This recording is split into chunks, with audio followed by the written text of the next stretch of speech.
Hello everyone. Welcome back. It's been so long, it feels like, since we've had Brazilian Tier 2 action, since America's Challengers, where Brazil won out that trade. Oh man, so hyped to be watching these games. And the rosters this split are going to be insane too. So, yeah, welcome. Hello everyone. We are co-streaming the Circuito Desafiante, the Challengers circuit in Brazil. And you can already see, look at these faces. These are familiar faces from CB LOL. So, super hype house, Natuno. Damn, Natuno got the mustache. Oh, that's Drake Hero, was it? Tyrion? Wait, Tyrion's on a different team this split. Hello, Lunar. The hype is real. It is indeed. Really excited for this. I mean, I was excited last split because of the sheer amount of teams and whatnot, but yeah, this split, it's also just who's in Tier 2. Greftar is in Tier 2. It's crazy. We opened with Kate Stars versus Red, and those two, like, Smalley's playing. You can see him right there. It's crazy. Yeah, this league's absolutely nuts. Tropa's here. Rest in peace, Tropa. Actually, Tropa rebranded to Stella, right? After changing that roster. That's the Aituza Cello roster. So, yeah, kind of hyped for that. Okay, looks like they'll be talking pre-game and stuff, which is fine, which is good. We can pull up the rosters. Yeah, so like, okay, again, subject to change, but even just based on this, look at the names we have. Flamengo, like, this is the bulk of the INTZ roster that we wanted to keep, right? Yups, Yampi, Ninja Kiwis here. Dopamine Esports, formerly known as Chicago Bullies. That was actually a really funny name. I wish they could keep it. Mikao is still hanging around. Kojima and Mikao fighting for a spot's gonna be interesting. Ouz is here. I mean, this Kaboom roster, I'm actually wondering what happened to Takui, because Takui is IDL, right? And they keep their starting house, it looks like. Again, this is the one that I'm not sure. It might go either way. My pen is really thick. Okay, sorry. I haven't used my pen, this epic pen thing, in a while, so yeah, it's thicker than I remembered. This could be Takui, potentially, we'll see. But I mean, Seas and Hirit are still here, which is fun. Los Grandes, new Korean import in the mid lane. Sanghyun is Kabi, so that's still the same. But I'm kind of hyped to see him with Natuno as well. That one's gonna be fun. Who else is big in here? I mean, Greftar, we talked about him. He's down here right now. Zai is being support for Rise. Yeah, we talked about Aituza, Salo, they're here. Quats went over to VKS Academy because Pain Academy is gone. Actually, huge props to Red and VKS for keeping their Academy teams. Keep in mind, if these two teams promote, there's going to be issues. Is 1080? The sound's cutting out too. Don't know what's happening with that. That's not on my end, guys. That's the stream that's having grief right now. Yeah. So the first match is going to be Red versus Gate Stars. This is pretty much the exact same Red roster with the exception of the mid lane. Pico is out and Greftar is coming in. And I am actually really hyped for that because this is a roster where Greftar should not be giving up resources. He needs to be a big carry for this team. Red Academy finished 9th last split, which means they just missed the playoffs, which is a little unfortunate. Okay, yeah, they've changed out his mic. That's good, because Gruntar, like, he was getting cut out, so glad they fixed that. Yeah, Red just barely missed. They were like one game off making playoffs, basically. So, I don't hate that they've kept most of their roster and only swapped out Greftar coming down. Kate has made quite a few changes. Parolu's still here, Scamber's still here, but everybody else has changed for this roster. We saw Kissy and Morteas get promoted, so Quat's coming over from Pain Gaming Academy, one of the best mid laners in the Academy. Smalley being here, he shouldn't be here, but I don't know what the plan is for Kate Stars to Smalley right now. And then Shino from Fury Academy, because Fury Academy got disbanded. He had some CBLOL experience, so yeah, this roster for Kate Stars Academy is absolutely stacked. Holy crap. If you Kate Stars, yeah. I do think Kate Stars is heavily favored, but we'll see how it goes. And reminder to everyone, it is Fearless Draft. Best of 3s coming in, so that's going to be fun too. Yeah, we saw Fearless already in the playoffs last split for CBLOL Academy. And we saw some wall picks come out, so kind of happy for that. Yeah. I'm going to be honest, this is probably not the most competitive match of the week, let's put it that way, but... Oh, Corinthians is in too, yeah. That's exciting. That another football team is back into it, along with Flamengo. It's actually really funny to me that we're going to see Flamengo versus Los Grandes after this, because they were partnered. for a while when Flamengo was trying to get their spot over to Los Grandes. So. Wait, are you booing Corinthians, Lunar? Why? Corinthians are a huge football team. I'm just glad to see, you know, like regular sports getting involved in this. And their roster's not bad either. Tyrion, Sting. Who else is on their roster? Shiko? Trigo? Telas? I don't know anything about Shiko. Oh, he's coming over from Europe. Okay, that's why. Europe tier 2. What league is that? LVP? That's the Spanish league, right? Or Portuguese league? Spanish, yeah. Okay, Superliga. Yeah, I don't know anything about him. Which is going to be interesting. Oh yeah, booing the Fearless bit? Ah, okay. I'm sorry to tell you, Lunar, it looks like Fearless was an absolute success in terms of viewership and in terms of what the general people like, so you're gonna have to probably suck it up for a while. Split 2, they've already confirmed that all the tier 1 regions will be running Fearless, so yeah. Hey Orbital, yo! Hey buddy, how you doing? In your opinion, they didn't go far enough. Fair.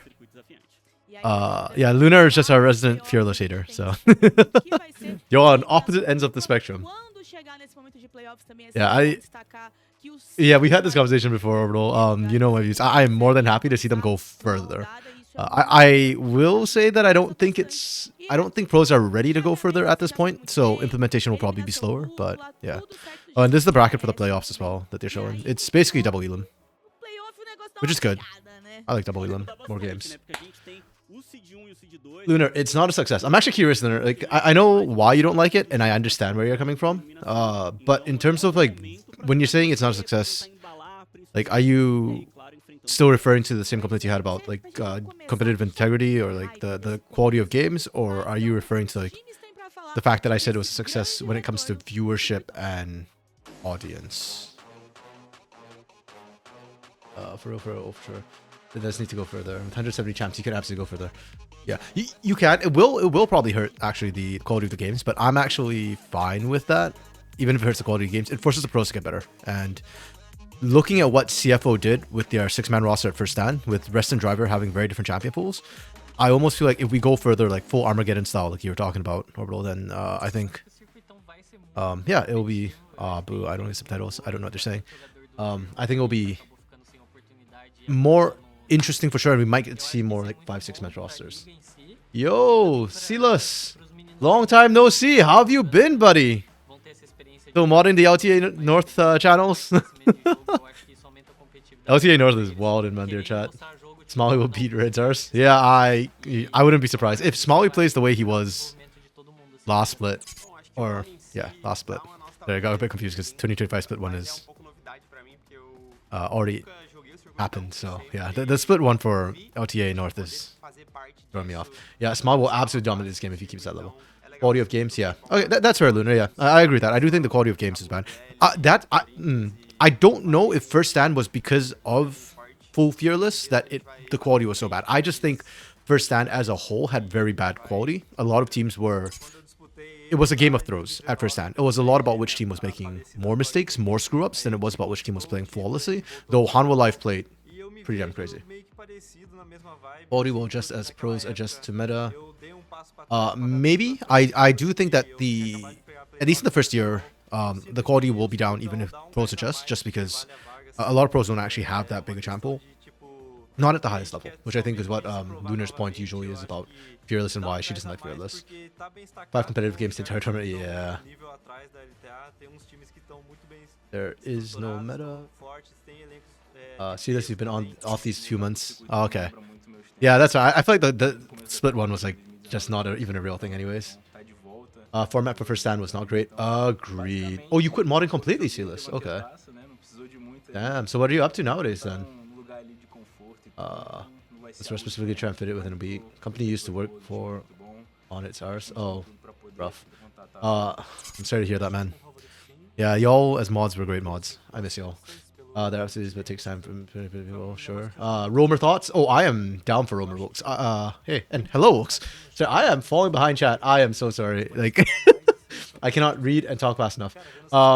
Thoughts on Romer Wilkes? I'm down for Romer. I think he is a Korean mid that can certainly grow for the team. So I am okay with that.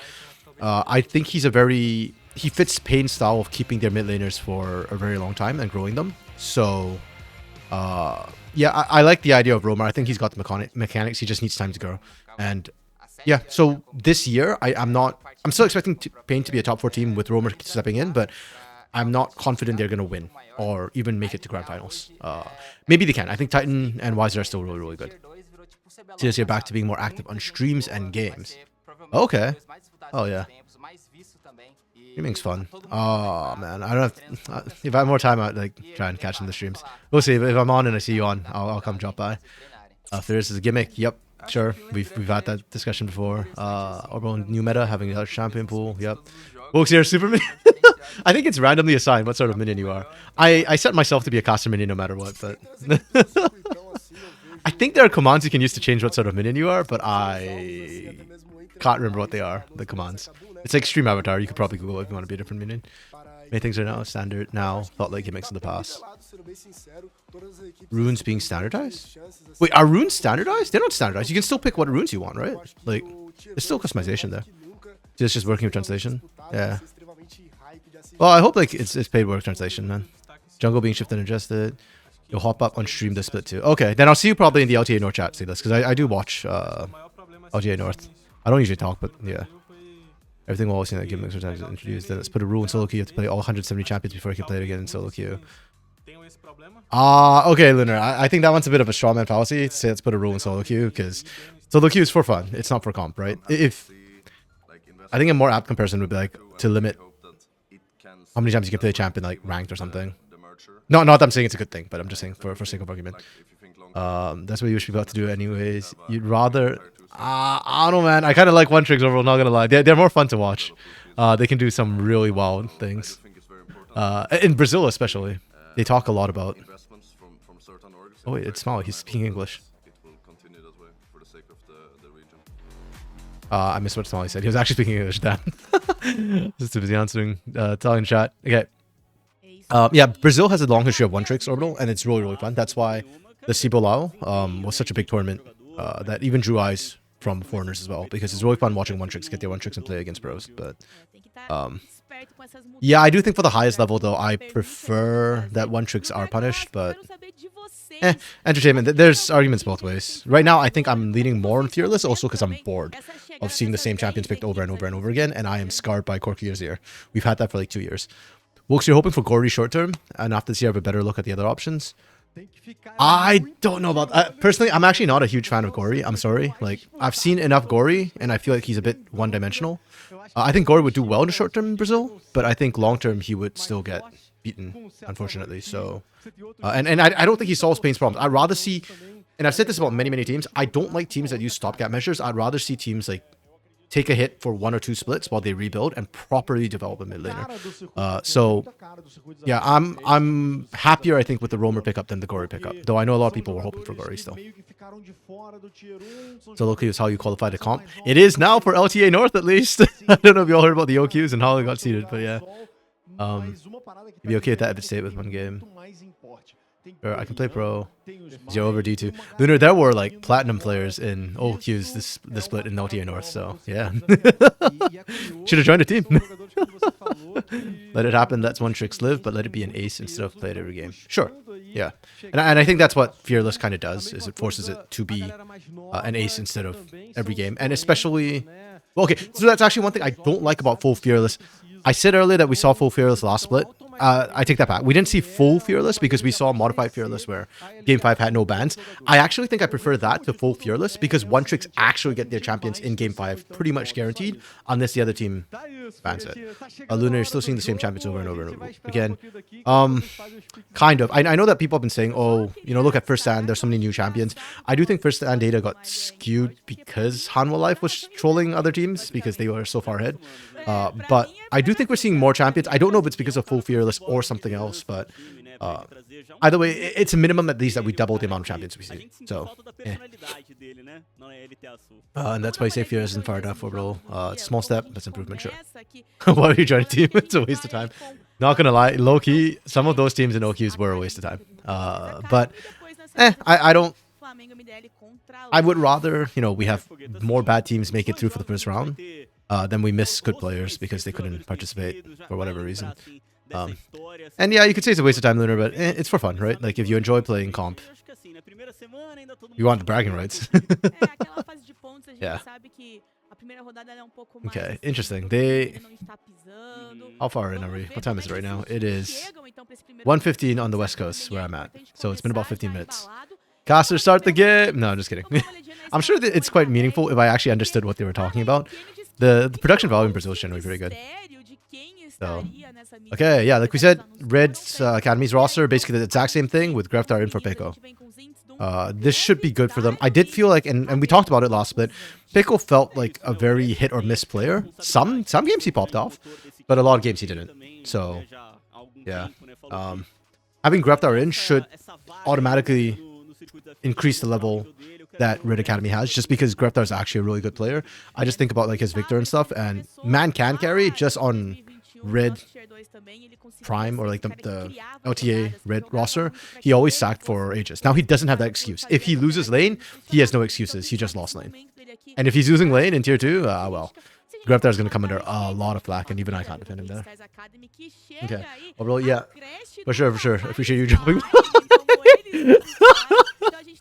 I like how, hold up, the red pictures are like kind of like they're trying to be cool and everything, and then you have these freaking I love K-stars, man. This is why they've got such a big fan base. Quads especially, this face, this is a meme face right here. We need memes for this. Yeah. Oh, new cam and setup for you, bro. Nice, nice. I'll get to see it on Tuesday, I guess, when we cast NECC. Or tomorrow. Tomorrow's Tuesday already. Okay. Folks, you're hoping Red and Kate succeed just despite the other T1s to drop the academy? Like, when you say that, Wolks, are you talking about their LTA team or their CD team? Oh, excuse me. Because I think their CD team should do... Oh, actually, I can't even say that they'll... I think they'll do that well. The CD is... This split's really, really stacked. The LTA ones that didn't continue? Okay. Yeah, I kind of hope that they do well too, but... Oh, man. It's... Yeah, it's... LTA is a whole different thing. I mean, we'll get into it, like, closer to April when... Like, probably a week or two. Oh, actually, that reminds me. We probably need to do the preseason podcast soon. Damn, I need to go arrange that. Yeah. The problem is, even if they do well, it's not because of the academy side as much, right? Like, I hope VKS does well because they promoted from the academy, but Red is not really promoting from academy. So I kind of don't really link Red and their academy roster together in my head. Yeah. Certa forma, né, são jogadores que acho que vão ter essa capacidade e aí também ver até onde, né, que eles vão se arriscar pouquinho mais. No ano passado, né, a gente tinha o Academy já no Fearless e a gente via muitos jogadores tentando Sorry, I might be mais, né? offing quite a bit this stream, unfortunately, so apologies in advance. We have two teams with no backing on CD. What do you mean we have two teams that have no backing on CD? We have a lot of teams with no backing on... Oh, okay, wait, sorry. My brain went the other way. So, okay, the two teams with no backing are... What? Rise? Rats? I actually don't know the background of Rats. Dopamina, I assume is the other one? For no backing? Até pra gente também, né? Acho que sim, é trazer talvez coisas novas. Eu diria que nessas últimas atualizações, né, conforme a gente foi Dopamina and Buero. Buero is Rats, yeah, okay. Não existir mais, a gente acompanhou bastante isso, principalmente lá no First Stage. Acho que a gente Yeah, actually, I was laughing when I saw the Rats. No, sorry, the other one, not Rats.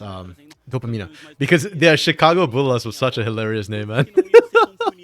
They were forced to change it because of copyright, but I love that name. I wish they could keep it. Their rosters, though, are not that weak, especially the Dopamina roster. I mean, like, they have Mikao, Envy on that roster. I mean, Rats has Chiari, Drake Hero. Soweto's pretty good too, but very different from Drake Hero. And they have Krusty Mill! Krusty Mill changed his name. Oh, they finished the draft. Damn it. I high-key hate it when they just, like... This happened last split too a lot, actually, where the draft is, like, basically almost done. I went back a little bit because I just want to double-check what the hell just happened. And it just flashed up. Yeah, I'm going to screenshot this. That way I can talk draft without... What are they looking for here? Is it Cho'Gath? On-hit Cho'Gath? Probably on-hit Cho'Gath. That's a freaking thing and a half, which is really, really annoying. Between... I love Cho'Gath. It might be Cho'Gath top 2, but hold on. Let me screenshot this. Where's my paint? MS Paint. Here we go. Whoops. Oh, man. Sorry, give me a sec. Why is my... Ah, there we go. Yeah, and then we can...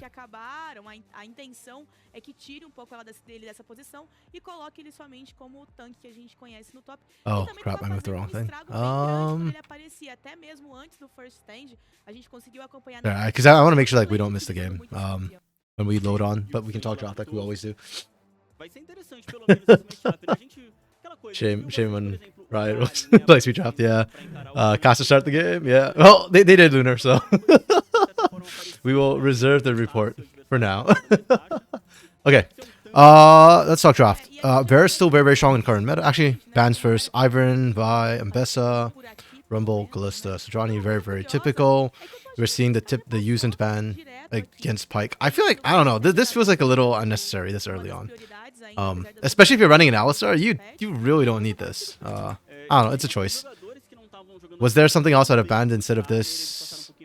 Oh, okay, they banned the owner Rel, so I guess they didn't need to ban Rel. They get first pick. Yeah, I think Rakan is a better ban than the Pyke. It's just monos, especially when it's full fearless. If you want to see low smokes, bro, relax. It'll just be 2 games probably, maybe. Well, we'll see how well Red does. I think it's gonna be really tough for them to beat Gatestars, but it's the first week. Stranger things have happened. Bans are generally fine. Varus, answered by Ezreal, Jace, because Callista's banned. What's the other AD carry right now besides Varus that we see traded? Is it Corki? I can't remember what we usually see. Oh, Jhin is the other one that we usually see into that. Okay. Maokai Yone. We answer back with Zyra. That's pretty standard. We need tanks. We go this way. Okay. Grantar's mic's not working again? Okay, no, it is. There we go. Okay. The draft is fine. I think Red got a lot of power picks. Like, a lot of power picks. Like, these 4 are all, like, massive power picks. I'm a little bit surprised they got all of that. And then... Oh, now it's Callissimus's mic that's not working. Wow. What's going on, right, Brazil? Y'all are better than this. I know y'all are better than this. That's weird. In his second round, not first pick. Ashe. Yeah, I think Ashe was another one, Lunar. That's probably right. Ashe Braum would actually probably have been... I would have liked that a little bit better into the Varus. Jhin, second round. I don't know. I've seen Jhin as R1, R2 as an answer to Varus quite a bit. I think you can pick it early, depending on what you want. But yeah, like maybe even R3, depending if you wanted some sort of prio. I think Jace is worth R1ing, but instead of R2 as well, I think like R2 Jace. Graftar on Yone war flashbacks. True, but it will be Graftar on Yone, and he's got the mechanics technically to pull it off. To your earlier statement, Lunar, about Yone into Cho'Gath, Cho'Gath is going to get absolutely wrecked. Okay, I can kind of see it. In mid lane, though, I do think Cho'Gath can kind of get away with it if he's mid lane. And he just early on he can out-sustain the Yone, and then you come in for jungle pressure. But yeah, I agree with you. I suspect this will probably be Shino's Cho'Gath more than... Actually, Quats is a weird champion pool. It could be his mid lane Cho'Gath. And yeah, I just like the Jace matchup into Cassante more than I like hate the Cho'Gath into Yone matchup. I think it is my thinking. I would like to see the Jace top rather than the Cho'Gath top. But Cho'Gath into Cassante is perfectly fine too. Like, a lot of what he can do is still valid. He just doesn't bully out quite as hard. Yeah. Oh, true. Lack of Skarner. Yeah, Lunar, I didn't even notice that. Skarner did get nerfed. I think that Skarner's still really strong. I think he was kind of broken before the damage he was able to put out. So, yeah, the nerfs to him didn't actually affect his, like, what Skarner's identity is as the tank utility champion. It only affected his damage. So, yeah, not seeing it here is a little bit surprising. Would I have wanted to see a Skarner? Like, I'm fine with the Maokai for red. I think if there was a switch up, it'd be Sarolu on the Skarner, and then that gives you like more damage for your last pick. But that's okay. I don't hate it. It is a bit weird. Yeah, Skarner counters tanks now? Really? What did he do that counters tanks? They just nerfed his damage, right? So, like, I think Skarner into Maokai is fine. Like, I don't think it's like a counter that I'm aware of, but I could be wrong. Production is different from LTA South. Oh, well, so it's a different company that's handling it now. Okay. Interesting. I didn't know that. Okay. That's kind of rough.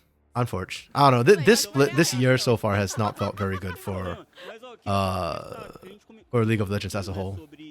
Like, not even just the LTA bit, but like just in general, it's felt kind of like sus. Which makes me very, very sad. So I'm hoping things get a bit cleaner. Okay, so I was just resizing this so that I've got space for the second draft later. Yeah, and then we can move stuff around. Lunar's ult always threatens even in Maokai Ultimate.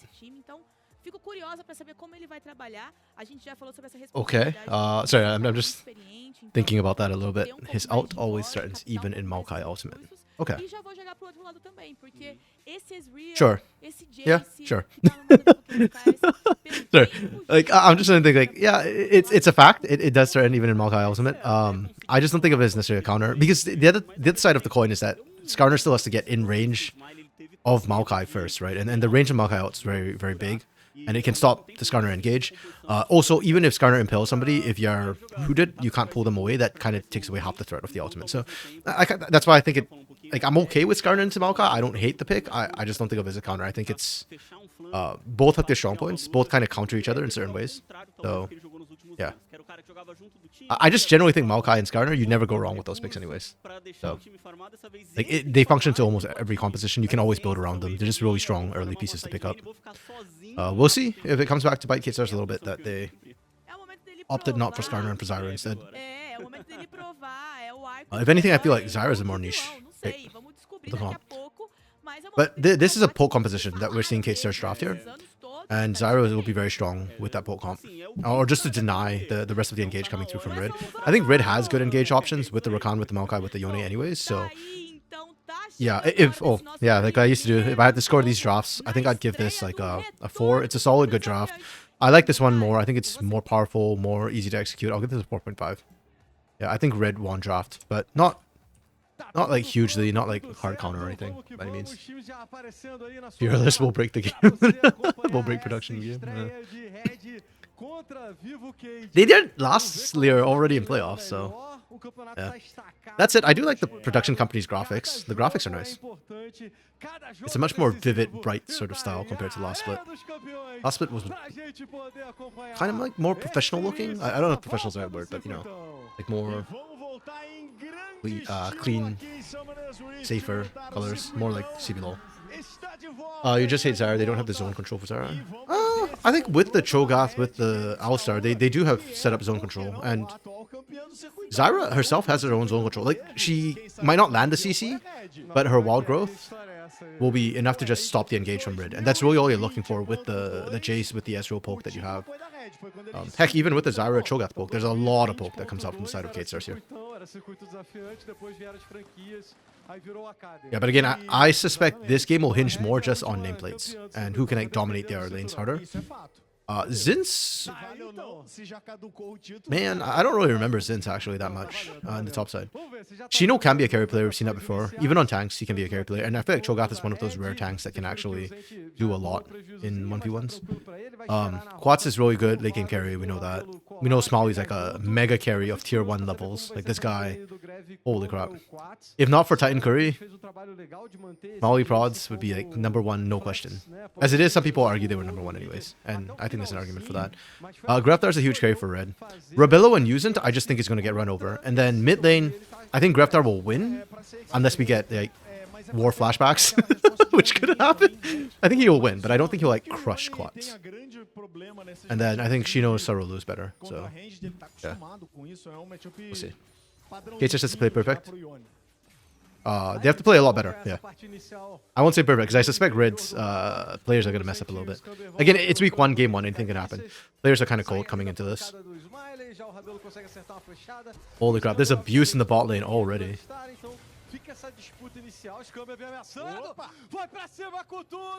Little micro interaction was really nice. Scamber got the ignite right before the heal came out, so the heal was not very effective. I mean, Usant would live, but he's going to be very, very low, and you can expect to see Scamber and Smalley look to play aggro again. Just get some more sort of early pressure. Okay. You know, getting that ward just to make sure he doesn't get ganked. I think he wants to start playing a bit more aggressively. With Cho'Gath, it's easy to get Chef anyways.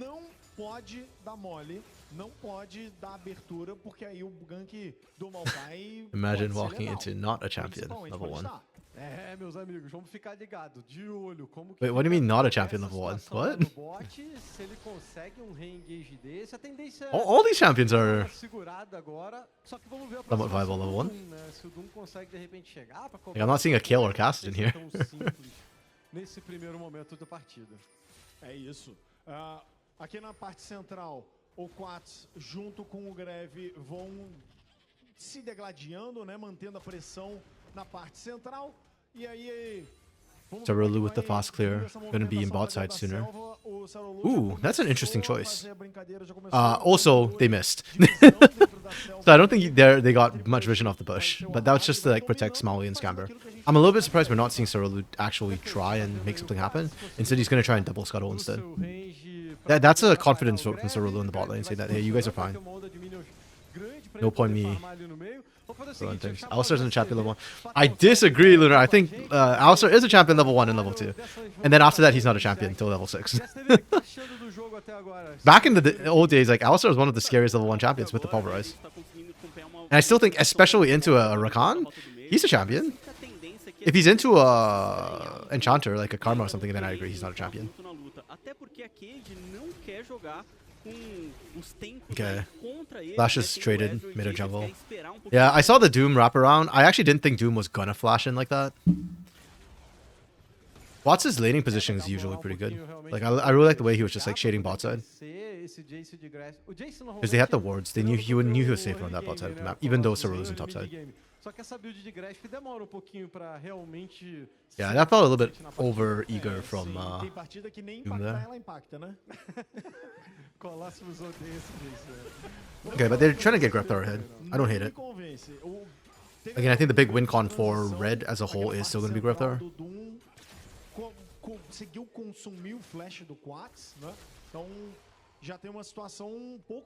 Quats has no mana at all though.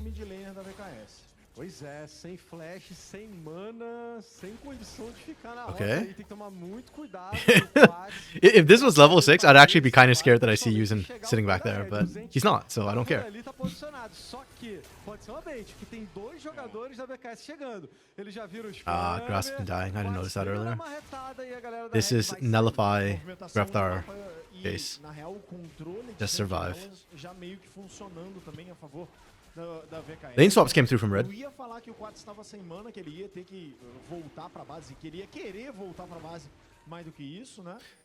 Mas com isso tudo, I don't know if Cade was expecting the lane swap, although I wasn't paying attention if they started moving. I think this was like set up before, but I really like this from Cade. So many times we're seeing teams just ignore Dragon on spawn. I don't know why. When you've got something like the Zyra, just take it. And because I guess they knew that they strongly feel that Smalley and Scamber should win that, they are confident on going for Dragon on spawn. So this lane swap from Red is not going to get them anything. It just gives Rebello a better lane, that's it. Because like, they're not going to secure Grubs. K-Star's already got that, and they're going to contest Grubs. ter uma presença maior posicionada nessa Like, this área. is Mas o reset já low-key aconteceu kind of por bad parte for do Red. VKS. They lose out quite Já badly. tá em rota pra parte de cima o EV do Bit of a Smiley. yikes. A mesma coisa pela rota central o Scammer, então tá lá, ó. Os números estão passa por um lado. Are we not fighting for this, Cade? Vai passar por Wait, outro what? lado os Zinks e a vantagem Why is Cade not fighting for vai this? de fato ser da equipe da Red. I'm Vai shocked. pegar um biro, vai pegar um biro ali. Então, com esse teleporte do Shino lá pra parte inferior do mapa, a Cade declara que não vai disputar, né? Não vai. Yeah, plays on Casey. Pelos Biro, vai ficar tudo Yeah, Casey actually did way better than I thought they would at first time. I thought they were going to be the weakest team coming into the event. I mean, technically they're the weakest coming into the event, but they scaled really well. Okay, I'm really surprised Kate Stars just gave that up for free. Like, I get that Shino just teleported, so they were at numbers disadvantage, but I think they could have just poked and made it a very hard take for Red. And Cerulu could have potentially looked for a smite steal. Vamos ficar ligado. Queria ver lá no bot. I'm really surprised. Okay, well, it is what it is, I guess. Enquanto o time da Red tava fazendo os Biros, ele tava batendo na torre. Conseguiu levar uma barricadazinha? Yeah, that's really good for Red. They're still on even footing. Acho que não, acho que tá com 4 barricadas sim. É, tá lá. Foi conseguiu levar certinho. umazinha. É que foi o limite, uma barricada e mais nada. Somente o necessário, meu amigo. Só o necessário. Voltaram pra parte inferior do mapa, tanto o Smiley quanto o Scammer, e aí o Shino. Bit of a slower start than I vai expected, to be jogar pro honest. topo. Ele vai ficar nessa dança, né? I thought Cerulu would be a little bit more proactive with the Zyra ganks. É importante. I mean, from what we saw at Karaoke last split. Segurar, não deixar o- Hey, surely this is first blood. Sangue ser completamente free, Greg. Surely. Greve veio no ultimate, o Doom tá chegando. Yeah, Kotz has no... Criatura da natureza. Oh, that was actually surprisingly close. Damn. Chegada. Okay, like...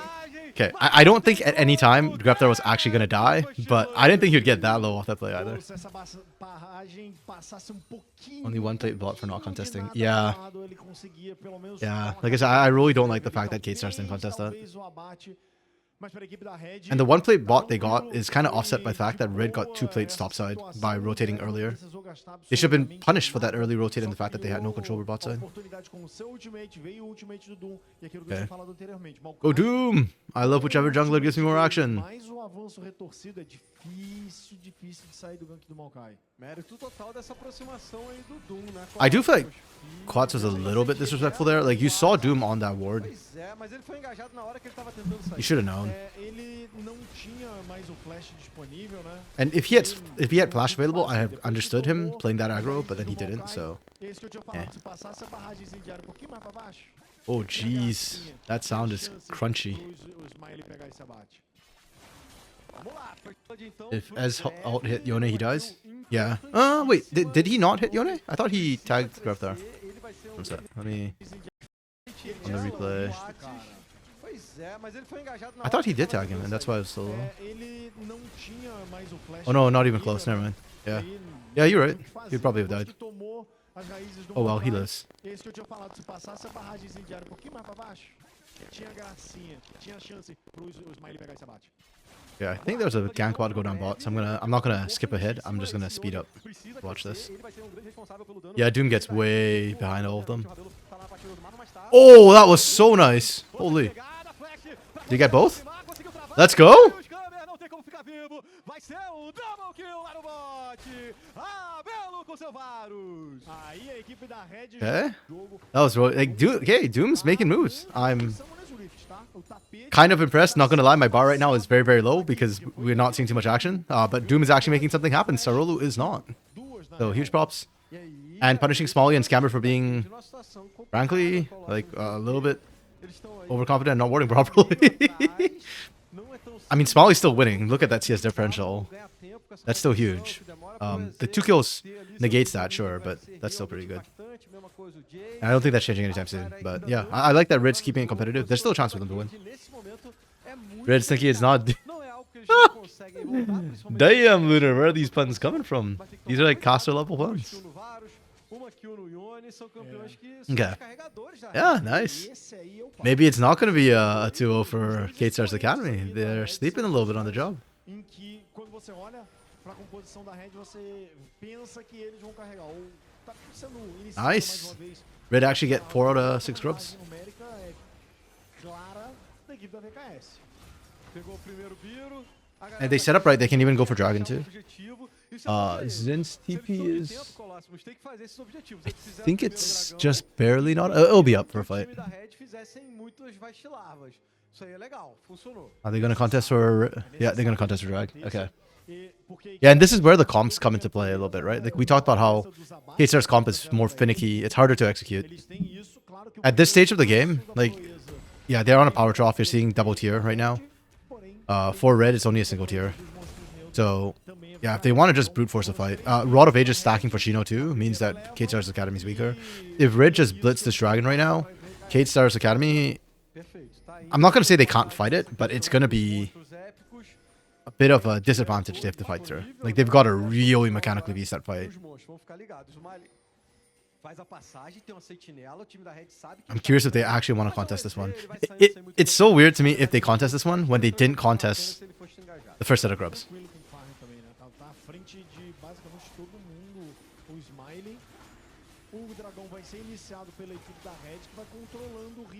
Yeah, okay, there we go. Nice and easy for Red.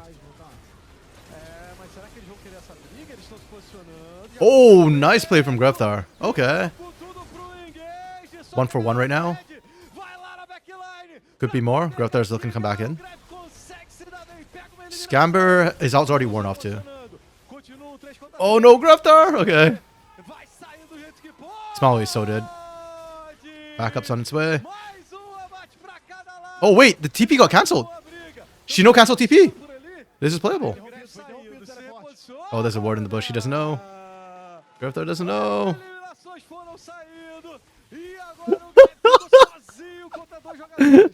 I feel like Greftar's getting flashbacks right now to CB LOL when he got run down by Smalley in some of those games.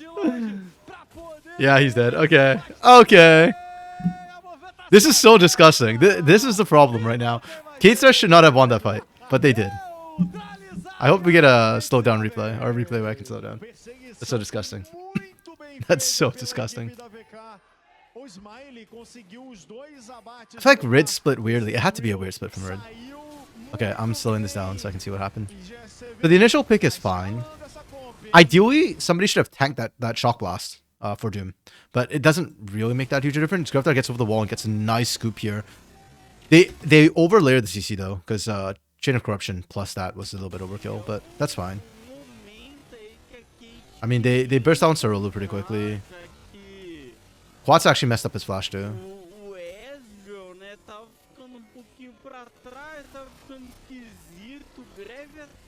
Yeah.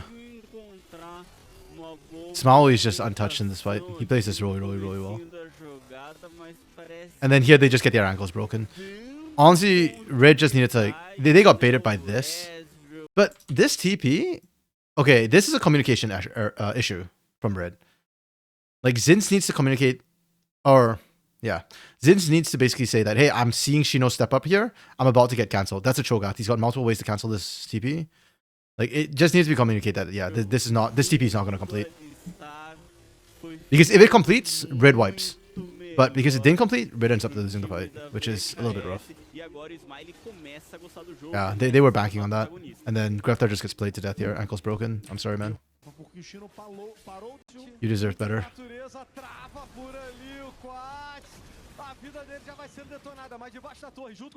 Okay, speeding up just to catch back up to life. That's slow.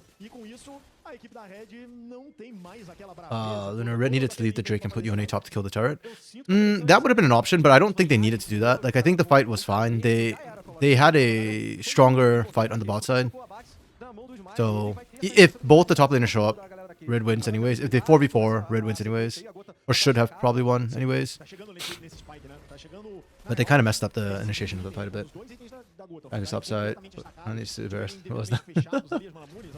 That's top turret play. Yeah. I mean, we hopped out of replay, so I didn't quite see like how the setup happened, but yeah.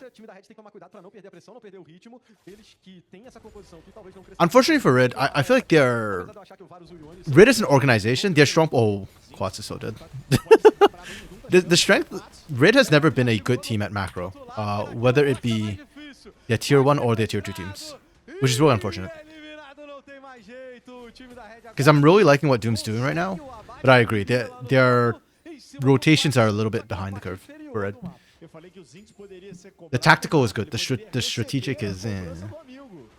Recebeu o pagamento do amigo que chegou it's por not bad. aí. Like they're not throwing off with the strategic play. They're just a little bit behind the curve, so they're not able to maximize. Muita movimentação com esse Maokai. I feel like Cade's been playing better in terms of the map, but they are not. But Sarolu specifically is not ganking enough. De todas as abates que o time da Red conseguiu, você até comentou no início do jogo, ele tava Which is a choice. I mean, he could be just saying that I prefer the tempo play. Like, I want to go for faster clear, faster farm, rather than trying to gank, but e foi importante para eles também voltar yeah. à liderança. I haven't seen it yield results yet. Tava numa situação melhor da partida. Sim, tá? Ainda continua numa situação interessante a equipe da VKS no momento. I disagree, Lunar, that Zyra can't gank. We saw it last split from Tatu and Carioca. Like, they were the representative Zyras of this region. And they were getting amazing ganks off with the Zyra, especially into the bot lanes. You've got Alistar set up. That's literally all Carioca and Tatu needed back on Pain and Pain Academy. Top side has Cho'Gath as well, who can also set you up. Mid's the only lane that's really hard to gank, to be fair. So, Saruna not ganking for Quats is understandable, but for the side lanes, especially bot lane, I don't know. That one, I especially with the way Smolly and Scamber were pressuring in, like that's one of the better ganks that Zyra can actually do. Even if you don't get the kill, if you just force them low on health with the pressure that you get on that bot side, it converts the plates. Wait, what the hell? Sorry. Didn't Kate start this up? No, they walked in and then they didn't start it up. Okay. Oh. Okay. That's a choice. Not one I agree with. They get first break at least, but still. Kind of weird choice for them. Because not only do they lose out on the Herald, but they also lose top turret for that play. They get first break bot side. Maybe that's the call they made. I don't know. Kind of weird. Not honestly that big a deal. So, whatever. Cho Zyra isn't killing Q Kusante. Probably not pre-6, but pre-6 it would give your Cho a lot more control. And post-6, I think it might be doable. With Feast. And with Wall Growth. Wall Growth? Wait, is that Zyra's ultimate? I think it's not. I'm messing up the name again, aren't I? It's Stranglethorns. What is Wall Growth?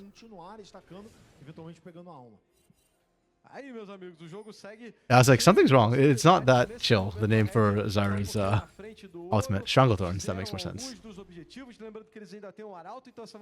Oh, that's Lulu's ultimate. No, my bad. I can have it.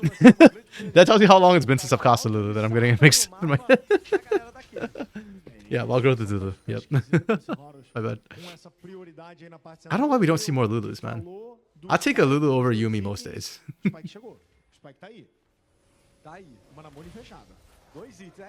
Yeah, game's pretty even despite Red having had more ganks, more successful kills. And Kate opting to surrender certain things. Yeah, laning prowess is just better.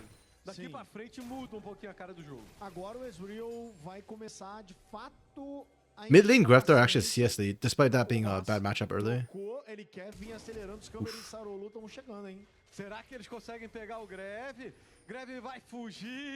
Wait, no, how is Lulu not good? She's still one of the better enchanters right now. Or defensive supports, I guess. Yeah, defensive enchanters. I hesitate, yeah, because I think Karma is more popular. She's more aggressive than Lulu for sure. Hey, Lulu's give you a good Janna. Actually, Janna's pretty strong right now, I think. But she's so boring to play, I think is the problem. A lot of pros like just yeah, it's very passive. But I do think that Janna is pretty strong. Okay. I like the call onto Quats. Okay, and the Red just need to disengage now. Like you got a really good pick, but you don't have Maokai ultimate. Disengage. And look for a re-engage.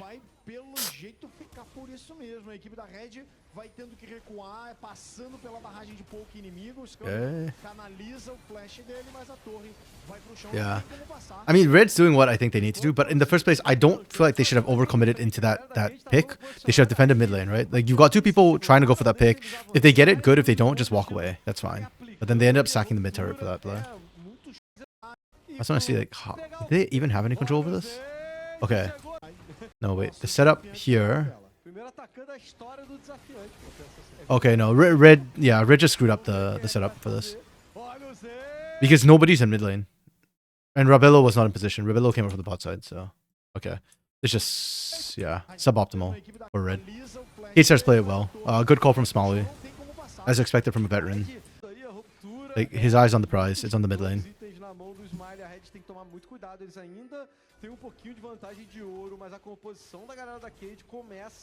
Janna plays defense, and what are you talking about? Okay, yeah. This is what I mean when I say like, Kate is playing the better strategic game. Like, they're going for all these turrets. They went for the mid turret. They're opening up the map more, whereas Red is going for the kills. Like, I don't hate what Red is doing. It's just not the higher percentage play. Like, if it works, they can snowball really quickly. But if it doesn't work, then they're like, just slowly losing out advantages. Oh, wow. We actually TP'd to get out of that. Interesting. Okay. That's, I mean, it's a good call. Not only are you getting out, but you're also doing Atakan. Red is not in a position to really stop it. They have wards to TP too. I just think it'll be too slow for the rest of the team to rotate there. And yeah, this is like the trait that you have to go for because you were sleeping on Atakan.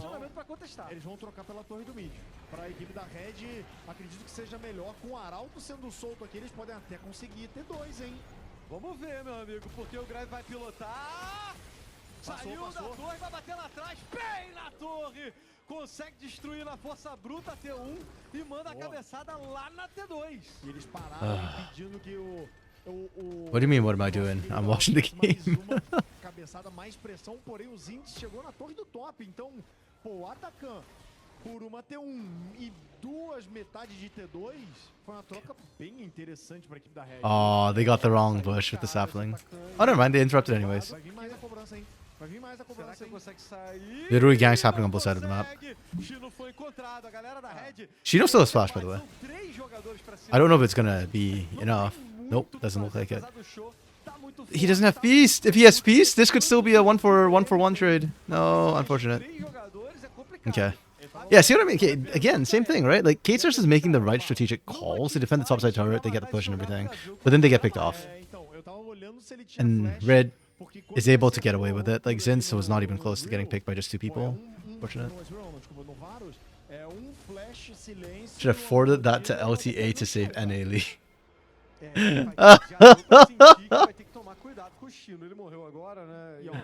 Oh man, that's a whole nother can of worms, man. I'm hoping that the low viewership from first split was just because the first split kind of sucked as a whole. Like, the whole format was not good. We'll see how it goes. I am getting slightly worried for the fate of the American League in general, but yeah. Okay. There we go. Red are just setting up for Dragon. Yes, this is what they should do. You have a strong team fight. Go for it. Get pick, move. Get pick, move. If you get there first, it's so hard for K-Stars to approach you. If you can deny vision, K-Stars have to have a rough time.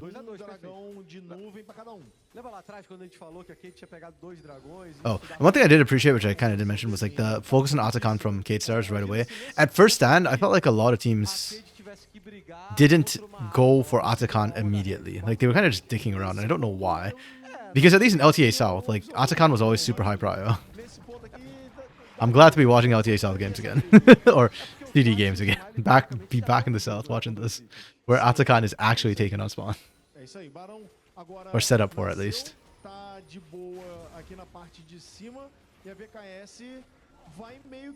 Okay. Good from K-Stars. They already lost on the Dragon. They're making sure they actually get to the Baron Pit first. Get the vision down. Can they poke, though? So far, their poke comp has not been able to poke whatsoever.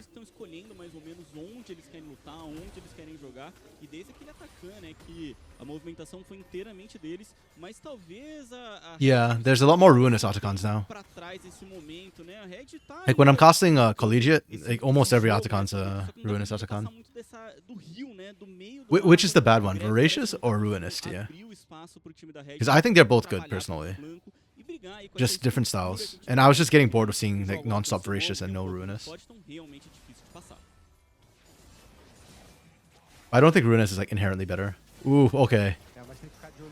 ó. Você vê o Ige Yeah, that's what I guess you were worried about earlier, Lunar, about the way Yone just bodies Cho'Gath. But yeah, vai yeesh. escapando, mas passou That's kinda perrengue, rough. Colossus. O Greve tá muito forte. Só não morreu. Right now, I feel like 70% of the game for Red relies on Greftar, Sobre o jogar, and then like the ele other tá 30% exatamente is like split no between é isso aí. Doom and O Yuzin. item tá fazendo o primeiro construído Like team fights are based on Greftar, agora. picks are based on Doom and Yuzin. If they can keep playing better, like with the picks, that's fine too.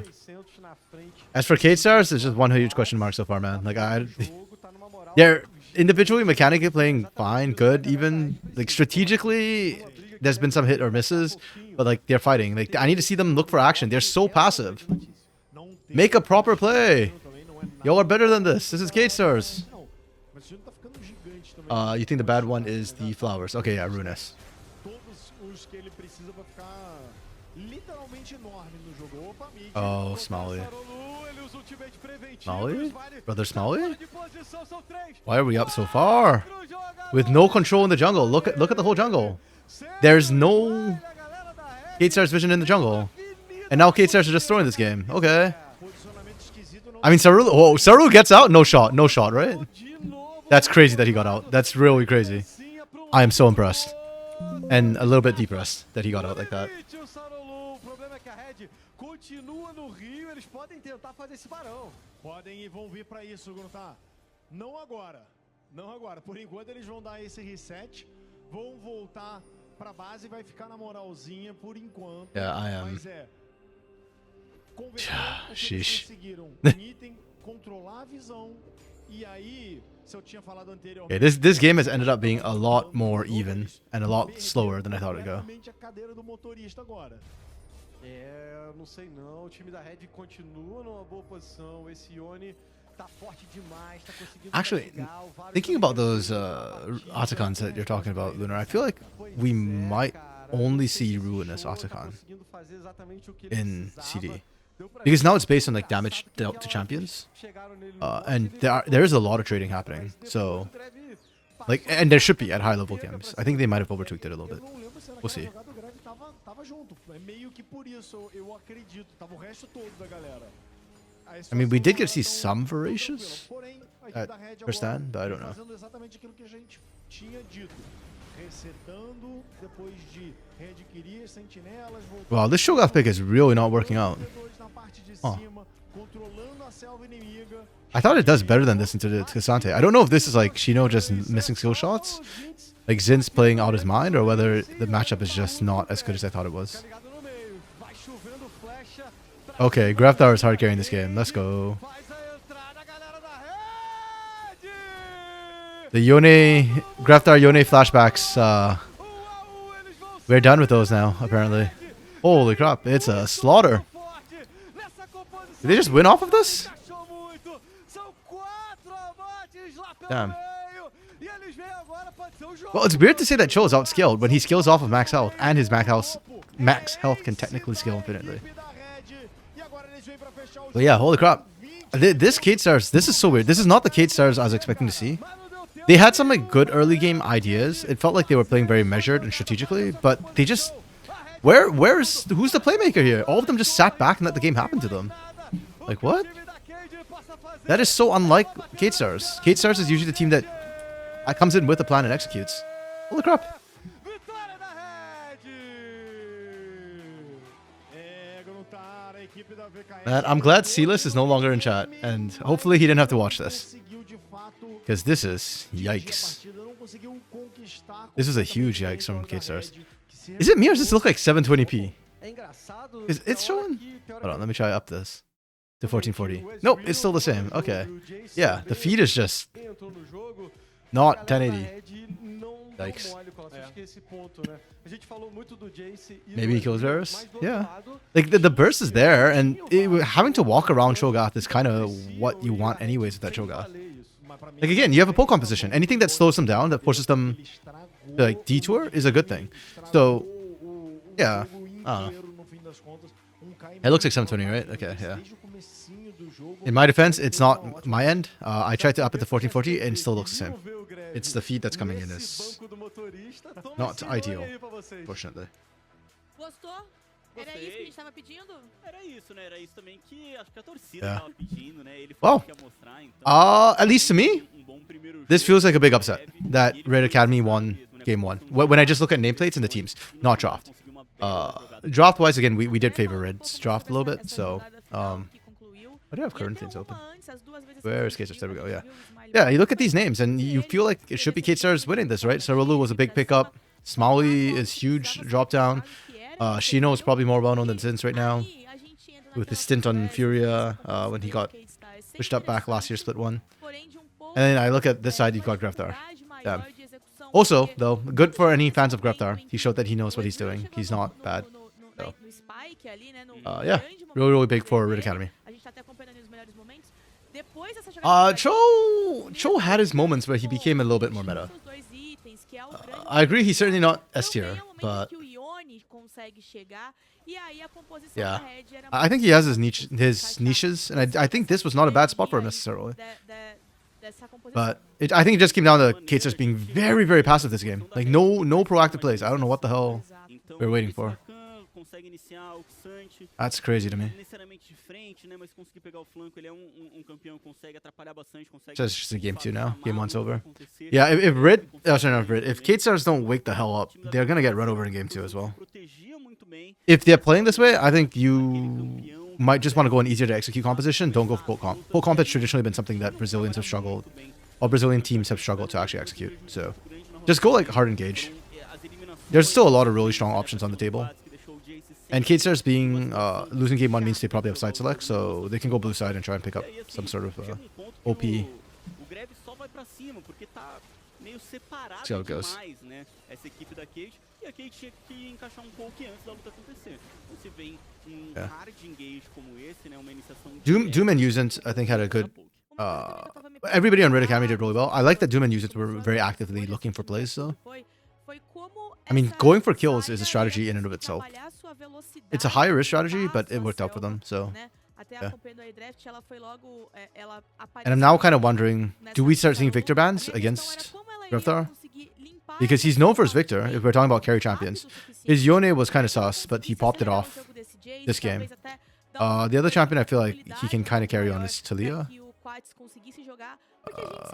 Like, I know that we often think of the Talia as a roamer to help out Aegis, but I actually think his Talia is good enough individually, and if you're able to help out your side lane, that's just icing on the cake.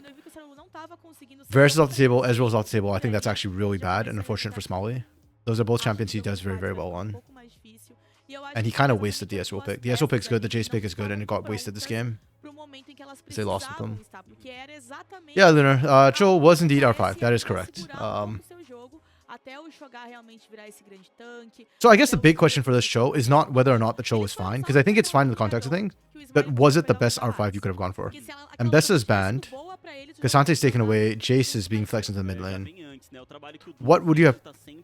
Yeah, it's just what you want to run into the Casante. And I do feel like there's a lot of other options. I remember Shino has a Gwen he could have played as an example of something that could have won lane and carried. You could have gone Gnar here to bully out Casante as well.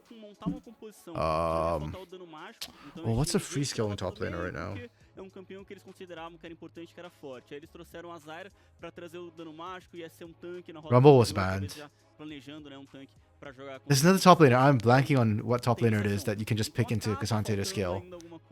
It's not Mbessa. I remember. Yeah, he said Rumble's banned, so... Yeah, there's a lot of other options. I guess, yeah, that's kind of the issue, the bigger issue with the Shogath pick here. It's not that the Shogath pick is bad. Again, I guess it can be justified. It's just that literally there was better options. So why did we do it? Yeah, there was just better options in general. Well, we'll see. K-Stars can still bounce back. We saw their mechanics were still good in general. It was really just coming down to that they weren't making proactive plays, so we could never see like what they were doing, unfortunately. Yeah, Camille. Oh, Camille, yes. Camille is the other one that we've been seeing come out into Casante. Just because, like, Casante doesn't punish hard enough in lane nowadays. So you just pick scalers. Okay, we are taking a quick break. I am quickly gonna do a quick bio break. I will be right back shortly, I swear.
Já estamos de volta para o segundo jogo aqui nessa primeira MD3 do retorno do Circuitão. E a gente relembrando então, começou aí com a Red Canids Academy conseguindo a vitória nesse primeiro jogo, trazendo uma composição bem dentro do que a gente já estava acostumado a ver, né? Xansh, Maokai, Yone, Vios e Rakan.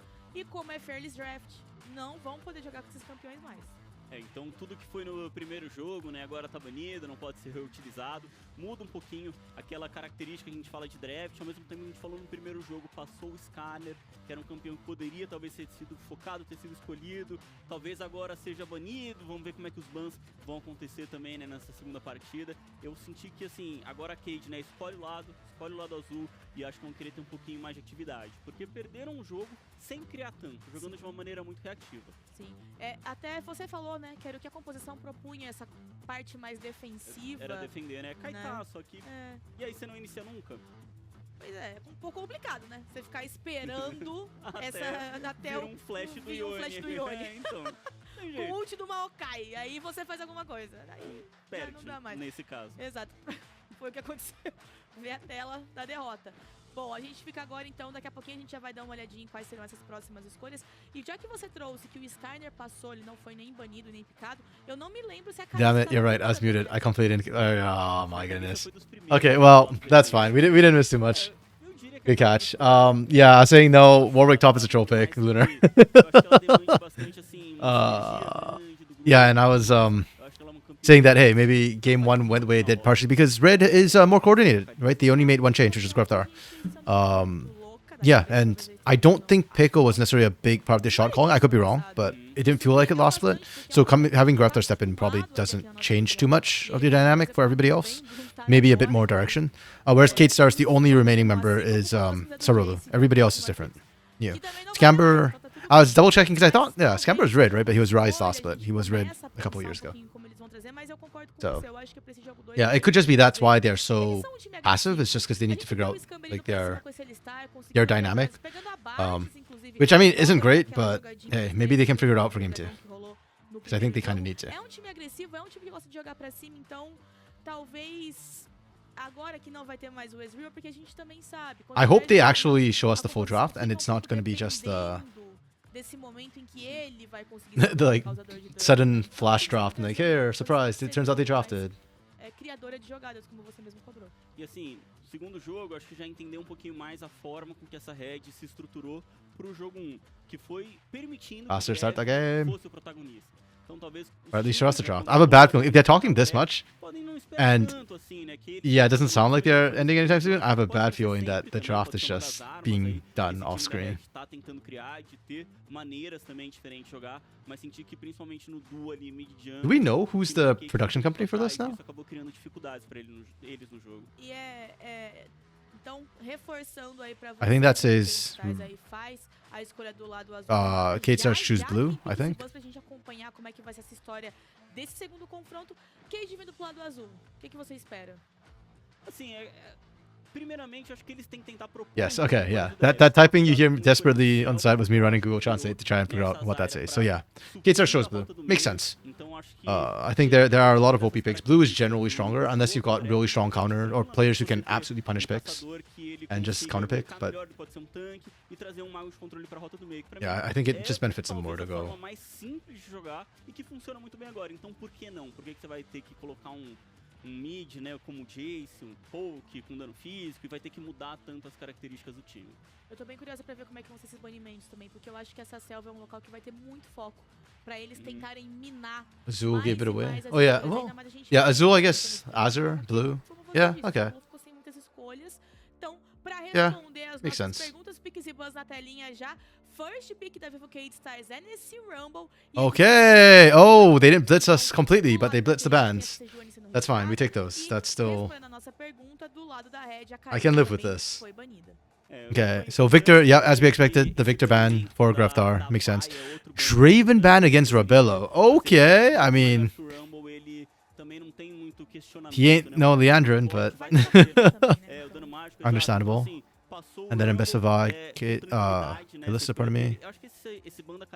So we usually see Corki Ezreal being traded over. We're not going to see that because Ezreal's already been wasted, unfortunately.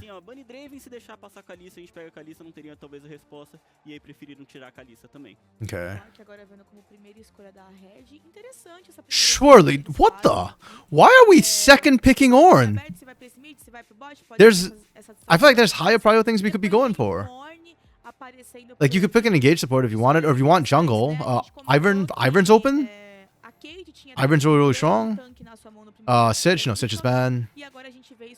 Still, this is just like, why Ornn's second pick? This is such a weird... Ugh. Yeah, very much not a fan of that pick. Sim, o Ornn ainda não sei se eu gosto tanto, né, pra ele encarar o Rumble. Eu acho que ele vai dar muita tranquilidade pro Rumble jogar. Ele pode não ser aquele campeão mais característico da rota superior de querer o free farm, né, querer farmar tranquilo, mas que quando ele aparece muito livre... Yeah, Braum Ash, really strong. Okay, I like this. I mean, into Corki, it's somewhat limited. Like, Corki doesn't really care that much about Braum, but just as a duo, I think this is still a really good 2v2 duo. Hate the Corki center pick. Why do you hate Corki? Corki's strong right now, still. Corki's still really good. I'll take it. Ah, there's the Skarner we wanted. Yeah, if you're talking about like prio picks, like Skarner over Ornn any day. I don't understand why we're like going Ornn here. So early. Like, I'm fine with Ornn as a pick. I just don't think it's a high prio. I don't think it's likely to get banned. It's just such a weird prio here.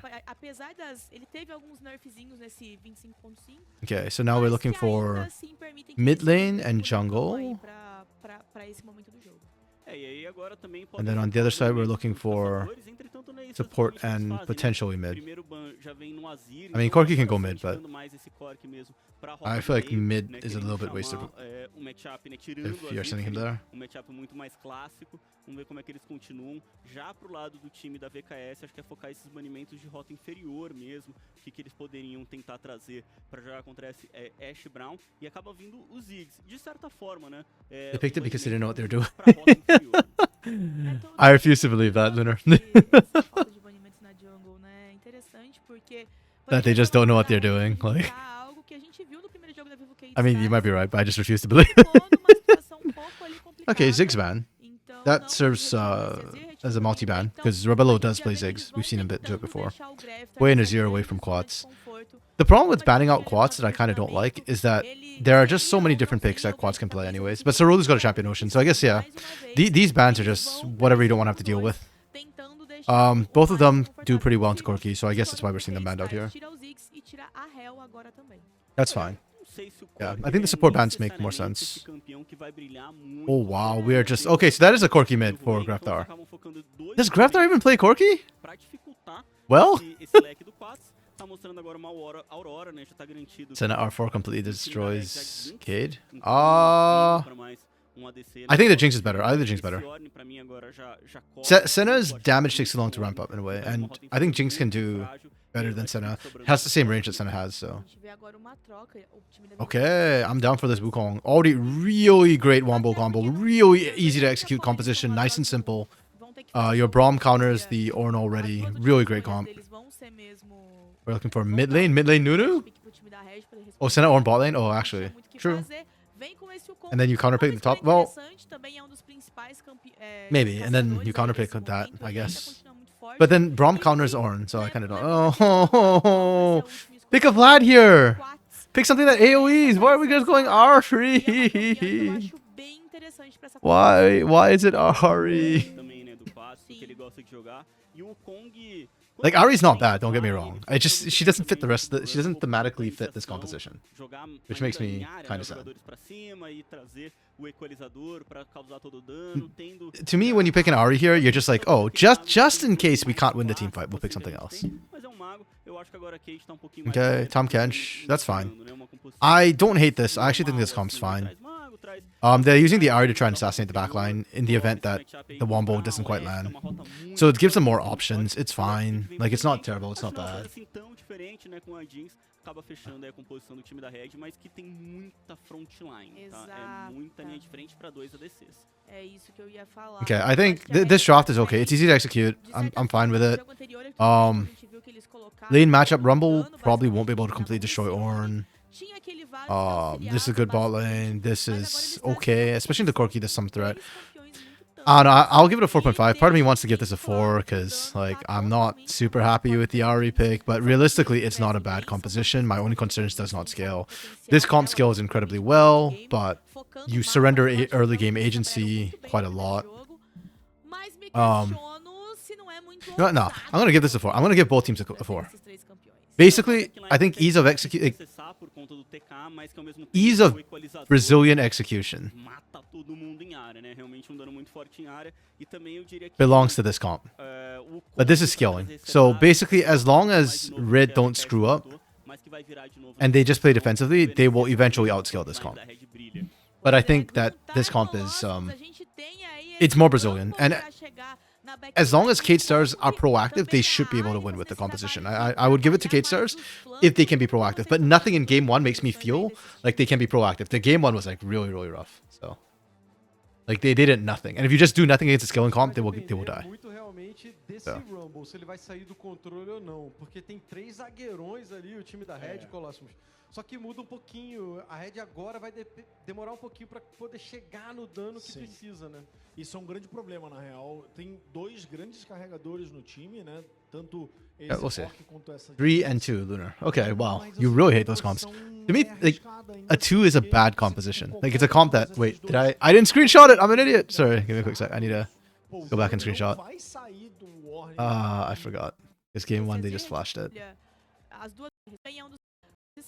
É bem dentro do leque também, né, do tema e pouquinho mais da maneira com que eu vinha mencionando, né, uma coisa mais normal assim, né, traz mago, traz screenshot. Coloca esse matchup aí com Brown. There we go. Yeah, screenshot precisely so that when they're getting in game, we can talk about their comps. 3 and 2. How is it bad? Like this comp. Like, I'll grant you it's not Thanos because their early game's a little bit weak and it feels like they've surrendered some of their agency. But yeah, I don't see anything like terrible inherently about this. Like, they can just sit back and try and scale. It's really just about not giving kills early. Maybe you give some of the objectives over. You can still look to contest objectives a little bit, just to slow it down, not necessarily to take it away. And I don't think Doom's really punishable on Skarner early whatsoever, so Skarner can go where he pleases, do what he wants, basically.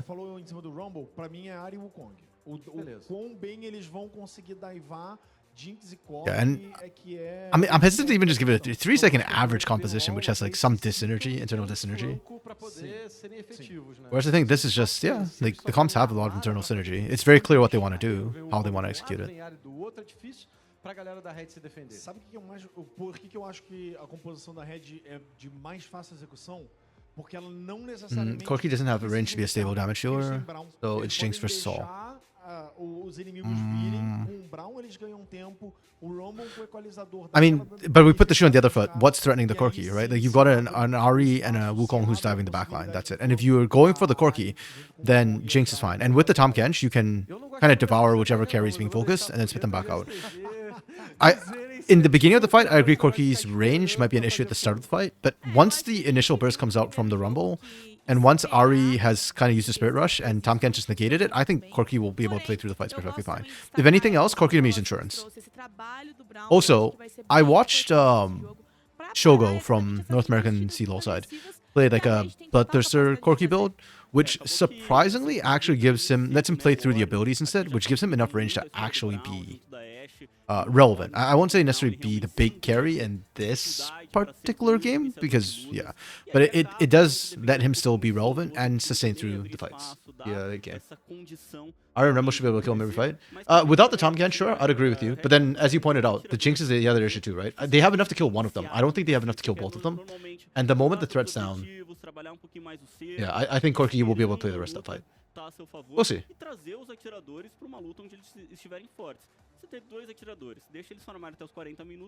Maybe I'm wrong. Maybe he gets burst down. But, yeah, like I said, I think if that happens, then Jinx gets the free fight. So, I mean, it's certainly doable. Like I said, I don't think the draft from them is like Thanos or like... Yeah. Like, I do think it's a pretty even thing where if Kate starts execute at the same level, their comp should still be able to carry it, especially the early fights. It's really only later that I'm very much concerned about like the Corki Jinx double threat. Quero trazer aqui de novo. Eu acho que no primeiro jogo a Red Kane soube trabalhar o mapa bem. Conseguiram trabalhar, pegar a vantagem das Vastilarvas. Foram eles também que conseguiram as proezas no primeiro jogo, as proezas de força. Derrubaram a primeira torre do mid. Claro que tinha muita pressão sendo colocada em cima do Quats, mas trabalharam o mapa muito bem. Again, not for the first time. I wish I could understand what they're saying. Iniciar a luta, mas também de como defender esse seu mapa. E isso pode ser algo que eles estão apostando para esse segundo jogo, já que trouxeram campeões que batem muito nessa torre. Here we go, on to the Rift once more. No changes. Quats' name looks like oats. That does not look like a cube. Maybe change that font.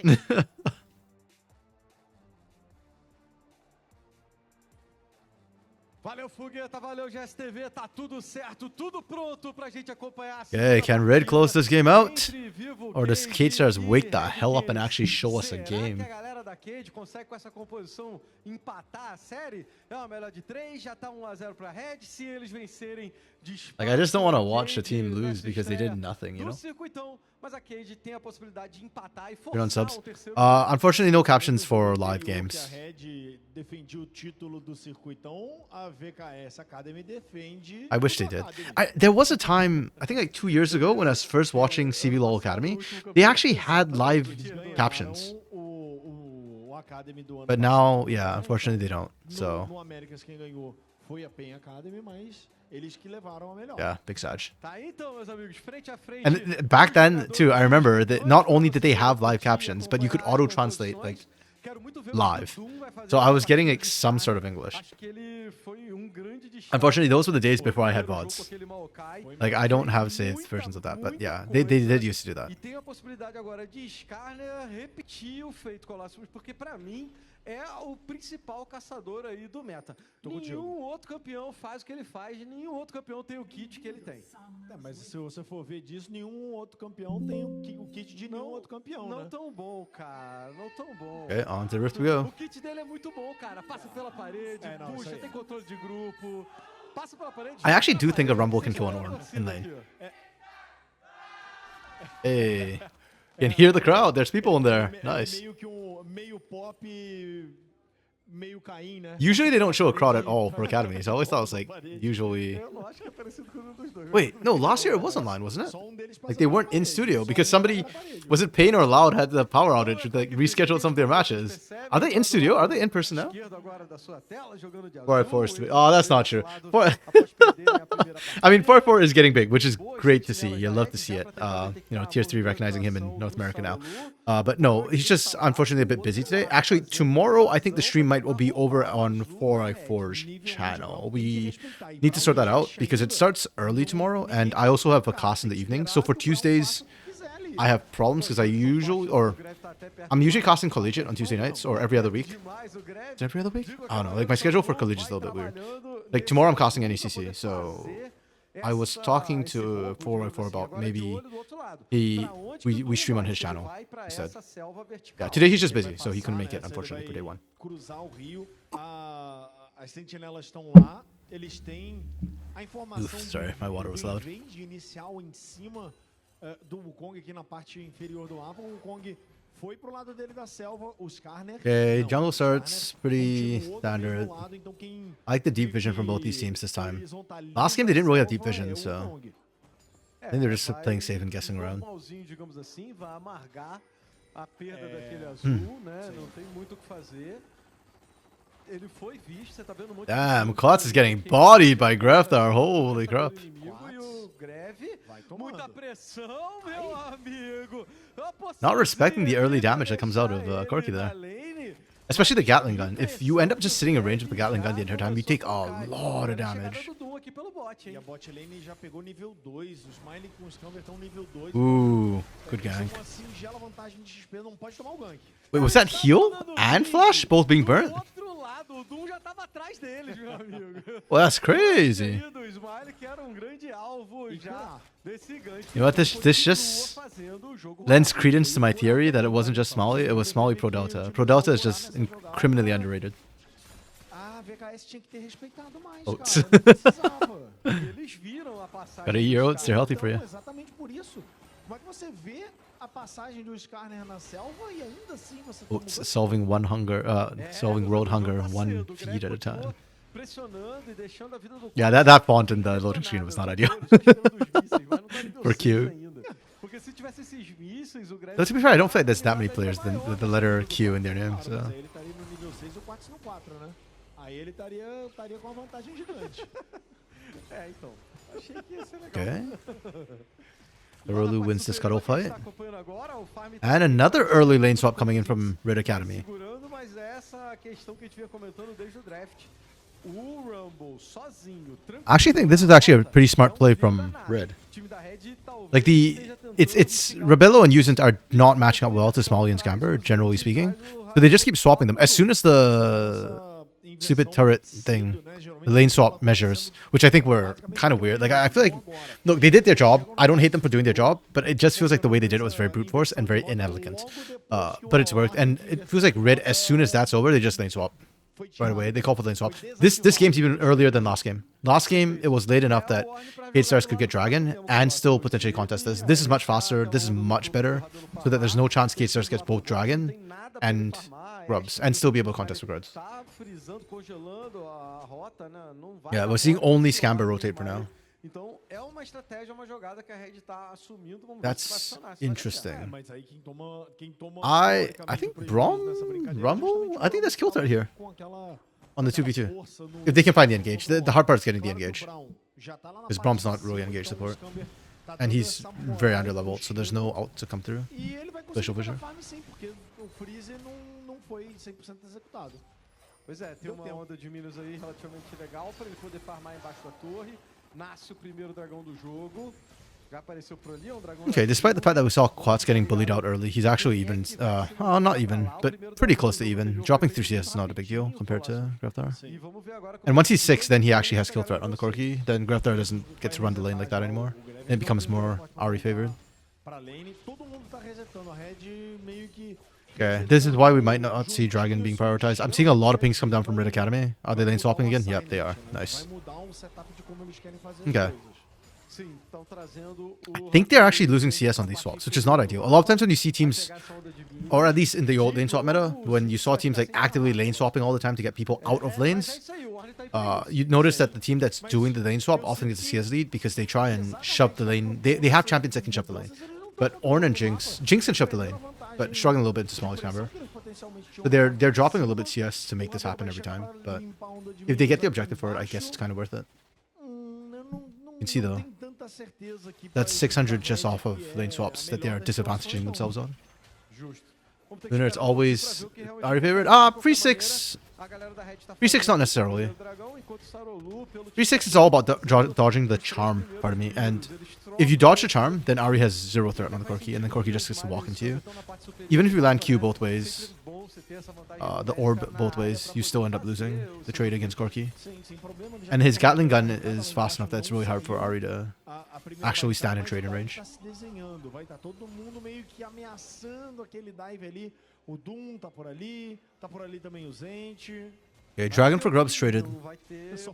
Kate Star's not terribly disadvantaged by the trades.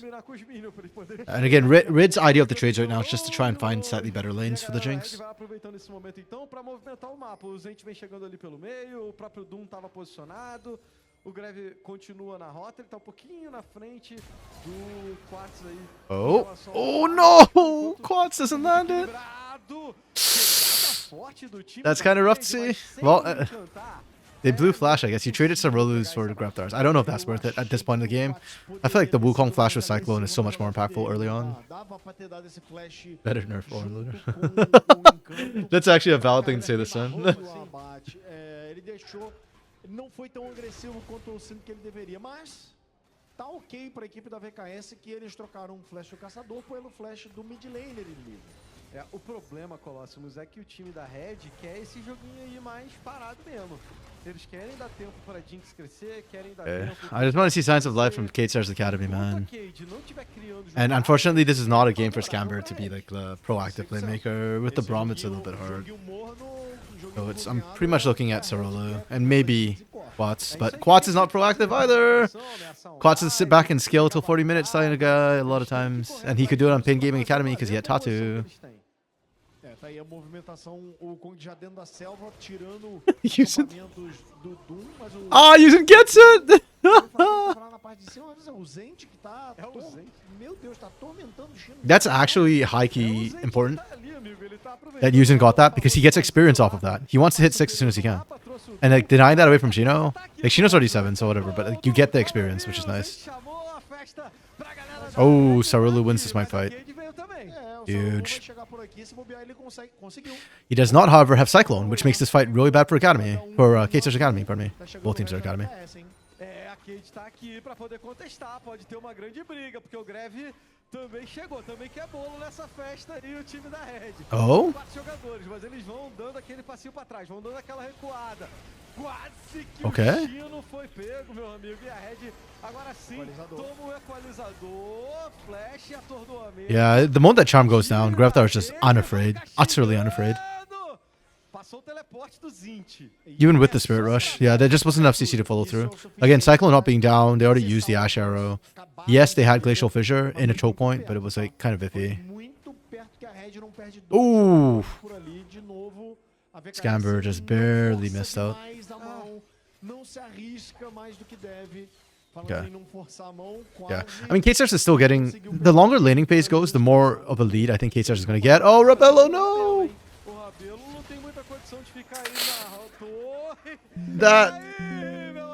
That was unnecessary. Yikes. Big yikes. That TP sucked? Yeah, the one from Zinz was unnecessary too. Here's the thing. This comp has so much margin of error that you can have bad TPs. You can give up kills. But you need to stay competitive. And the problem is K-Stars is good enough that for Red, yes, the longer laning phase is bad for you, but if you can keep it 0-0, it's kind of okay. Like you can still play at, 25 minutes at a like negative 2k gold differential. And you can still play with this composition well. But if you're giving up like a negative 2k gold lead at 10 minutes, we've got problems. Then it's on K-Stars to be able to accelerate this game. And at that point now, Red actually has to start making plays. Red can't just sit back. Because if you've got a 2k disadvantage now, the laning goes on. By the time you're like 15, 20 minutes, you're looking at 3k, 4k gold disadvantage, and that's when K-Stars can actually start diving you. Ooh, very early smite. Okay. Yeah, they're not ready for this one. Oh! Did they get the reset? They get the reset. Okay, Rebello gets to run. I think Quats, did he have the Spirit Rush out of there? If he had the Spirit Rush, this is kind of bad. Oh, they are so split, Red Academy. Oh. Okay, no, he didn't use that Spirit Rush, so he can still participate in the fight. That's big. That's kind of big. Rebello's dead. Oh, Grafter! Can he find it? He finds one. Okay. Wow, that's hella messy. Kate starts to walk away with more grubs though, and kind of did the win. Ooh, what a fight.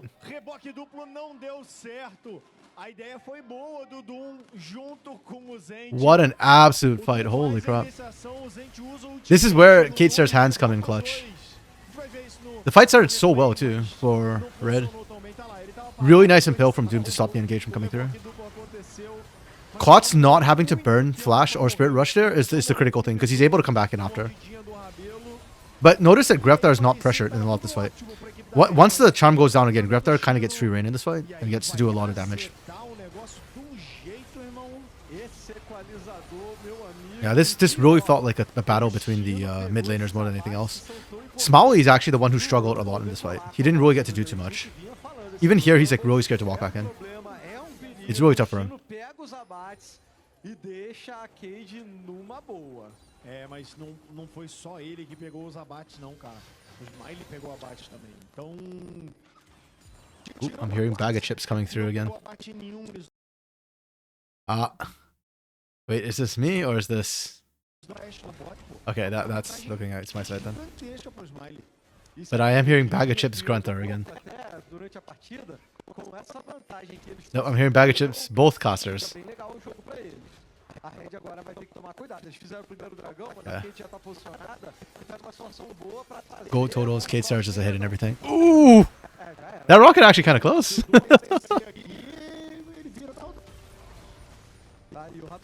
I mean, Sarah really did smite though, so I don't think they would have gotten it, but... Yo, brother Zins! The hell was that? That's so bad! That's so bad! Yeah, Shino, spam that emote. They deserve it. I don't know where they're casting them. I assumed it was the Sao Paulo Arena, but now I'm not so sure. Mas a situação já tava bem feia. E olha, esse Rumble a gente tava prevendo desde o draft, né, moçada? Que ia crescer, ia ficar... I can't believe that was so painful to watch from Chino. Not from Zins, pardon me. I mean, it's also painful to watch like Chino just beat down on a helpless, defenseless Ornn, but... Oh, good flash. Good decision making from Chino. Once he takes the turret out, Doom's in a lot rougher position. Yeah, perfect CC. Beautiful from Cade Stars. There we go. My only complaint, despite all of this from Cade Stars, is I'm still not seeing a lot of pro activity. Right? It's still just individual players kind of just dominating their thing. Even that fight's like individual play, right? I'm not seeing the strategy that, to me, defined Cade Stars last year.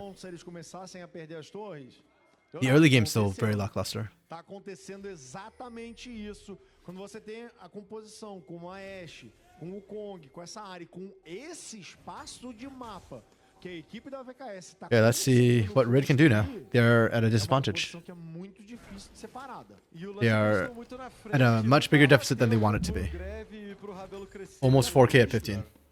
Like we predicted. O Greve e o Zent estavam querendo armar uma gracinha, tentar pegar o Chino ali num contrapé.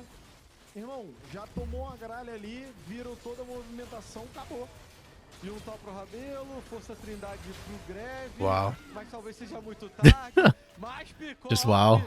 Rebelo just sat there and took it under turret. Vai saindo do controle, meu amigo. Outro abate. Yeah, I think Red is, they had a game plan, and if they went so far behind, yes, you can leave Rebelo alone at a turret like that, but now, Yuzin needs to babysit his AD carry. Like, you need that Devour up and available, because these dives are going to be coming through real fast.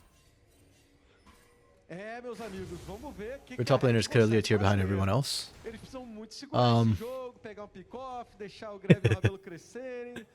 I mean, he had one really bad play. I'll get I'm not going to consign him to hell just yet for that, but it was a really bad play.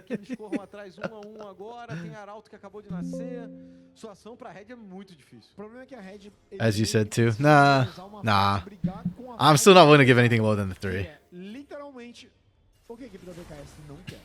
É o que a equipe da VKS quer evitar. Essa briga no 5 contra 5 tá lá, ó. O Dunce já se desenha no bot. A VKS rapidamente... Keep in mind too that Cade Stars Academy on paper was supposed to be the better mechanical team too, so... A lot of times, like, things get exacerbated. Or they... should I say exacerbated? Do they get conflated? Like, basically all these things kind of work together to make things look more than the sum of the parts. Yo, Trajan!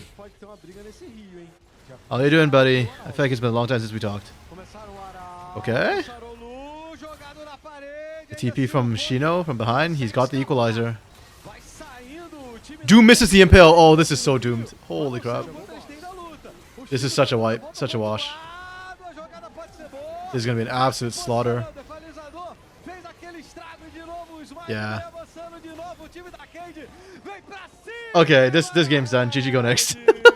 This is actually unplayable for the red comp. They are way too far behind now. Holy. This whole like yeah, this is done. This is so done for red. Well, we were wondering if K-Stars would wake up. They did. Like this is so much individual mechanics. Like Sarulu actually baiting them with the clone, getting out as well. And then the fact that their quads here buy so much space and time. Smalley's just tiny little sidestep. Didn't even have to blow flash. Literally just stepped back out of range from the impale. And then Shino's flank to just hold everybody here as well. Distract them. That's another charm. Oh, max range pretty much. Yeah, just individually K-Stars is better. That's so rough to see if you're a red fan. Yeah, and now this comp needed to be at like close to even at least. Like they're just not gonna hit third item. They need Rebello on 3 items. Graftar's not even on his second item either. He's so far behind. Life is good, brother. CD's been well. This is only our second series of CD, so or second game, pardon me, of CD. It's I can't complain too much about the game quality, but the production quality has been a little bit iffy. We've had chips in the bag. We've got tunnel level connection. Yeah, I don't know what's going on with that, but the games are making up for it. It's fun. Oh, Klotz. Gets one more dash. Greftar with the wraparound TP. Okay. But what are they going to lose for this? Oh my goodness. Oh no. Not like this, guys. They're trying so hard, but they're so far behind.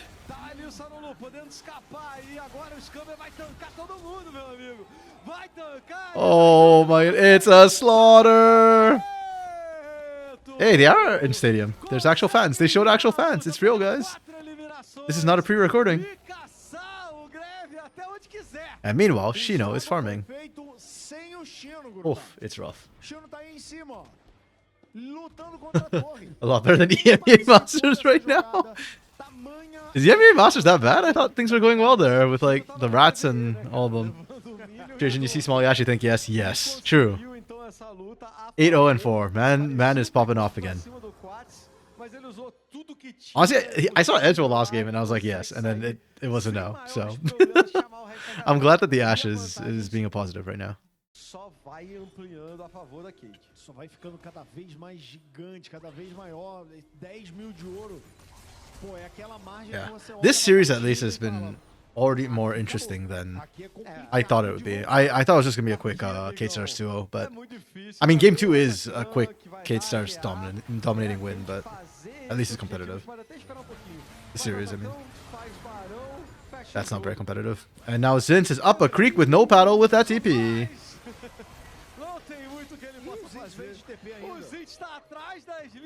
Yeah. Rid's strategic play is not impressing me, unfortunately. Like they're willing to make plays, which is good, but it's not always like optimal. And that TP was just completely suboptimal. I don't know what you're looking for. Wait, I love that. That's good from that's so good for Cerullo. I love it when I see people use the Herald to actually get knock up and start fights, like the battle sled in Nexus Blitz. Oh no, Doom's Garner is not it, guys. I don't know if it's because like he's starting to tilt a little bit, but like yeah, it ain't it. Red top laner is not impressing you. Yeah, that's fair, but neither is Doom right now, and we know Doom's better than this. Reminder: this Ornn was picked R2, like just cause I think you give Zinz something with a bit more agency, and he'd look a bit better, but. Ornn is definitely not it for him. Skarner's not it for Doom right now. This game. To be fair to Doom, he played Skarner last split and he was a lot better on it. I think this is just this game. He's a bit tilted. He's missed 2 impels now by like Teemo's worth of distance. Mandou esse ultimate muito tarde, a galera da Cade com o jogo controlado, o Brown chamou o Doom ali pra dançar, falou que pode vir. A Red vai toda batendo em retirada enquanto a Cade tá voltando pro mapa. Vai passar aquela informação, o dronezinho da Ashe dando toda essa visão dentro da selva inimiga. Yeah, how quickly can K-Stars close this one out? Cara, ainda as coisas só ficam cada vez piores para a equipe da Red. He already picked up Atakan. Baron spawning in 2 minutes. Like, I expect them to just pick up Baron and end the game, basically, if they haven't already broken the base open by then. We are TPing Quats all the way here. That feels like they don't want to wait for 2 minutes. They want to make something happen now. Okay. The charm and arrow is slightly desync, but that's fine. They've got minions. They just brute force this anyways. See, this is the K-Stars I was expecting. This is what we didn't see in game 1. They were so passive game 1, and now they're being proactive. They're making plays. They're brute forcing stuff. Watts is apparently attacking a turret. For why, I do not know. That was very unnecessary, Quats.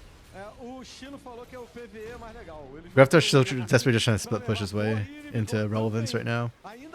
He did not complete his second item. Graftar is still sitting on a fully stacked here. Good charm to completely negate the impale. Oh, Shino's cooking while golden. I love to see it. It's game.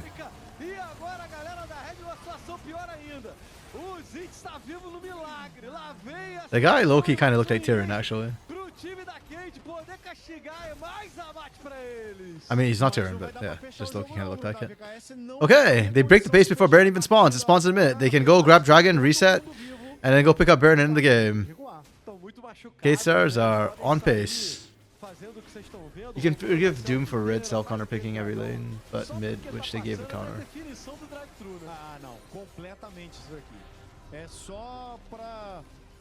Wait, did they actually self-counter pick every lane? I mean, the top side they definitely did, but... Okay, yeah. They did pick the Jinx Tahm Kench after. I actually don't think Jinx Tahm Kench is unplayable, but it's certainly Jinx doesn't win very many lanes, so... Yeah. No, and the Corki was picked blind too. Except for mid. Well, but you just add for mid. Yeah. Yeah. But that's not on Zins. Super Minions descendo em 2 lanes, se a Red se der ao luxo de atacar esse Baron, se complica na defesa da base. Olha ele aí, as passarelas estão colocadas. Yeah, this is really rough for Red. I think you just throw a Hail Mary, but you need Zins there to throw the Hail Mary. Oh, they're cooked. Yeah, they needed Zins in there.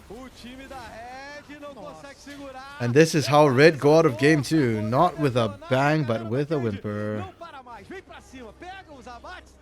Skarner's unplayable and Conrad's a draft? I don't know. I disagree. Like, it's certainly not a great place for Skarner to be like a huge carry, but I think the goal of the Skarner was never to take over the early game. The goal of the Skarner was always to be a bridge to the late game. I think it's much more on Red just fumbling a couple of the early game teamfights and giving Cade too big a lead to Snowball. And it's really rough because I don't even think the fights they picked were bad fights necessarily. I think it just came down to execution and they just got outhandsed. Really, really unfortunate. Yeah, I don't think it was like that. I wouldn't fire the coaches for it, let's put it that way.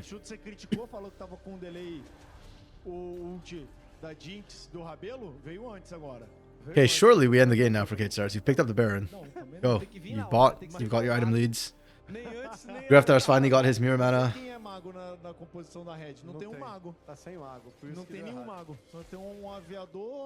Rebello's got 2 items. Not ideal for the Jinx. Yeah, I don't think it's enough for Rebello to come back. If it's 3 items, maybe there's still a chance. 14k down. 15k down almost. Yeah. They got dumped. Yo, children, these ain't Los Grandes.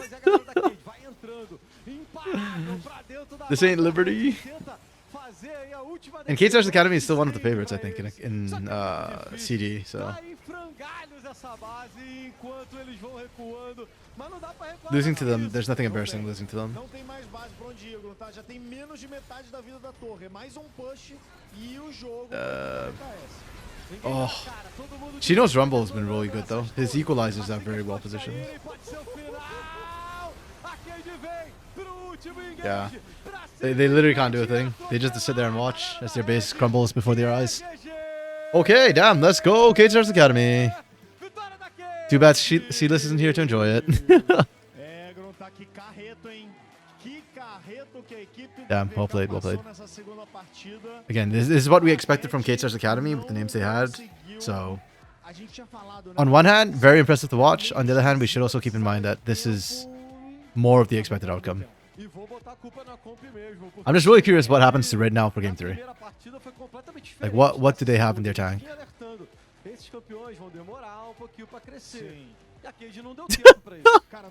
Bro didn't get the memo. There's a guy in a Furia jersey. There's no more Furia Academy, my man. Furia abandoned their academy. Well, I guess if you're a Shino fan, he wasn't Furia Academy last split. Yeah. Our first series and we get the full best of 3. Let's go. Getting our money's worth today.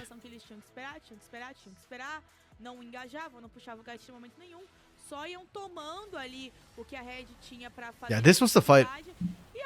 This was the first fight. This one, if Red had won it, it was good. And again, I don't think they were wrong for picking it. They just got outplayed. Oh no, this was the second fight, I think, actually. This Quats is, yeah. First, second fight? Yeah. Either way, I think this was a good fight from the pick. It's just how the fight ended up breaking out was, or ended up panning out was not good for them. They just got outplayed. Also, we were talking about Corki range. Corki, this game did damage. I want to see the post-game charts, because I'm pretty sure Greftar still managed to get into fights. So range was not the issue for this Corki.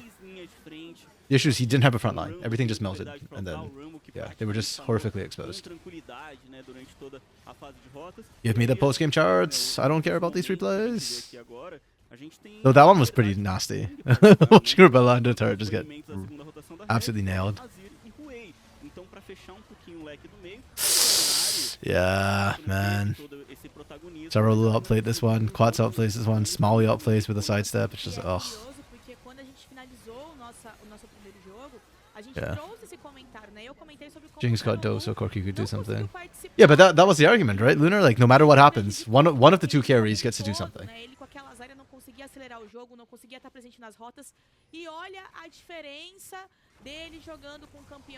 So you could argue like that things were operating as expected. And again, if they weren't so far behind, maybe like Graftar could actually have done something, but yeah, they just got absolutely reamed out on this one.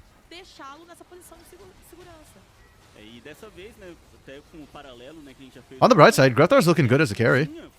I like him as a win con for this team. He's doing good work.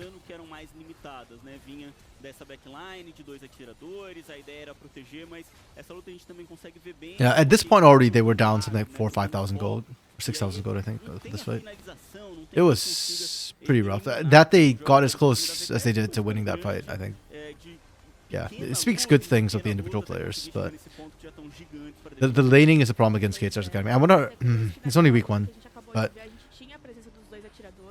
I'm just wondering if there are any teams on paper I think that would lane well against. Maybe Los Grandes could do it? I don't know how good MG1 is on that team.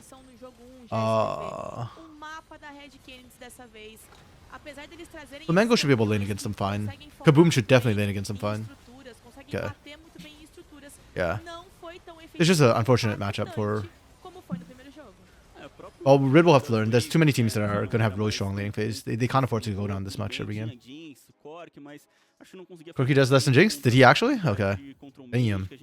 Poderia ter no jogo, o Azir foi banimento da própria Red, né, quando ele já tinha o Cork, tudo bem, então o Cork já estava setado pro meio, mas o Cork é campeão flex, o Cork ainda poderia ter ido fazer a rota inferior e I think for game 3, what I'd like to see from Red is just do something a bit wild. Pick something weird. Maybe coin flip the early game a little bit, sort of deal. E aí vem o Brown e as lutas ficam muito mais difíceis. Because it looks like K-Stars have woken up, Também and that means that you Rumble can't just tem uma coast anymore. resposta exata. A gente viu muito isso no first stand, como não tá fácil escolher contra o Rumble, é um first pick muito forte. After game 1, I don't Mas fault them a for going for like a construção super aí da late Reg game não era composition, tão because boa K-Stars também. was Então, very concluir esse sleepy. assunto, uma escolha muito Very, interessante, very porque a sleepy. gente até mesmo o Buipo comentou sobre isso lá na They LTA, not que show essa post escolha de games? Jace contra Rumble poderia ser uma solução, não tinha mais, porque já tinha sido queimado no primeiro Yeah, they jogo. didn't show post game. Então, Yeah. uma Just double checking that I saída didn't miss it. com K-Stars na hora de construir I o have done draft. before in the past. E agora, pro próximo jogo, a Red faz a escolha do lado vermelho do mapa, mudanças vindo por aí. Interessante. A gente vai pro rápido intervalo, daqui a pouco a gente volta pra descobrir o que vai acontecer nesse jogo de número 3. Oh, do they not show post games between like after games? I thought they had one after game 1.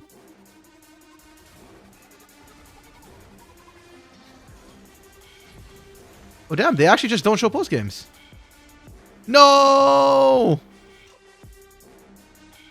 I wanted to know if Jinx or Corki did more damage. sonho, I hate this. vários desafios, I hate this. Okay. muitas possibilidades. I'm on production team. I don't know what's going on here, but Investir no yo, I'm better than de this. amanhã.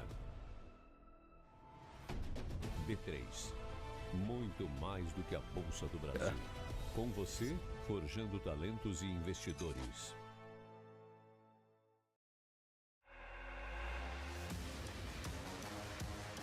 Is that B3 the production company? Maybe I keep seeing them show that B3 thing. Okay.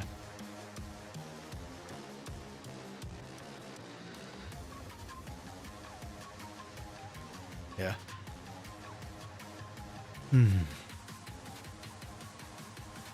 Okay, what prio picks are still left right now? Yeah, they're still Mbessa for the top lane. I think she's like the only like high prio pick in the top lane left. 80 carry role, there's still Kalista. Oh, I haven't written in my mouse for a while. I've forgotten how to do it. It's so bad. Wait, I can't see. Okay.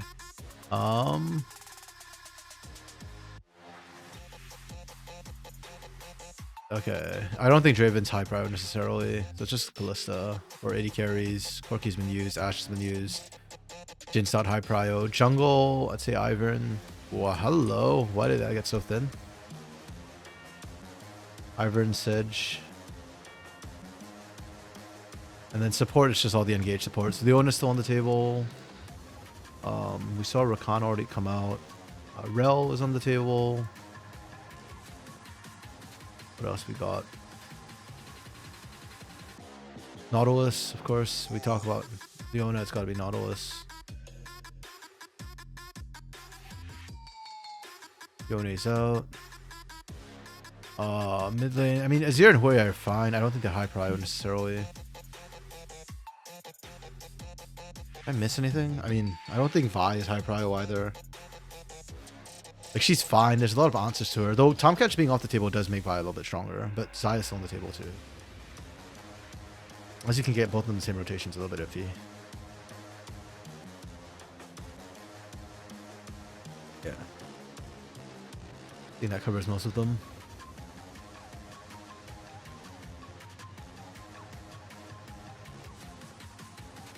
1, 2, 3, 4, 5, 6, 7, 7. Okay, so at least one of them will probably get through the first round. After which I expect to see... Yeah. I do expect to see them picked in the first round. I think it would be an oversight if If all 7 got banned out. Já vou fazer o seguinte. Okay. Quando eu falei que era Red side Nocturne? Red, você já então, Fiquei chocado. então já vai daí. I put Nocturne, I think, in the same tier as I do, like, the Hui and the Azir. It's a good pick. Okay, you had a better read than me. They did ban it, indeed, for Kate Stars. I think it's a good pick, but I don't think it's, like, super high prio.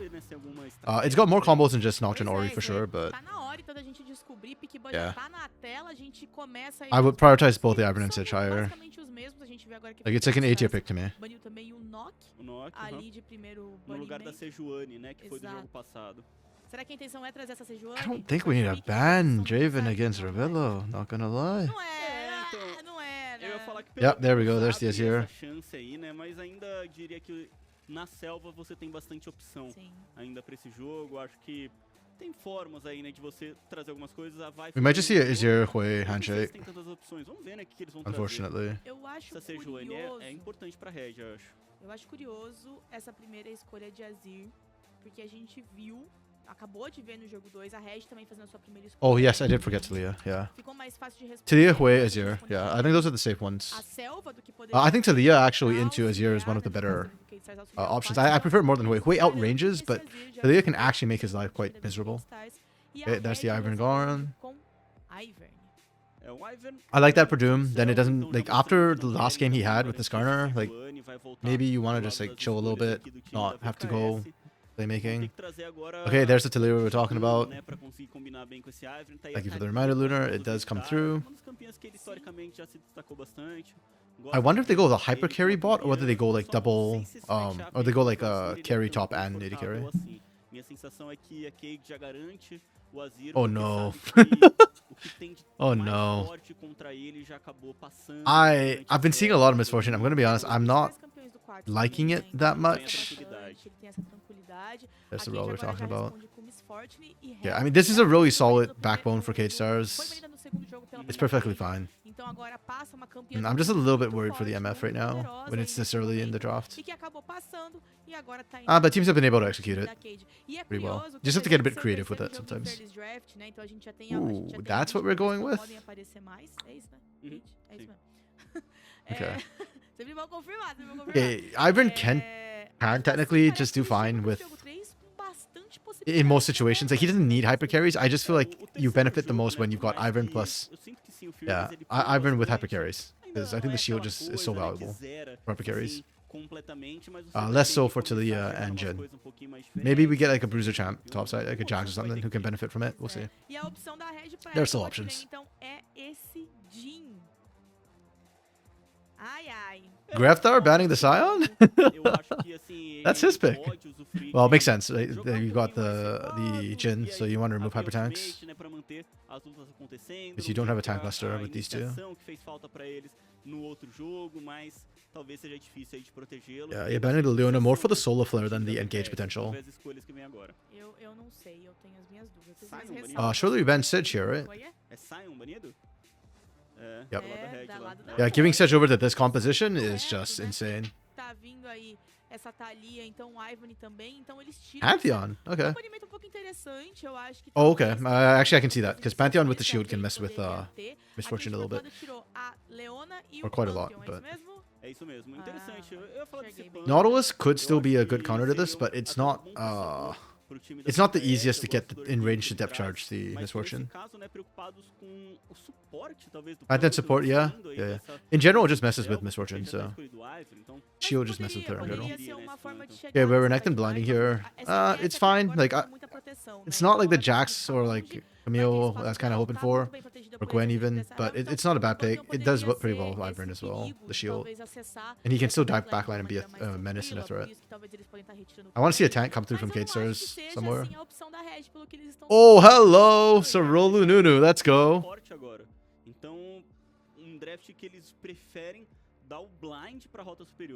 Do we see Mbessa come through? I would hate that. I'm not that big a fan of the Nara either. It's okay. It's okay. It's still got good team fight. Okay. And then we need a support. I'm assuming it's going to be Nautilus here. I don't think there's any other gauge supports left, right? Rakan, Alistair, Whipple's Blade, yeah. Leona has been banned. It's got to be not, right? No! No! No!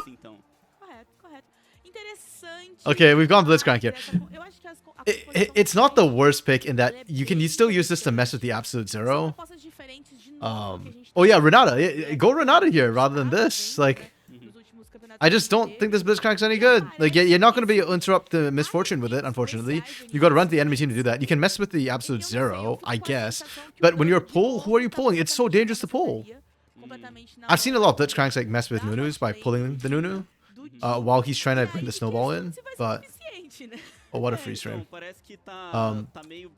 o foco muito grande aí em 2 carregadores. Oh, não man, sei I se é a melhor maneira aí do time da Red de escolher jogar e que Yeah, I'm not a fan vendo o Renekton, esse of the blitz, eu acho Blitzcrank que last é um pick here. You don't punish in lane. A lot of times you pick mundial pra the ele jogar contra, Blitzcrank into porque enchanters because you can quem é find the cruel, kills and whatnot. nota inferior, Against the Rel, it's really not that good. It's okay. Like, yeah, it's not that good against the Rel. Later on too, like your hook targets are so few.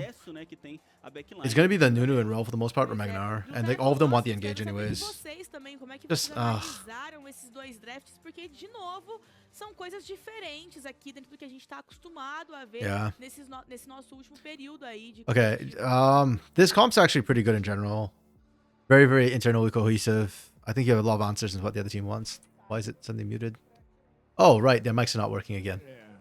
Esquisito. Eu achei que o draft foi esquisito mesmo, não tá aí. Mais do que isso, você falou que, talvez... That look in his eyes tells me that they're probably telling him in his ear right now that his mic's not, like, it's working now. Não tem dano, né? Yep, there you go, it's working, yeah. That's That's the look I get, like, I see casters have when we're being told stuff, and, like, we have to listen to both of what's in ear as well as what's Constante, né? being talked about by our Isso não co-caster. tem essa- Yeah, this is a good comp. I like the K-Stars comp. I think it's very cohesive, very, very good. They're really setting up the Misfortune for success. I really like that they're setting up Misfortune for success. This comp could have easily been like a 3.5 comp with the Misfortune, or 3 or lower comp with the Misfortune coming out so early. But they set up well. I really don't like this red comp.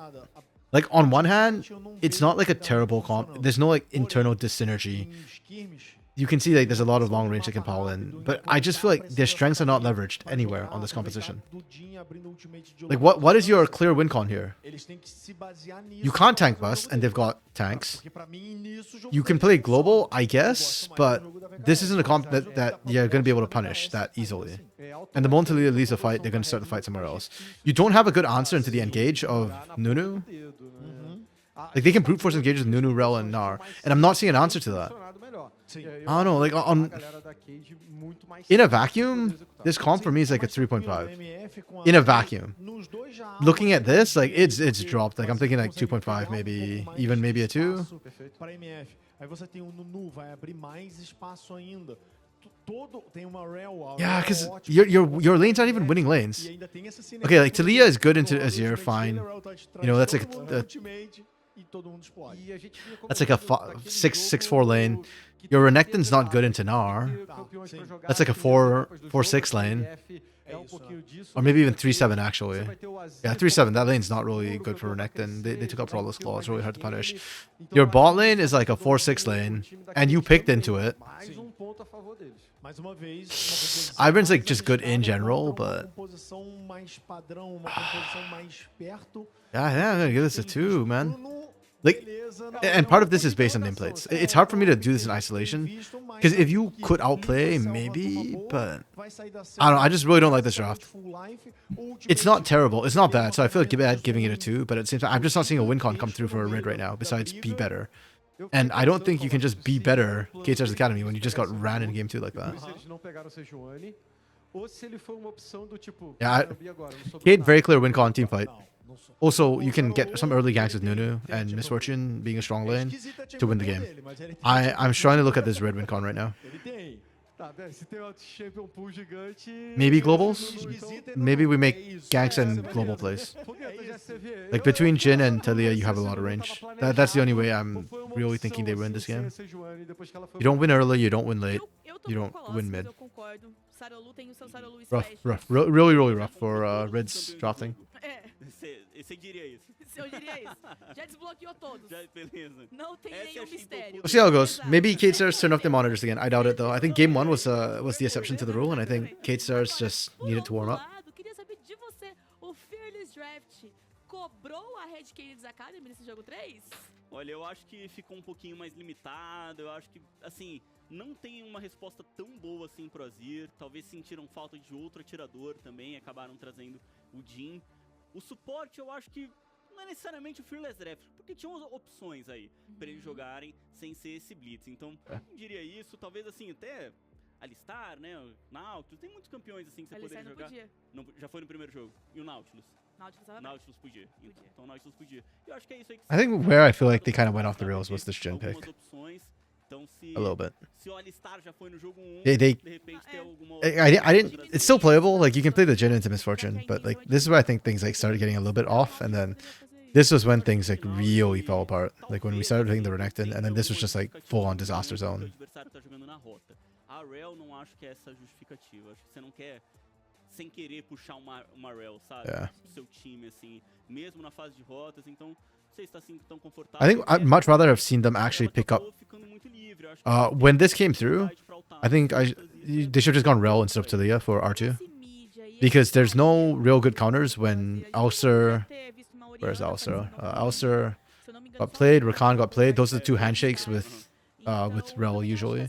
But both of them out in game 1, Rel just becomes such high prio. I'd have much rather see the Rel here and then the Talia here.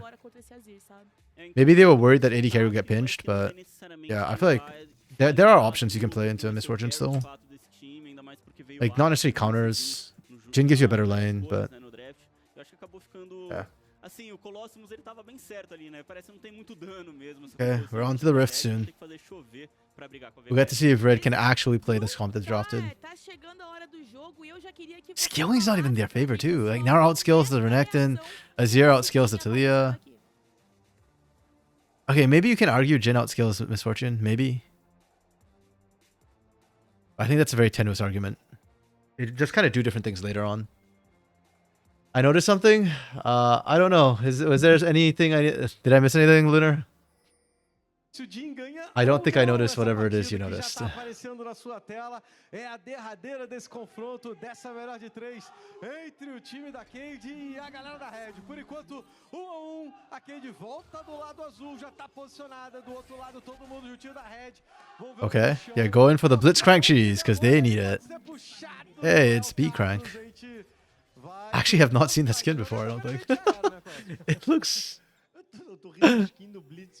I don't know, man. I'm not a fan of this green bee skin from Usant. Maybe it was yellow. I'd be more into it. But the green does match the jungle that he's roaming through, at least. It's camouflage. 5-man death ball is in Red's favor. Is it? I don't even know if I feel like the 5-man death ball is actually in Red's favor. Okay, 6-man death ball, I guess, with Daisy. Maybe they've got an extra body, but even then, like I actually don't even think it's that much in their favor because K-Star's Academy have so many tools to deal with it. Like you've got the Rel, you've got the Emperor's Divide, you've got Absolute Zero. Like it's just so hard for Red to actually death ball.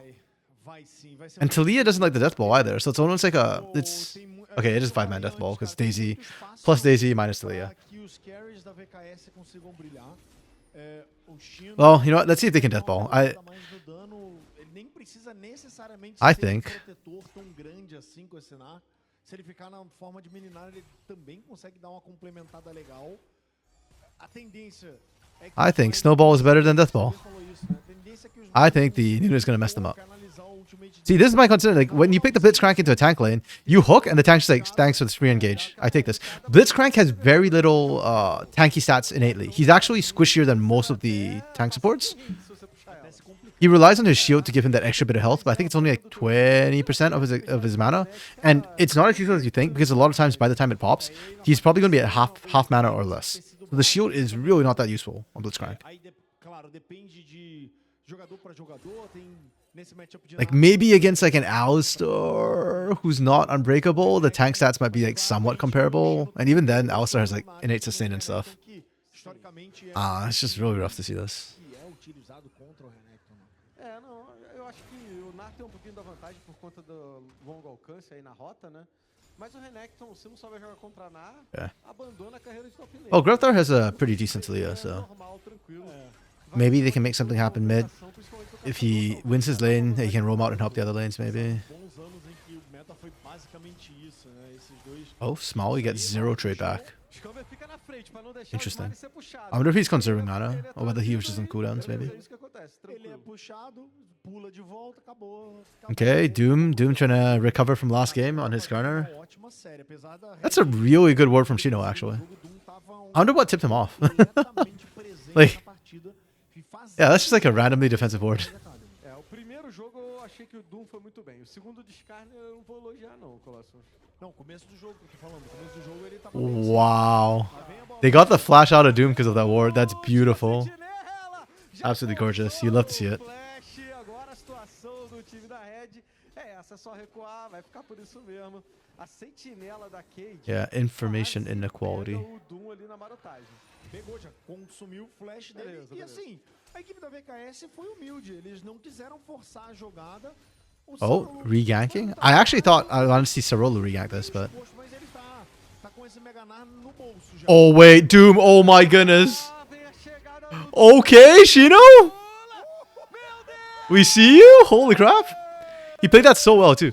Que cascudo! Like, he was about to go Mega before. Junto com o dano da torre. Vai Shivland, já fica pro And that's why, like, he stuck around. He went Mega at the perfect time. He cleared the wave. Zinz is low-key actually lucky to get out, but... GSTV, meu Actually, amigo. no, is he lucky to get out? I think Zinz should have stayed in there. If they stayed in there, they trade 1-for-1, but he couldn't have... There's no way he could have known. Oh my goodness. Okay, Kate's just out-handsing again. Persistência, talvez até demais, né, do time da Red em tentar criar essa rota superior. Agora acabou criando auxílio grande. Trying to see if there's anything Sarolo can kind of get out of it. I mean, he's up CS somehow, but there's not a lot of camps to take away. Vem briga no bot também. O jogo tá movimentado.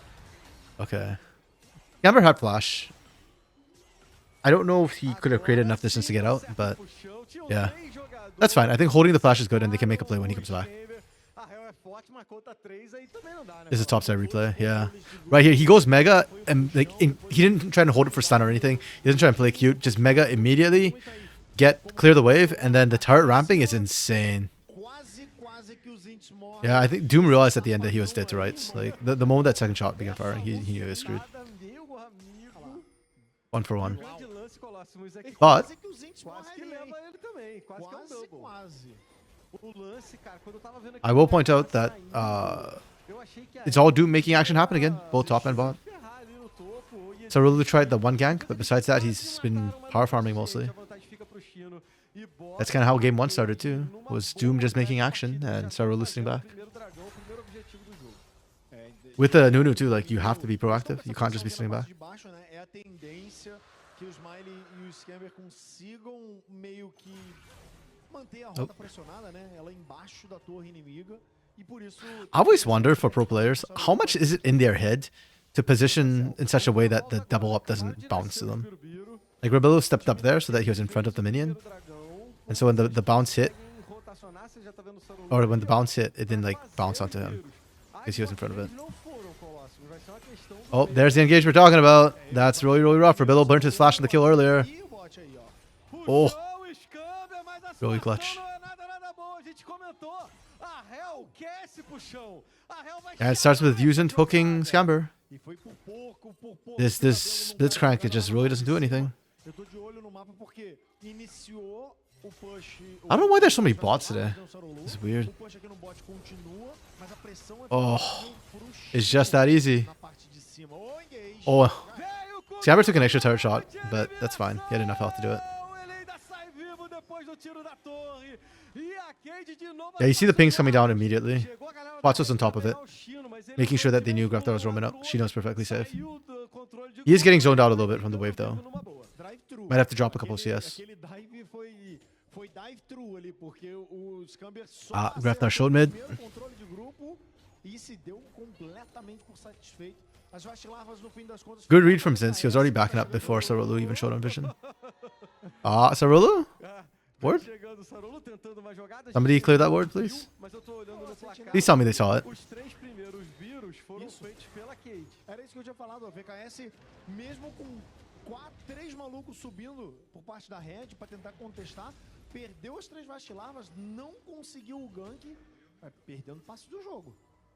Eu diria que vamos precisar de uma jogada pra fazer o jogo voltar, Colossus. A Margarida. A situação Okay. é difícil. Graftar. I'm liking these moves from Graftar. This is what you need to do. And he's not falling behind to make it happen either. É uma jogada de 4 contra Oh, 2 jogadores. really nice flash from Smalley. Vai se posicionando pra poder tancar. Really patient flash from Smalley. Não, He literally just stood there baiting that hook. chão, isso And the moment the hook came out, he acaba flashed. com a jogada da Red. Foi flash do Smiley pra Okay, sair so da we jogada. get Smalley's flash. They trade it for Doom's. Scamber fez Daisy goes down. Doom, They burn anything else? flash Nope, dele. that's it for now. Okay. Troca de flash. No ultimates really burnt on that play except for Daisy. É mais dramático o flash da MF do que o flash do Doom. Mas para a equipe da VKS, de novo, eles se defendem de uma jogada com vantagem numérica. Okay. Quats didn't really take damage from the mines. Fez, né? Flash aí pro Graftar flashed in prevention of the Emperor's Divide, but mas o flash do Greve colocou ele em posição defensiva. yeah, Emperor's Divide unfortunately Lá vem o Samu. didn't come through, so. Foi visto, né? Tinha uma sentinela posicionada, a Red só se mantém em posição defensiva. O Smiley tá se arriscando, deve estar no cooldown e agora sim Okay. a gente vem pra cima. Ah, that was a ward in that bush, that's why. Puxada, I was just thinking, surprised Sir really didn't just sit in bush and try and get the cheeky invisible Sub-Zero, because when you channel in a bush, or Absolute Zero, pardon me, when you channel in a bush, there's no sign that it's being charged. I just realized I've got to change the title of this. It's game 3 now. vai ficar por isso mesmo e de novo o time da Red tenta essa jogada, não conseguiu. Se olhar a questão das proezas, Colossus, falta um abate pro time da Cade. Yeah, again, really slow start to the game from Stars Academy. E falta monstro épico. They're not quite able to find anything. At least Saruli's been ganking a little bit. Tá com a mãozinha aí na bota. I don't imagine the game's going to be much quieter for much longer. Objectives are spawning soon, minute to both. And it looks like Red Academy wants to fight. I don't know if it's in their advantage or not to actually fight. The Stars are already... they're not at their power point just yet. They're ideally like 1 or 2 items, but they do have a lot of just built-in AoE, so... Tô esperando esse Nunu acertar aí uma pelota dessa. Okay, Quad still has Flash. And Emperor's Divide. Oh, he just slides right on out of there. Oh, the turnaround, especially since Daisy. Manage Storm. Double TP being channeled by Red. Is it enough? Okay, they interrupted. But watch for the bullet time. Oh yeah, that bullet time's doing work. Current call? Okay. The current call is good. Oh, Graftar overstepped, I think. Yeah, Graftar overstepped. It should have been better for Red. I actually really appreciate what Red did. That fight started so badly for them, but they still managed to do everything right, it feels like. Yeah, give us the replay. Give us the replay. I think Red Academy did really, really well in the fight. It just... Yeah. Smalley and Shino at the end there. Shino's actually impressing me a lot this series. Like, I knew he was good on Furia Academy and Furia, even in Furia when they played the match. Okay, Doomsteel is one away. Won the Smite fight.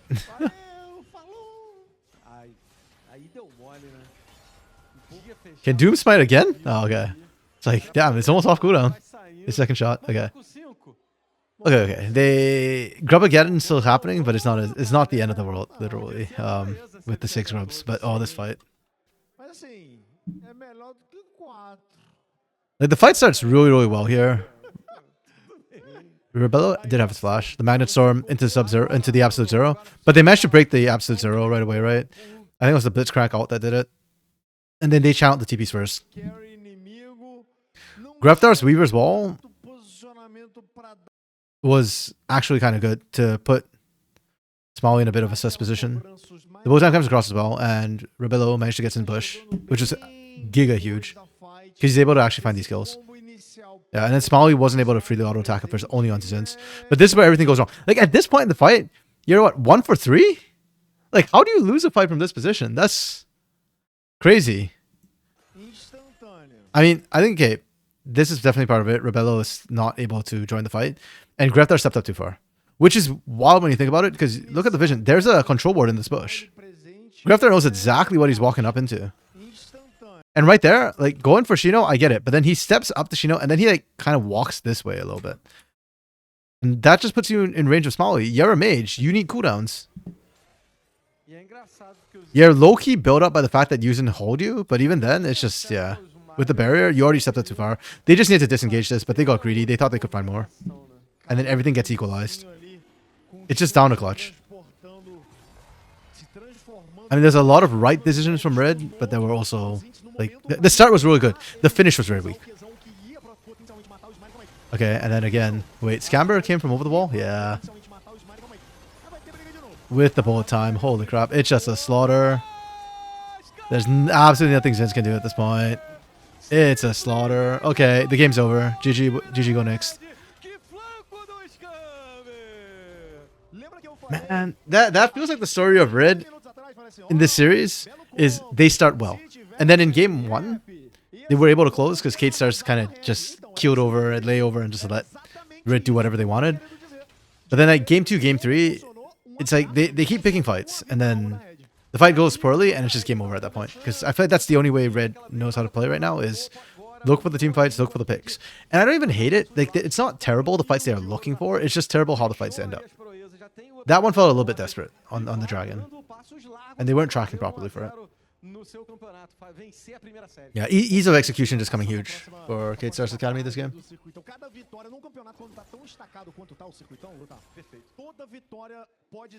Yeah, I still don't really know what Red Academy's win con was, and now it's just gone. Like, what's the comeback mechanic here? Like, maybe we wait for Yuzin to try and find some sort of miracle hook, maybe? Okay. Like, sure, you got the pick on Sorolu. Good for you. You just lost our top side.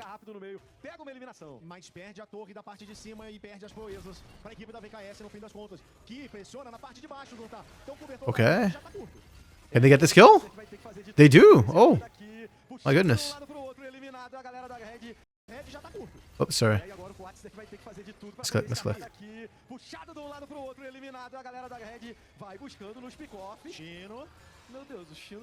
Okay. Ah, sorry. I'm poking stuff right now trying to control my time controls. Because, yeah. Try to speed up to live. And catch back up. Spent a lot of time breaking down that fight around the Herald. Yeah. Like, you look at the kill score, it's 6-9. It doesn't feel like it should be game over, but it's just like the way how everything else has been playing. The gold, the turrets giving gold plate and everything. And Red just feels so incredibly far behind right now. The pick on the quads was good though. It doesn't fundamentally change anything, but it gives more gold, and that's what you need when you're behind. Yeah, they still get the stun on to use it, and then bullet time. They have nothing to stop it with. Oh, Shino really wants this.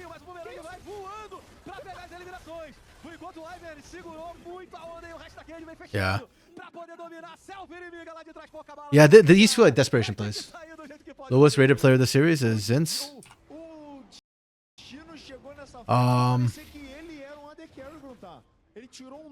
Wait, what did Yuzin do last game?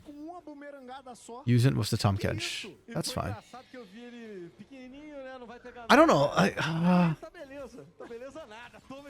Yeah, to me it's probably either Zinz or Yuzin. Like, Rebello's not having an amazing game either, but like, I don't know. Depends on, okay, whoever called for the Blitzcrank pick this game, if it's Yuzin, then I think Yuzin lower than Zinz for me. But if it's, yeah, because at least you can see Zinz is having impact this game, you know, with the Renekton. Like, he's actually in the right positions to try and make things happen. He's got good flanks. He was a little bit late on the Dragon flank, so it's kind of like, okay, not perfect, you know. That's what, yeah, I can kind of see it. I don't know. Okay, Graftar gets out. Yeah, you kind of hate to see actually have to use the ult to constantly get out of dangerous positions though. And what is this TP from Graftar? Holy crap. What are we looking for here? Mas não vai conseguir pegar o Chino. Não, mas o Greve tá usando esse TP pra escapar agora. Eu tô ligado. Esse TP dele tava atrás das linhas inimigas. É, esse TP dele aí pode parecer muito brabo, mas era um TP defensivo. A galera da Cage não para, Colossus. Ataca de um lado, do outro, usa o arauto que eles tinham pego, levam o TP. I think MVP for me this series is probably going to be Shino. Even with a big name like Smalley playing today, or in this series, Shino's high-key impressed me. Like, and I guess that's to an extent why, like, I'm hesitating on Zinz being the worst player, because I feel like part of it is also Zinz is just playing incredibly well. So is it, or I mean, Shino playing incredibly well. So is it fair of me to like dumpster on Zinz when Shino's doing so incredibly well? pegar esse dragão, não conseguiram a torre, mas eles estão com tanto ouro na frente, esse dragão pode ser mais importante. O 4 vai com Yeah, but for sure, Zin's and Usage are not having a good game. não vale a pena não. Or a good series, pardon me, not just game. Compensa. E ele não Greftar is definitely MVP for Red. Doom had a hit or miss performance. His Skarner was bad, but his Ivern and his Maokai Esse aí não were vai. good. não vai. Não é bom. Rebello's been very quiet. Legal. O time da Cade Like, he's faz o reset, doing generally fine. Miley com o Scamber, o resto da galera tá posicionada Like, pela he's tela. just average AD carry, doing average AD carry things. If you can peel for him, he can do damage. If you don't peel for him, he dies. Tá muito na frente, Colossus, eles estão até num ponto que Cade Stars, I am a little bit disappointed in Sarolu so far. 'Cause I feel like he's been a bit too passive for my taste in the early game. Completamente o controle Scamber as well has been nigh invisible until this game. His Rel's been very, very good though. He got some good Magnet Storms, but not enough. Yeah, not enough for me to offset his não tem mais aquele lack of ritmo, né? impact. Eles viram o Scamber e o Scamber, que legal que você tá aí, né? É isso. Eles estão vendo os câmeras, mas não estão vendo I like this from Cade Stars. Their rotation through the lanes has been very good, and they're ending up on this top side just as Atakan is about to spawn. They've denied all the vision as well, and because they denied all the vision, Red got caught not sleeping exactly, but like they can't see where people are, and they thought Cade Stars might be rotating away, so they kind of walked away. Para aquela T2 lá do topo. And now they're trying to reestablish vision, Porque o Quats tá controlando a zona de minions pelo meio. Só pra which is really important when Atakan's right there. Será que não conseguir fechar? A VKS tá dando um recall. Recall meio preguiçoso da equipe da VKS. Podia estar 3 passinhos pra trás. Teria dado I've seen a couple of times in like the LTA level, like tier 1 level, where on a reset like this, the other team just pushes in and tries to steal the Atakan on that reset. It's a little bit risky because this is Hexgate map, so people can get there pretty fast, but I actually would have liked to see Red try and make that sort of play. Unfortunately, Greftar's TP's down, and he can't Weaver's Wall all the way across the map. If not, I actually think that would have been the call to make for Red Academy. You're falling behind, you need to get something desperately. esquisitaço. Todo mundo com Those Hexset gates meant that Greftar didn't even get that outer turret, because Quats was able to just rotate with the gate. São os dois primeiros aí no placar de ouro. E, pô, é 1K e meio pro Quite rough. Quats, 2K e meio basicamente pro Smiley, 2K e meio também pro Chino. GSTV, esse jogo tá muito estragado. Yeah, now that Case has a reset, it's impossible to take. There's no vision here whatsoever. Pra retornar, And with the Nunu on the other side, every single bush could have an absolute zero channel. Even worse, you don't see Shino. Between the two of them plus Scamber, like, that's just death. Tendo dificuldades também, né, de proteger. Yeah, Red are going for the Constellation prize. Can they get it? Menos, as próprias I think they should be able to. It's pretty low. estruturas do time da VKS vai mostrando, né? Nope, they can't. Oh! Gorgeous! Oh! Greftar dies to turret pretty much. Because of the Emperor's Divide. It's a slaughter. And they get Atakan. meu amigo Quats. So clean from Katers. So clean. Falou, pode vir. Red A bought a support channel. São 3 abates. That they did. Yeah, like I said, I was very puzzled by this Blitzcrank pick and drop. And I am quite sad that it didn't pan out. That it kind of just went exactly the way I thought it would, which is not good. A equipe da VKS fechou e faltou o dano. Olha só, não é mesmo que faltou o dano. The Cade Stars fans are happy, and rightfully so. Oh, Shino. Não tem, não vai ter, meu amigo. Porque a situação Gino's feeling himself. é terrível. Não tem mais medo. O time da Cade vai avançando. Oh, wow. Smalley forced Rebello to cancel the current call. He wouldn't have found anything anyways, but nevertheless. That's disturbing. Yeah, Cade Star skilled up so well this series. Game 1 was terrible. Game 2 was pretty good. Game 3 has been a clinic. This right here is why Quats for me was a top 3 mid laner last split. Or the split before even, with like Dioj and Tukui in the league. Oh. Yeah. I feel really bad for Quats, even with Tukui not playing this split, or not currently listed as a starter, and Dioj getting promoted last split and dropping out this split. He's still got really tough, like, he's gonna face really bad, like, tough competition. House is in for the split. MG1 is coming in from, I forget where MG1 played actually. Oh, Saudi League, I think, last year. And it was an LDL, which is like the LPL Academy League before that. Okay, here's the Hail Mary from Academy. Ah, Scammer's like right there waiting for it. Yeah, that wall from Greftar was not good. Yeah. If Yusin could hook somebody over the wall, maybe, but as it did, it just slowed down the rest of the team from catching up. But that's just Zin's Uber delivering himself into the enemy team. Não consegue fazer uma jogada melhorzinha. Oats. Isso tudo aconteceu sem Nah. Quats deserves his name this game. His year of the game is good. If he's doing badly, he's Oats. If he's feeding, he's Oats. But this game he's carrying, so he gets to be Quats. He's carrying. Yeah, Kaiser's just messing around a little bit now. Hey, Paglioni, why is there a Blitzcrank? That's something we could not figure out. I'll pull up the drop after this game and you can see. I was screaming when I saw the Blitzcrank. It was not a... To me, it was not a Blitzcrank angle. There were many better options that they could have gone for.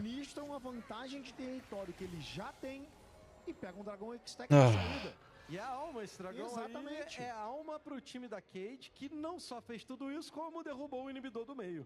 Então tem Super Minions avançando pelo meio. Really can't be the support pick from Temu. A galera da Cade.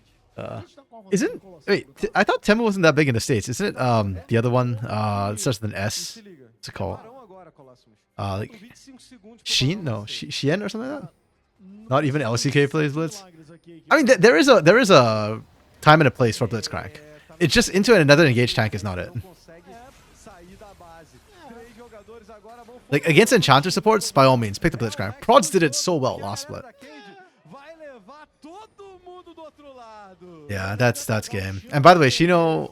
Okay, Shino died. I thought Shino got away for a second. I was like, if Shino gets away, that's just icing on the cake, man. 3-man gank and he walks alive. Oh. Yeah, Cade are not closing out that cleanly, but it doesn't even matter. They just go for Baron. Shino has TP. But using respawns faster and with Hex Gates, it'll be a 4v5. Wait, this is the one place K-Star can throw if they go for Baron. Please don't go for Baron. Tokyo Drift. Oh, Greptar's caught with his pants down! No way! We walked into this! Right here! They are sitting in absolute zero range. They walked into it! They actually walked into it!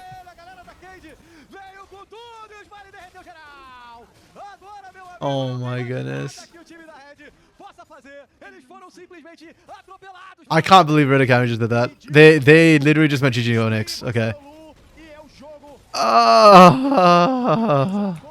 This is not the way I wanted the series to end. I mean, again, props on Red Academy for winning a game. I thought it was going to be a 2-0. And I think that's not unfair of me to say. But also, this was kind of... That game 3 was a bit painful to watch. Okay. Shinny. No, Xian, yeah, so Xian's right. It's mostly clothing. Temu's everything. Okay. Yeah. Okay. Yeah, that was rough to watch. Okay, so the draft Anglioni, because you missed it. This was a game 3 draft. Blitzcrank was R5. For what reason? I do not know. Hey, there's a love fan in there. I don't know why this was picked here. There was absolutely... I'm genuinely looking at this comp and going, there's no reason you pick it. You can't... You're probably not going to get your static field off to interrupt the MF ultimate. You're not going to hook the MF, and you're not going to hook the Azir. That's for sure. You've got 3 frontliners here, all of whom are happy to engage your team. So what is the point of this Blitzcrank? In lane, Blitz Jin does not beat Rel Misfortune. Like, Rel just thanks you for the free engage. She's tanky enough to soak and get the stun off and everything.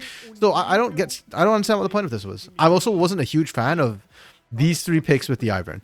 I don't really like the Jin with the Ivern. Like, Hyper Carry here would have probably been better. Like, maybe you pick it for the MF, fine. Then I want to see a carry in the top lane who can really take advantage of the Ivern shields. I don't know. It's just a weird draft from Red Academy. Lunar was lambasting their game 2 draft, which I thought was, like, a little bit risky, but I could kind of see it. But, yeah, it did feel like they've disadvantaged themselves in draft, Red Academy, this series. Game 1 was fine. Lunar still didn't like the Cho'Gath, but I thought it was fine. Actually, no, that's Kate Stars in the right game 1. Yeah. Their game 1 draft was fine. It was good. They got a lot of OPs. And then game 2, game 3, it got consistently worse as the series went on. I don't know. Wish also exists? I am not familiar with Wish, Lunar. Is that furniture or something? I'm thinking Wayfair, not Wish, but I don't know what Wish is. Yeah, the Nunu pick from Cerulu. I like Cerulu's champion pool. He showed it last split as well in best of 5s. I think he was a big part of why Kate Academy won the games and did as well as they did. That and Kissy, of course. Kissy's an absolute monster, which is why he's now in tier 1. Yeah, this fight was the tilter for Red, I feel like. If Red had won that, they might have been able to try and do something at least this game, like Snowball, but when you're behind with this comp, like into the comp that K-Stars have, I just really don't know what you're expecting to do with this composition. This feels like, okay guys, like just play comfort. We just play comfort and win. I mean, Zinsis plays a lot of Renekton, to be fair. I think it is a comfort champ for him. I just can only assume that Blitzcrank is like another comfort champ for Uzint, but if that's the case, you just go Pyke if you're going to do that anyways, you know? Was Pyke banned? Yeah, Pyke was not banned. It got banned in game 1, and then they just let it through after. I would have... Like, I'm not saying Pyke's good, but if you're going to play comfort, then go comfort all the way. If I looks to be a better pick than Jhin, maybe Thresh. Yeah. Like, both... That would have been a good counter... or not counter, a scaling champ that could take advantage of Ivern. Maybe even like a Sivir potential. Okay, no, probably not Sivir. Sivir would be too short range. But yeah, the Jhin just felt weird. It just felt like we're playing for lane. And if you're gonna do that again, like Blitzcrank was not it. Thresh, yeah. If you're going like Aphelios Thresh, 100% yes. If you're going if the Jhin was already locked in, then no. Thresh Jhin feels really bad. And it's like arguably an even worse lane to try and play than Blitzcrank. Which is counterfeit Shopper's Paradise. Oh. So I guess it's not legal. Okay, well, that's that one in the books. MVP this series for me was probably Shino. I was very, very impressed with Shino. Wait, let me...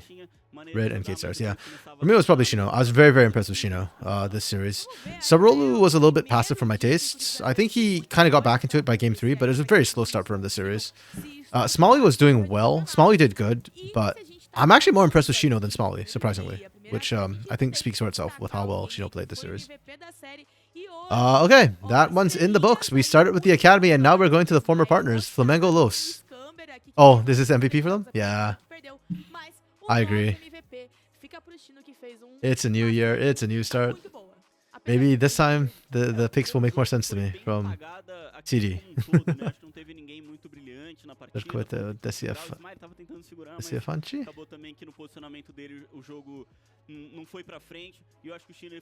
Yeah.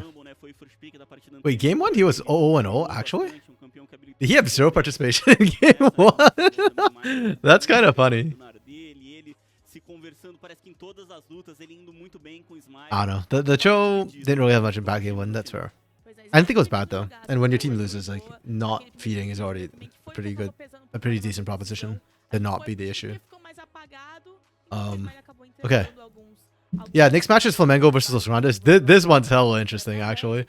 So I mean narratively as well, the fact that Flamengo gave their spot, or Los Grandes bought the spot from Flamengo, they were partners for one split, it was like a mess. But the rosters they have as well, this is the INTZ core, right? Yups, Yampi, and Ninja Kiwi. And then they got Momochi from Liberty Academy, who, I'm going to be honest, I don't remember Momochi pretty much at all. Because he was paired with Mikau on a roster that was not about the bot lane whatsoever, right? It was always about the top side of the map for Liberty Academy. And then Pilot coming in, which is... Pilot has been quite a polar player for me. I remember in the past I used to look down at him as a KDA player, very passive, doesn't do anything. But last year on Liberty, I think he was like their bright shining spot. So I actually kind of really like this. Is it an upgrade from Dioj? Yes, I think I'm gonna call Pilot an upgrade on Dioj. So yeah, strong roster that did play in CBLOL. I don't know if I'd say they're LTA South ready. They might do better than Fluxu W7M, but yeah, that team's a whole different issue. So strong team, good hands. The brothers are still together. Love to see it. Los Grandes, they picked up Steiner from Fury Academy, who's good. MG1 is my big question mark. This guy played in the Saudi League last year, so he got his money, and it looks like now he wants his trophies. So he's coming to Brazil, formerly LDL, which is the LPL tier 2. So he should have hands, if nothing else. Which, well, I feel like we've seen a lot of imports with hands who Can be a bit hit or miss. So, yeah, I don't want to say like, oh, he's got hands, he'll carry this league. I think there's a lot of good mid laners. Envy, House, Pilot's pretty solid too. Greftar's in here, Annie's still here. Yeah, there's a lot of mid laners for the playthrough. Their bot lane though, this low key, I'm actually kind of hyped for. Low sit 2 month boot camp in Korea. Oh yeah, I heard about that. Yeah, I was very unsurprised when I heard it because that was when I found out that their coach is Stardust. They basically just and I was like, oh, of course, it's Stardust. This guy loves his Koreans. Makes sense that they go there and they boot camp there and pick up MG1 probably on the way. Do you know, Wokes, how they did in the boot camp? Like, were they doing well in Korea, making a mark, that sort of thing? And by the way, Sanghyun is Cappy. That's why I was kind of excited for this bot lane. Because I remember like there was the Cappy BRTT bot lane, and I was like, ooh, I don't know how that one's gonna go. Like the one I wanted to see actually paired with with Cappy was Natuno, because Natuno got elo help for so long. Yeah, that it's kind of nice to see him like with an actual good support now. Natuno is running out of excuses. I mean, you could argue that he already ran out of excuses, and that's why he's in Academy. But if you're paired with Cabby and this bot lane does not stomp, like, Natuno is washed at that point. He is not the Natuno that we knew and loved on, was it Flamengo? Yeah. Back on Flamengo in those days. Like, that Natuno is gone if he can't work with Cabby. Woxy believes scrim results were posted on Twitter. Okay, let's take a look on Twitter. And I assume, oh, come freaking on.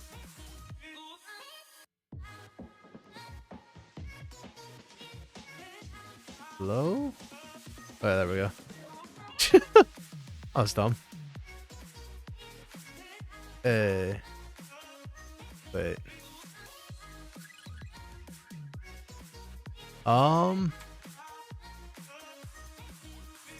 Did they post scrim results?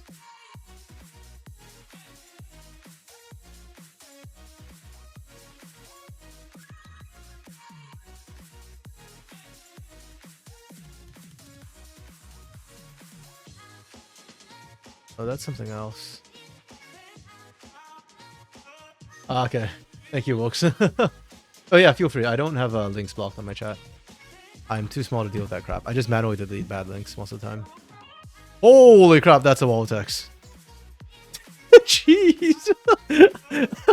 I actually start sorry for the long text. Okay.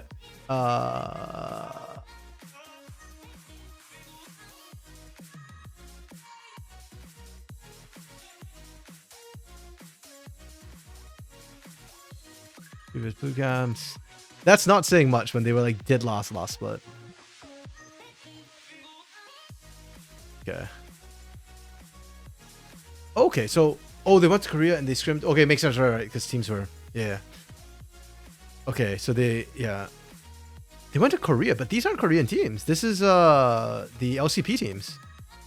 DFM, they went 50-50. Okay, this is not old DFM though. This is like wash DFM. So, yeah, Gam also got weaker, unfortunately. I heard Wills was pretty good. Well, not heard. Wills is pretty good. So, that makes sense. He got 2-0 by CFO, and CFO probably didn't want to scrim them anywhere. PSG got a lot weaker, or not PSG, just Talon, sorry. Talon got weaker, so that's not a good thing that they're losing like that. Chiefs? Oh, okay, that's positive win rate against Chiefs. Makes sense. Chiefs is not great. Okay, and then they scrimmed the tier. Oh yeah, they are tier 2. Never mind. I was like, why are they scrimming tier 2 Korea? Are they? Who is on Genji Academy that they lost 8 out of 9 games? Hot damn. They didn't play Nongshim. 50-50 with T1 Academy. Okay, not too bad. That burning core. That's a funny name, fact. Frank, I think that's Frank Esports. Is that Frank Esports? FAK? Flash. Yeah, that's what I'm wondering. Like 89% win rate against that. Like, what on earth? LCP has 4 teams: Talon, CFO, Vikings, Gam. Aw, LCP absorbed the LJL too, so DFM is technically one of their teams, and I guess Or unless, wait, I can't remember if they did it. FBK's Frank, yeah, that's funny. How did Frank lose as many games? I thought Frank was better than this. Surprising. Okay, that's interesting. Yeah, fairly young looking roster. So it just goes by MG, not MG1? Okay. Maybe it doesn't have to be MG1 anymore because the only MG in this region. Oh, Frank got raided this split? Unfortunate. Yeah, when you demote, oftentimes your rosters get raided. I'm actually surprised by how Kaboom managed to keep most of their roster, despite demoting. Like here at Season House, I'm actually kind of shocked that these guys are still here. Losing the 2-0 was expected. We already heard that they were going to lose the 2-0 already, long before this. So having Skuro here is not the end of the world. Skuro's okay. Oh, they did it again. They did the flash draft. Okay. No, not only did they flash draft, they got the stupid order wrong. This is not pick order. This is roll order, which sucks. Okay, well, it is what it is, guys. It sucks, but that's all we have. Okay, let's take a quick look at the draft here. Skarner ban, already better than last game. Varus ban, okay. Yone ban against MG. That's interesting. I don't know MG's champion pool.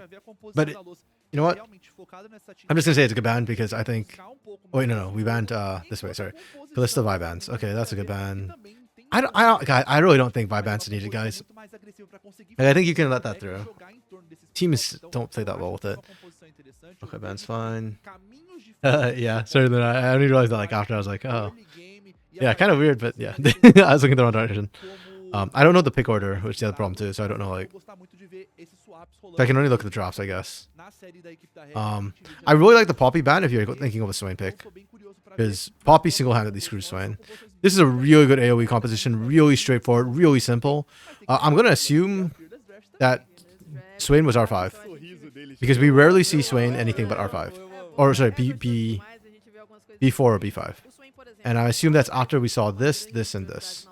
Or this. What would the 3 out of 4 of these will be seen? So I really like this comp. I think Swain is basically just a Thanos draft into any sort of Kai'Sa type composition. So they've got ways to dive the backline. Ezreal is very mobile. They have no way to lock mobile. Yeah, holy crap, guys. I think this is a 5 out of 5 draft from Los Grandes. This is really good drafting. Flamengo, it wasn't a bad draft. Like, you can see what they were thinking with this. This is really, really good. Talia actually does pretty well into Swain, so I like the pick into Swain, and I assume this was their counter after they saw stuff. And or maybe they just went through it. We know it's a rough lane for Swain, but we don't care. It destroys everything else. It's fine. This draft in isolation was actually a good draft. I'd give them this 4 in isolation. 4? Yeah. And this could have gone up to like a 4.5 or... even a 5 depending on the draft, or it could go down to a 3.5. But because they literally picked it into this, like, they got... Oh, Rumble to the...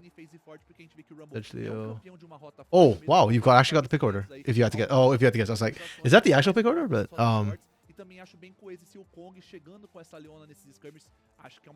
yeah. Unfortunately, because this got countered really hard, I can only give this comp like 3.5 at best. Do I even want to get a 3.5 or a 3? I mean, Kai'Sa counters as... Upside was fine. Yeah, you know, I'll give them a 3.5. I actually think, if not for the Swain, this draft is actually pretty good. But then Swain literally just runs them. Swain is countered by Talia, yes. Like I said, but I think that the problem is compositionally with the Wukong and Swain and Rumble, like this comp just has no way to play the team fights that they want to play. And if they don't team fight, I don't see split pushing being a viable option for them necessarily. Like, yeah, both teams rely on team fight to win their games.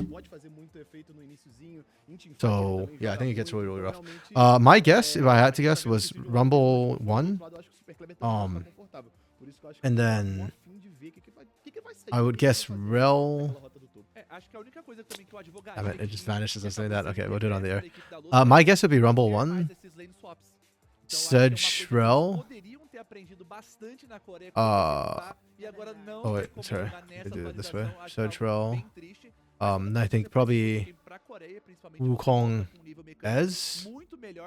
And then Kai'Sa. vocês vão trazer toda essa expectativa que a gente tá tendo And then, oh, that can't be right because Rel still got banned. Yeah, Rel was definitely round 2. You're right. Aprenderam também sobre macro game, o que eles vão poder mostrar de diferente pra gente aqui no dia de hoje, né? Okay. Exatamente, a gente tá vendo todo mundo perfilado. Yeah, then it has to be like Talia. Cada de um lado, Lois e Flamengo. It has to be Talia then. So yeah, we counterpicked. We self-countered on this. Agora estão separados. A gente vai ver o que vai acontecer nessa primeiríssima rodada. Jogo pesadíssimo entre Lois e Flamengo. Yeah, I think that was the counter to that, and then they probably picked Rel, and then I suspect Aatrox was the last pick on this team. I could be wrong. I mean, it feels weird to pick the Aatrox into this. Like, you've just doubled down. I'd much rather seen a split pusher come through. I don't know. Talia's the blind mid, yeah. Wukong was second round as well? Wait, what did they ban? How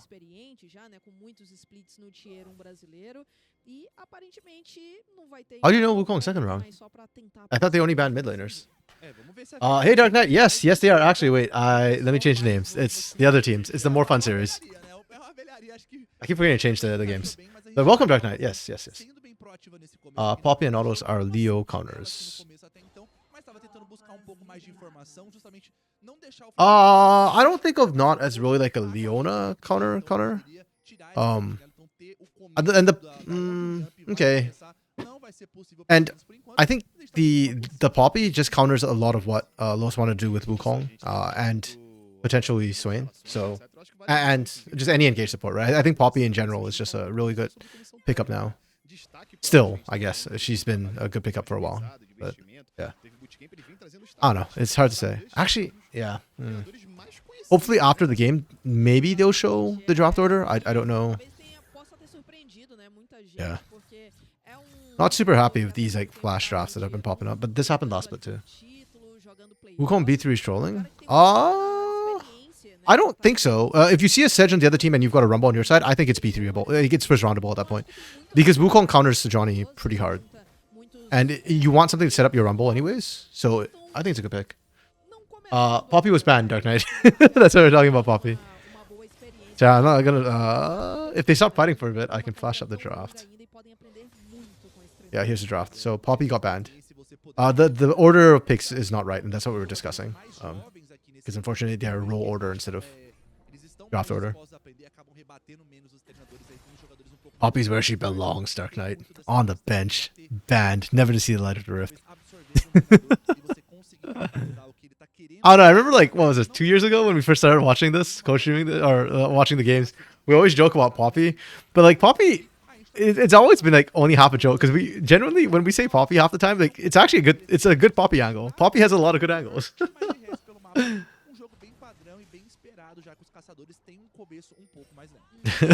Aatrox. Yeah, I don't get the Aatrox R5 though. I don't feel like it's a good pick here. Like literally you're picking it for lane maybe? And then what? Like, I don't know. I really don't like the Aatrox pick. If it's R5.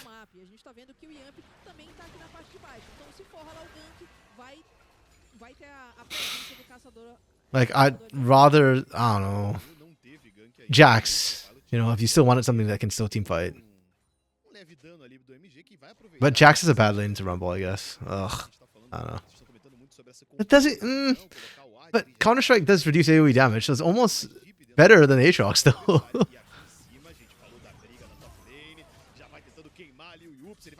Like, right there, freaking Aatrox is getting mogged.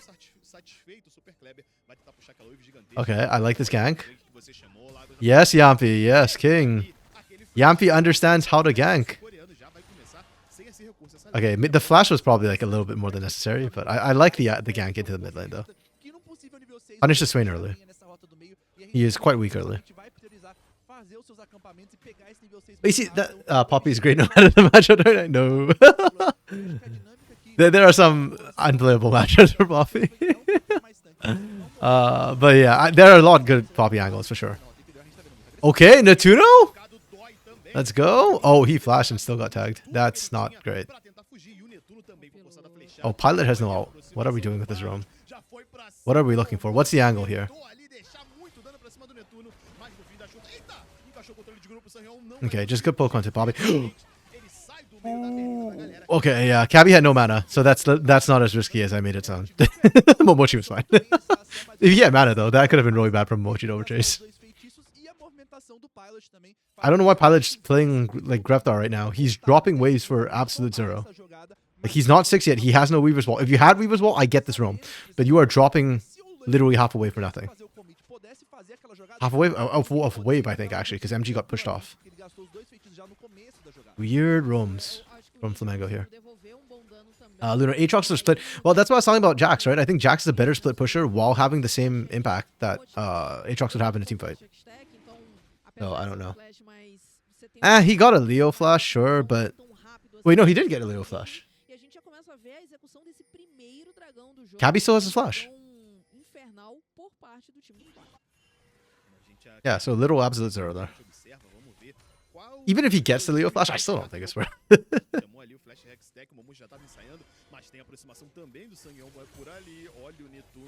Okay, lane swaps to come through.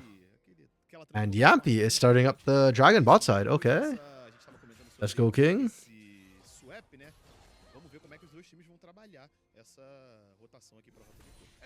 Yeah, those minions are y'all. When people talk in chat, you get a minion to represent you.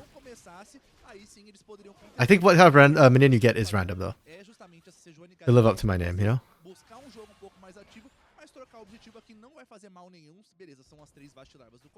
I thought I had these last year already. Maybe I didn't. I can't remember. Dark Knight's red side.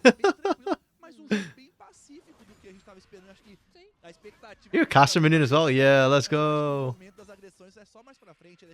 We've got Lunar here being snooty with her siege minion, or the super minion, pardon me.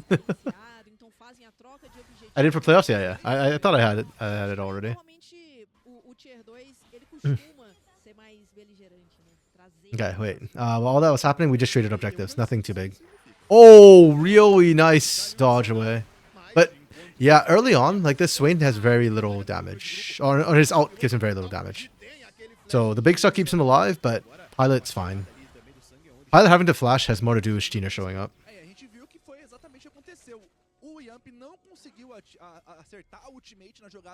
E o MG teve muito HP para conseguir comprar esse tempo pro Steiner chegar, que preferiu não comitar essa jogada, tentou não gastar flash, acho que ele pensou em não utilizar no kills still. Para fazer alguma coisa. Still 0-0. Teams are playing very defensively. We're going to see a voracious Atakan probably this game. Bird's hard. Mas foi, pelo menos ele consegue tirar flash importante ali na rota do meio. How do you miss time? Because of the flash. And because of the threat that MG put down. Let's just try to survive and run away. Oh, we are lagging a little bit. Okay, wait. Let me pause for a second. Let it buffer a bit. Half a second behind is still fine. Até porque o flash do MG vai voltar daqui a pouco e isso pro Swain, para essa criação de jogadas e para você contestar objetivos é muito importante. E uma coisa que vale destacar também I hit the flick and forgot to. Oh, did he? Okay, I didn't see that. That is really unfortunate. Maybe it was on cooldown from trying to flick MG earlier. Like setting up for a flick that never happened. Maybe, I don't know. I don't recall. Tá preferindo utilizar justamente a pressão para garantir esses objetivos neutros, para continuar mantendo que o Steiner tenha uma vida tranquila. E por hora o jogo vai seguindo dessa maneira. A gente tá vendo aqui já que This honestly feels like a CB LoL game. Requires milkers constantly. That notification. Did you guys hear the notification? Please tell me you heard the notification sound. Second May, thank you for the follow. CDLCK is where we're at. No, I don't think we're quite that bad yet. I mean, there is action, just no kills. Yampy's been making good map time. If anything, Steiner's been more quiet, but as a Wukong, you're trying to power from 6, get that Cyclone, and that's when you really start to pop off. You heard it but couldn't understand it, Dark Knight? Okay. It's Desafiante, who is North American tier 2 caster, NATL caster. Saying some words that I don't really wish to repeat. And I blame Lunar for this, by the way. Lunar was... Yeah. If somebody follows, then the notification will go off again. But yeah, it was a very random thing. I think the alert box is really quiet. Maybe that's why. Let me up the volume on that. But yeah, Zero, so you sure this isn't English? Lunar, you just keep firing away at English soccer, don't you? Is that your new thing? Now that you lost the bet to 4x4, you're not going to argue about NFL anymore, and you're just going to shoot at football instead. English football.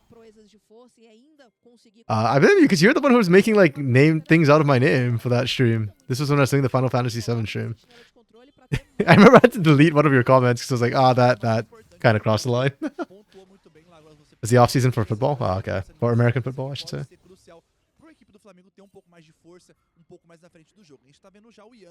Okay. Yeah, okay, now maybe this is kind of CDLCK actually. Like, yeah, it got really, really quiet. Literally nothing has happened till now when second grubs is spawned. And even now, we're not gonna see a fight. Literally Yappy just goes in, steals, walks away. This is why I don't get the Aatrox pick. Like, you can't do anything. Oh, what the hell was that buffer? Wait, what the hell? You saw that, right? Like, he got frozen and then he still got to... Okay, that's so weird. Righto, please. You should not be able to arcane shift after you're frozen. You should be buffering so that as soon as the what do you call it? Glacial Prison wears off, that you get to arcane shift. Ezreal's arcane shift is so buggy, man. I swear. Yeah, he can buffer, but he shouldn't be able to buffer like that. Like, it should be as soon as it wears off that he gets to move. I think like Triss jump, for example, like if you're jumping midway, you complete the jump. But like, yeah, if you get tagged before the jump animation start, it buffers to the end of it instead. It's not a bug, it's an intended feature. Then make it consistent! And still 0 kills across the board. This is not good for Flamengo. The longer this sort of stalemate goes, the worse it gets. Because Swain becomes a bigger and bigger problem. I mean, double tier right now, this is the weak point for Los Grandes. You should be abusing this weak point. You can argue they kind of did. Like, they went for the grubs, but they lost second Drake. I don't know. Or, sorry, other way around. Los Grandes get second Drake, gets grubs, but they lose second Drake. So you could argue that Flamengo is pressuring this weak point, but I just get a little bit scared. And Kaisa with one item is not a bad place to be looking for a fight.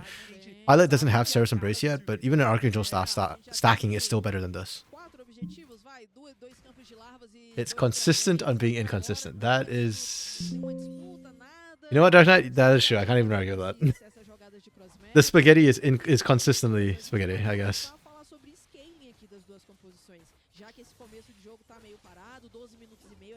Yeah.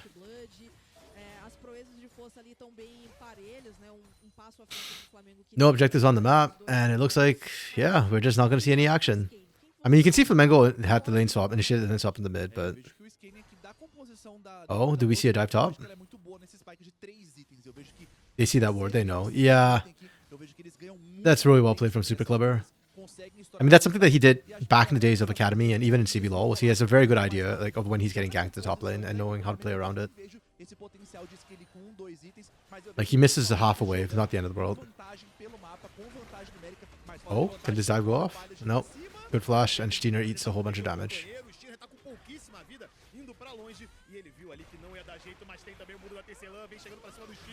Okay, finally, first kill on the board. Let's go. And it's off Steiner, kind of messing up the turret. Literally, he just needed to wait a second. But Pilot's flash was good. Kind of baited. Oh, okay, here we go. Nice, there we go.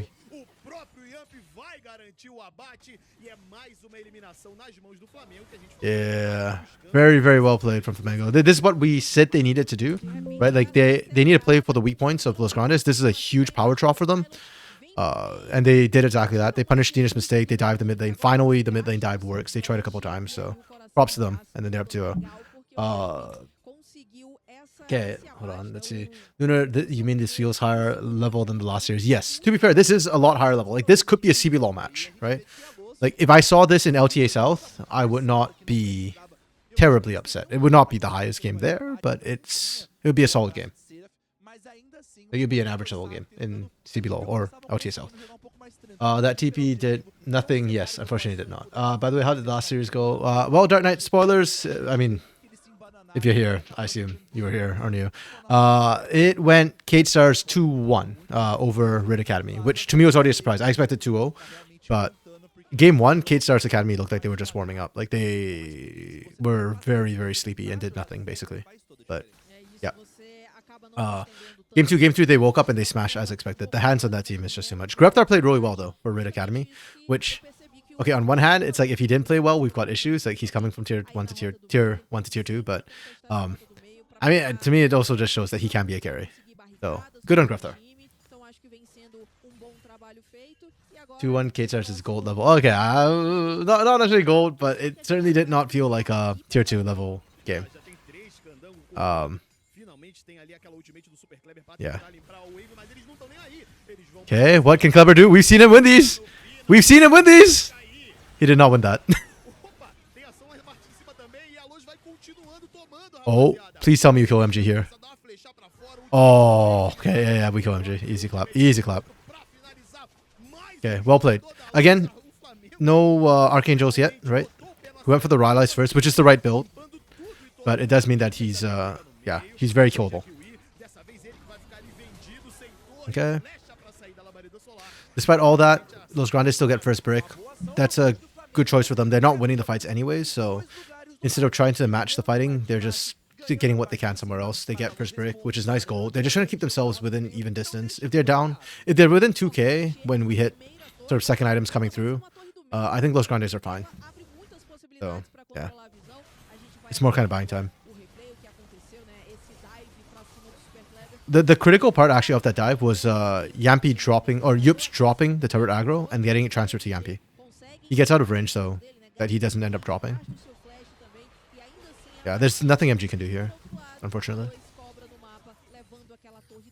Yeah, really well played from both these teams. Flamengo's dives were nice. I love that they're taking advantage of this. They probably have like one more set of dives before the tiers start actually becoming combat items. Let's see if they can make this work. No equalizer available. Oh, yeah, nice TP. Okay. That's good. And then they just straight turrets. Yeah, this is why I'm saying Los was playing well for the macro. They recognize that they can't win right now, so they're just playing cross map. Like, we survive the dive, and we get the turret, and we get Herald. I mean, Flamengo did pick up their Drake, and Chemtech did get buffed. I still don't feel like Chemtech is that good, but the numbers are certainly buffed, so. And this is not a bad comp for Chemtech either. Yups is really going to enjoy it. Momoshi will probably also low-key enjoy it. Lunar, the mid tower is going to be a liability if they lose both outer without getting one.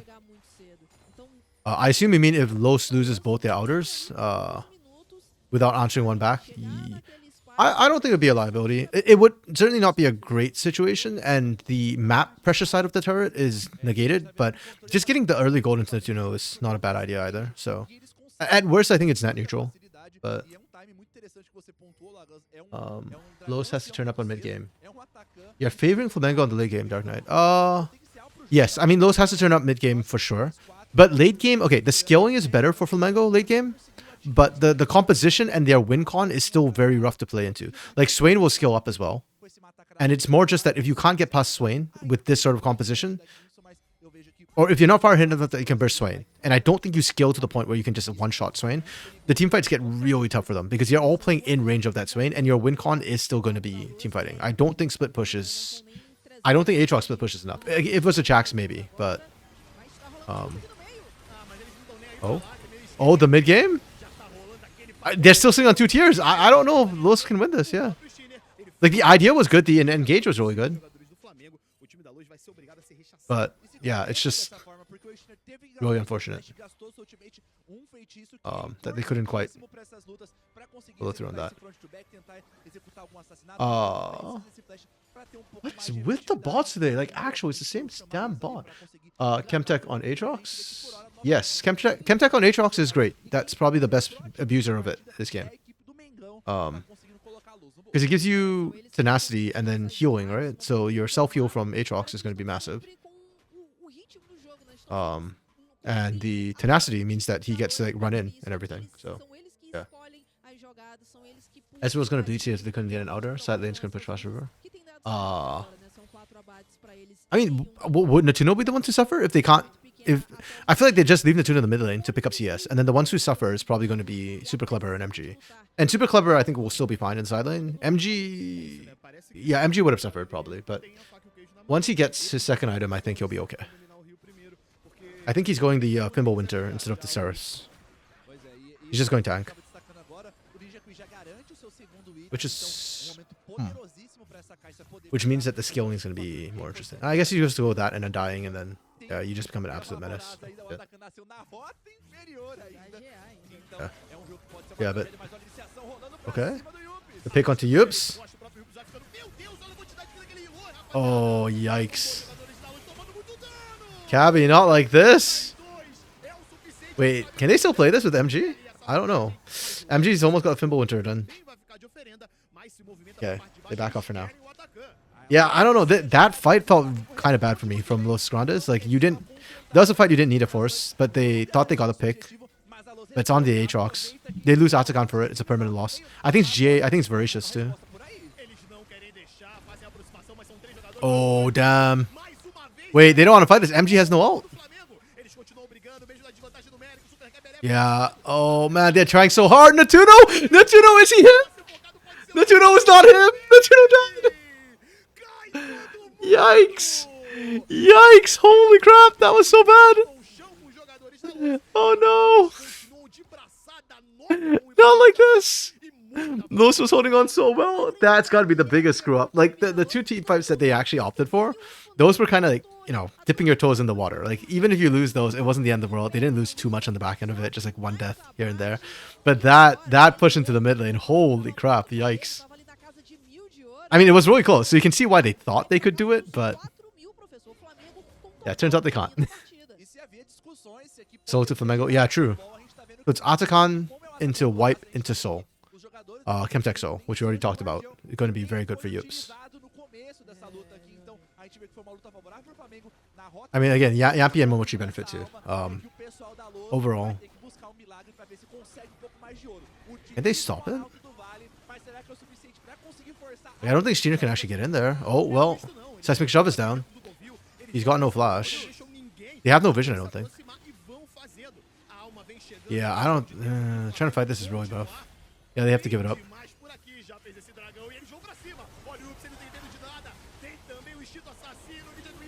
Okay. I mean, the Big Suck's doing a ton of work. They're fighting in a choke point. But this is with Voracious. All the GAs are popping. Can they get Pilot? Oh, if they get Pilot, maybe they can do this? Natuno, oh my goodness. Natuno's doing insane amounts of work. Okay. Damn, okay. Oh my goodness. I didn't think they could either, Lunar. I thought Los was going to get wiped there.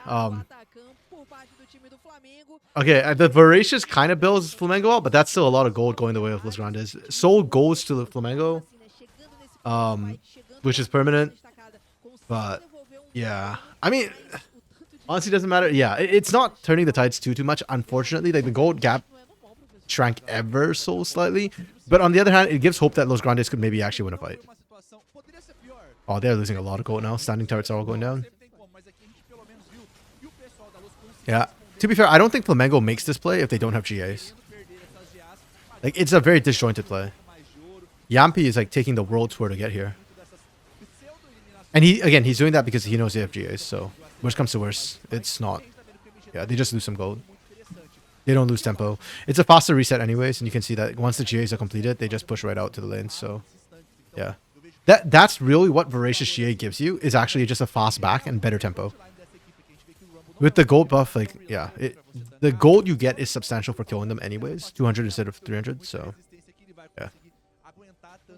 Yeah, exactly. All they did was allow them to reset the tempo shift.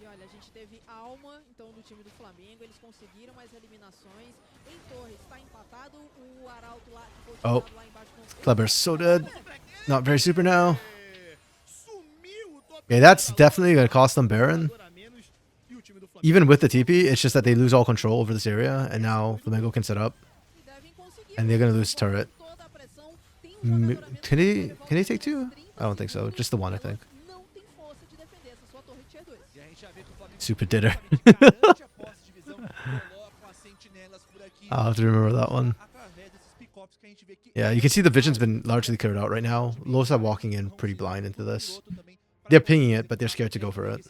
Steiner's not even looking at it. Steiner's like on the other side of the map right now. Bro, what are we looking for over here, Steiner? If you show... Yeah, and you can see that the scuttle got taken too, so like Steiner has to really make sure he doesn't show here. I think they're looking for a flank collapse or something. On mid. But they need MG there. Yeah, like they're pinging for assistance mid. MG needs to be there. If MG's not there, this fight can't happen. He's their main tank right now. I just wonder...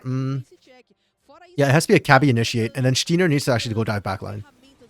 If Steiner is stuck on defense duty, they're going to lose the fight. Netuno's doing a lot of work though, to be fair. Not worth for Baron here. Okay, Steiner's starting. There we go. He's going on Mission Impossible. He's going for the backline. Oh, Shelly never got summoned. Yeah, I guess not. I actually don't remember seeing Herald anywhere. The pace of the game kind of blew open in the mid game, so like late mid game. They have no vision. Baron reset. Steiner is being Momoshi has eyes on Steiner. Oh, Super Ditter got caught again! Bro! Second time! Yeah, so the MG's like not in position either because they were looking for the flank and then that crap happened. But look at MG's health bar. He's tanking so much damage. Yeah.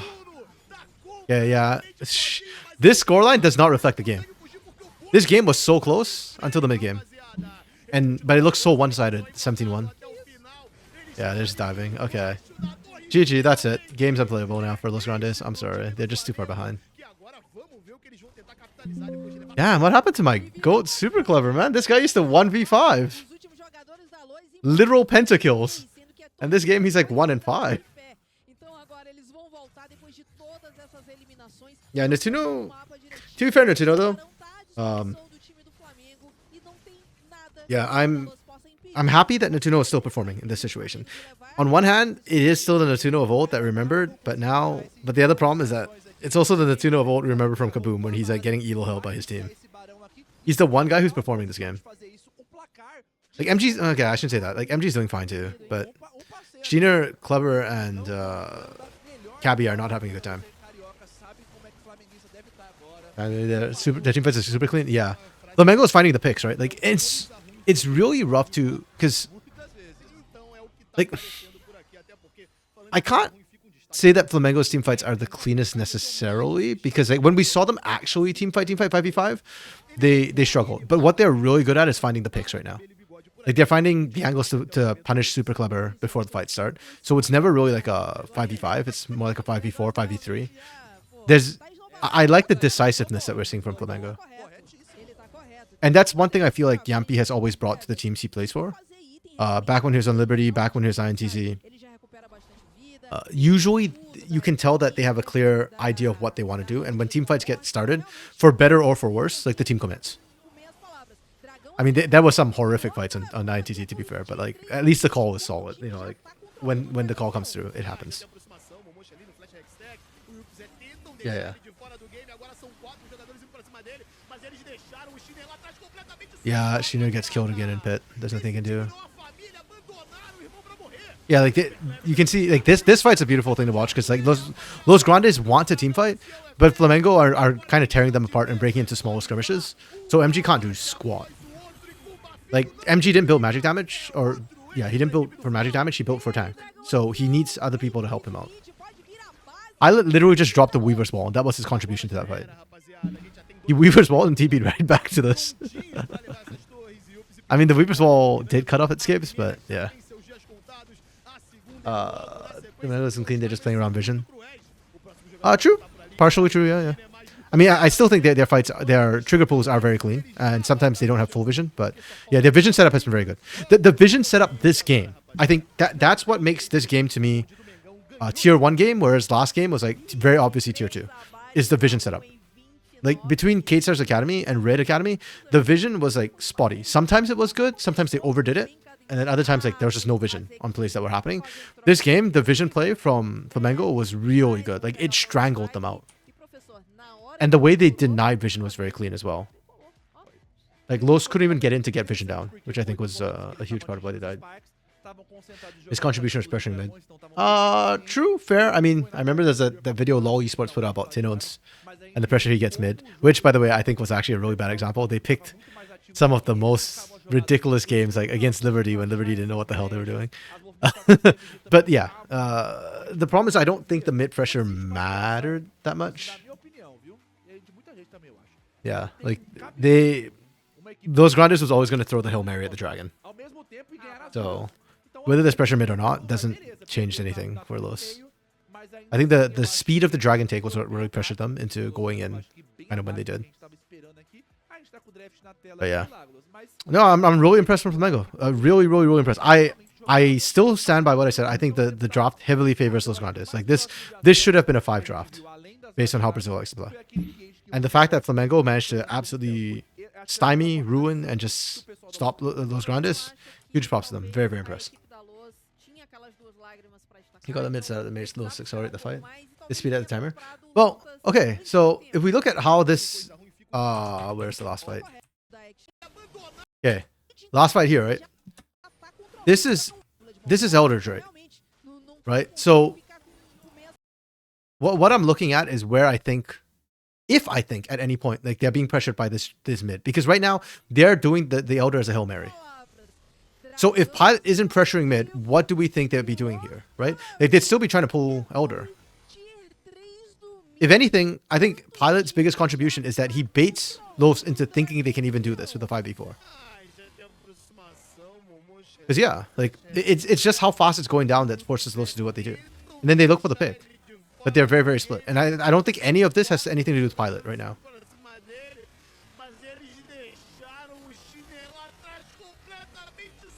Yeah.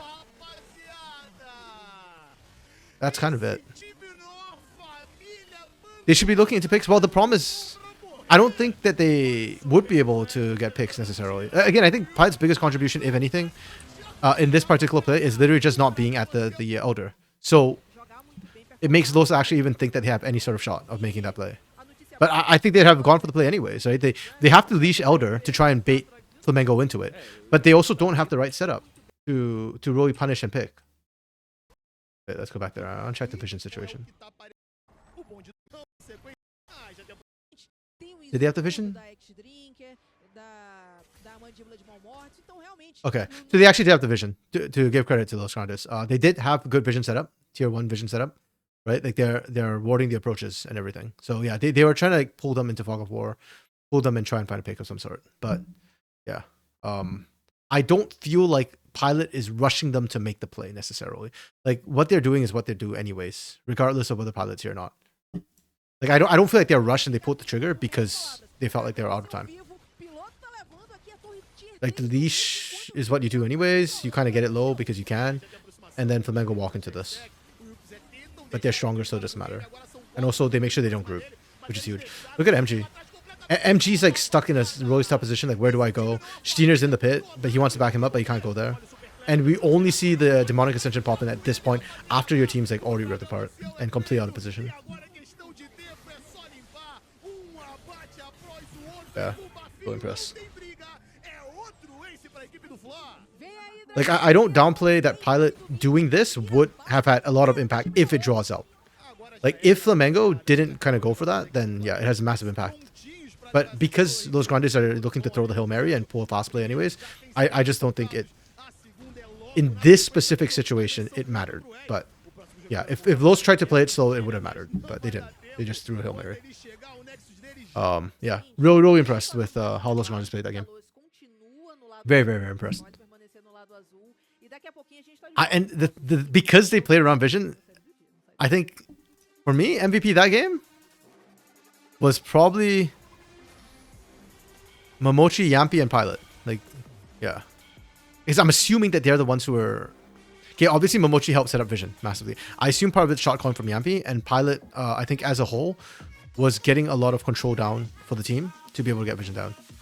And also, I think Pilot did very well into MG. Like, this specific matchup had to win. If Swain ever got ahead, it was going to be a problem. But Yampi and Pilot managed to shut down MG multiple times. So, yeah. I think these three really stood out. Ninja Kiwi did Ninja Kiwi things. He was really good. I liked the way he played his Kaisa, getting in and punishing. Yubes managed to play well on the Aatrox as well. As a whole, just very impressed with them as what they did. And I feel like for Los Grandes, part of it, just massive questions on Super Clever and Steiner, this top side. Super Clever did nothing this game, and Steiner couldn't find any engages. Or, not engages, flanks, I guess, because the engage had to come from Gabby. Yeah. Going to game 2, pressures on Los to redeliver. You had a great draft and you couldn't execute. What do you go from this? What now? Super Clever's Rumble is one of his best champions too. Natuno Ezreal is one of his best champions too. And Natuno played well, but it didn't matter. Oh, man. My shoulders are actually kind of tense for that game. Damn.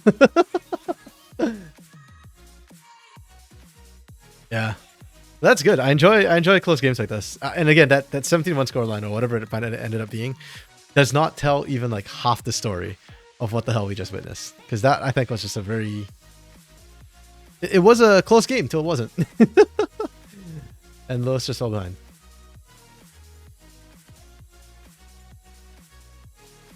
I want to see more of this.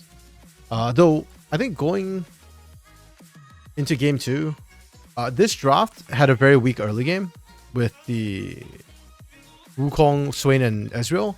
I do think you need to probably shore up your early game a little bit. Like, Wukong needed 6 before he could do anything. These two needed to finish stacking their tiers, or completing their tiers, which set them a bit behind. Yeah. I mean, there's still a lot of power picks open and available, so... and I doubt that they'll pick, like, all scaling again, so it should be okay. Should be, maybe. Tell you what I want to see. Natuno Draven. I see a Draven for Natuno. As an early game pick. Nautilus is still available. You could Ash Braum as well. Though I feel like that's more of a Ninja Kiwi pick than a Natuno pick.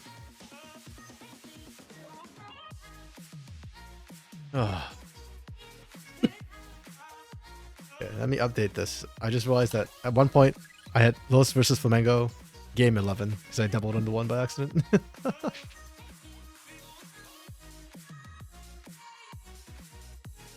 Oh man.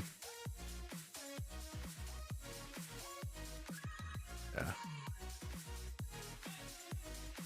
So I guess that's our first look at MG2. First thoughts on MG.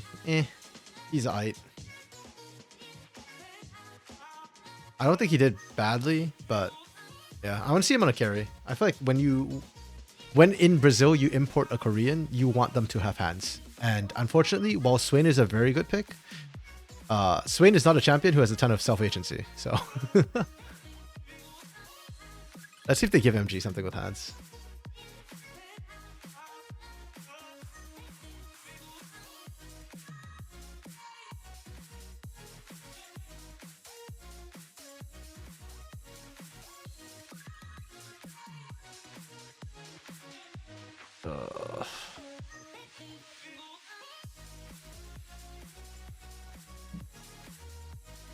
If anything interesting on Twitter.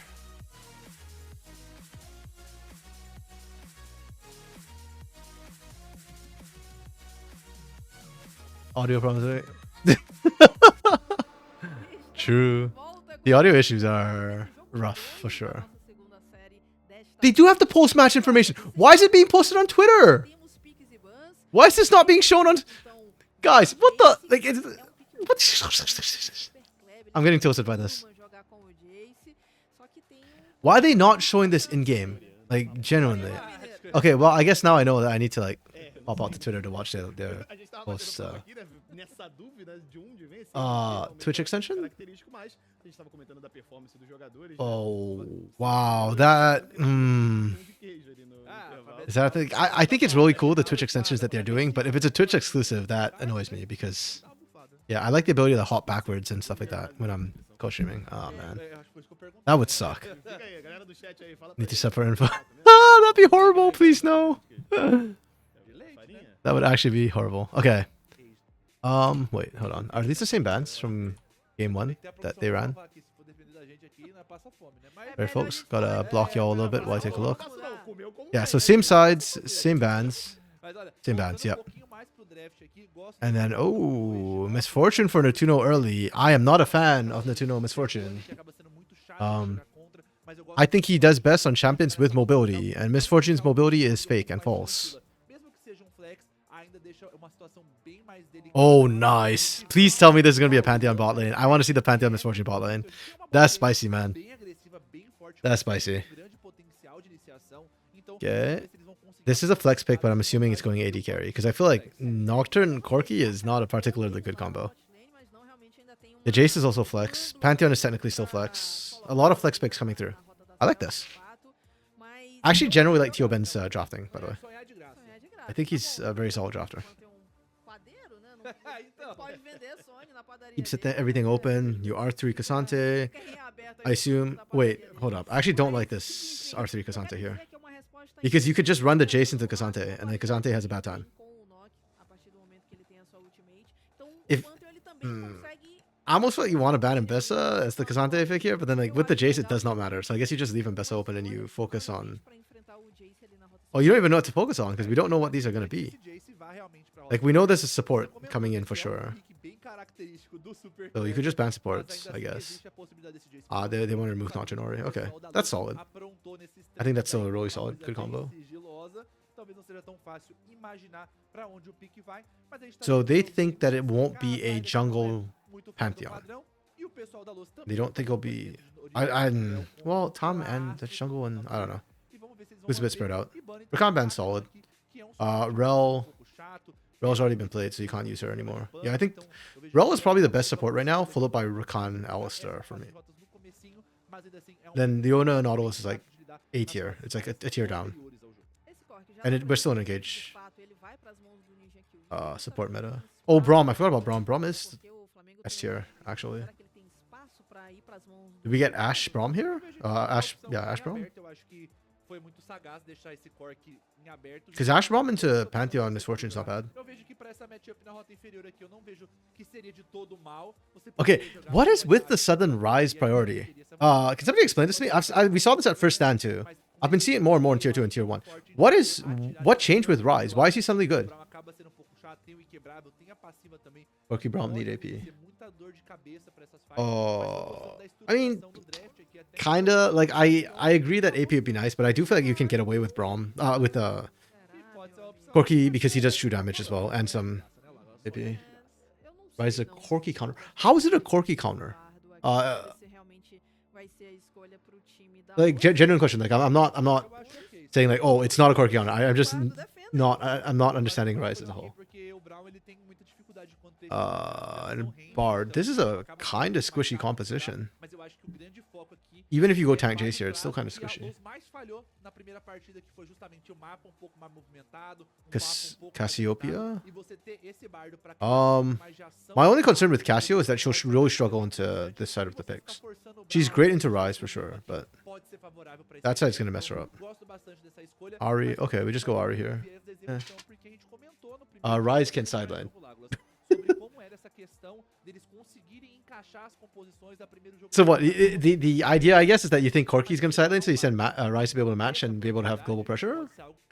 Like, I can see how Rise into Corki can match Corki, right? Like, you use way clear, but I don't... Oh, shoot. Sorry, wait, I forgot to screenshot. Get the screenshot first before... Like, okay, I guess I can see Rise as a handshake to Corki. I just don't see it as a, like... I'm just not seeing the counter aspect necessarily. The Corki. Like the ranges Corki plays at is slightly longer than Rise too. Like I don't...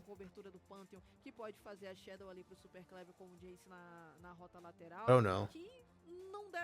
Yeah, we'll see how the Rise goes. Okay, in terms of composition though, this comp, I kind of don't like it. Like you've got the MF with 0 set up. Like what the hell is supposed to help her bullet time here? Damn it. Yeah, like what? Try and not block the caster's beautiful faces. Okay. Então depende Yeah, like I don't know what this MF is supposed to do with this composition. Like you picked it early and you've got 0 setup. Bard can like maybe initiate, but then while there's stasis, she's not doing damage. There's no AoE CC here for this. I really don't get this MF pick for Natsuno. Like I feel like we're setting up Natsuno to fail. This Nocturne is also kind of like slightly question mark. It's on its own. I guess that's why you pick Ari here, so that you've got something to go with the Nocturne. Like, we're diving back at line. That's I guess. They play in range of Corki. That's not bad. I like the Braum. Cassante just doing Cassante things. It's okay. Like this comp to me feels like a very generic whatever comp. Like it's not bad. You've got tools. You can do stuff. I guess I'll get a 3.5. The 0.5 comes mostly from the Braum countering the Misfortune, I guess.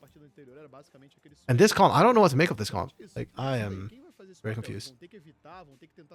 Nocturne is a good deterrent for Silent. True, yeah, he is. Yeah, like, again, I have no problems with the Flamengo composition. I just think it's a very bland composition without particularly strong points. You know, it's like, it's a very generic safe composition, which is not bad. There's nothing wrong with that. So 3.5 for them. Los Grandes comp, I don't like this has no backup. I don't like that this has no. Like what is the goal of this here? The J split push I guess is a thing. Maybe by looking for a split push and then playing for globals with Pantheon, Rise, and Bard. But if that's the case, then you really screwed Misfortune. Like she's one of the. We're using her for wave clear, I guess. Bullet time on wave clear on cooldown.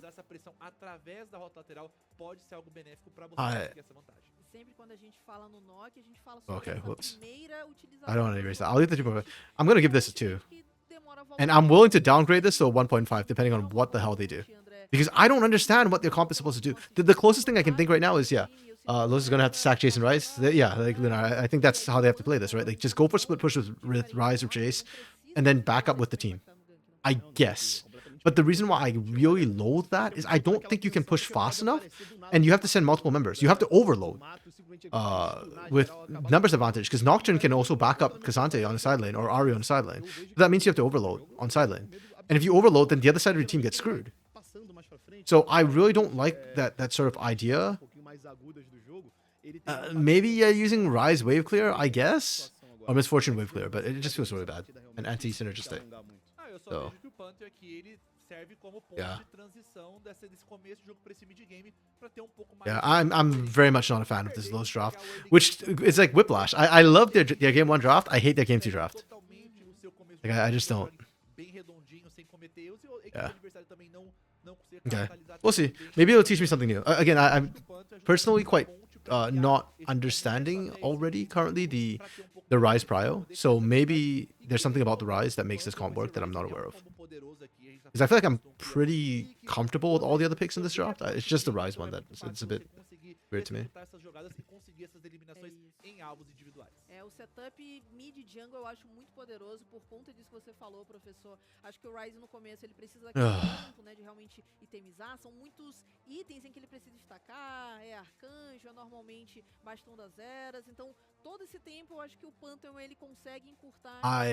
Part of me, I guess part of me is kind of worked up and upset that the draft is so bad, or I perceive the draft is so bad from Los, because I kind of wanted Los to win so we get a game 3. Like I want to see more of these two teams going at it. This is as close as I'm getting to like LTA South levels of games till what, April 5th I think is when it starts it up again. So like, yeah, please give me more and better games.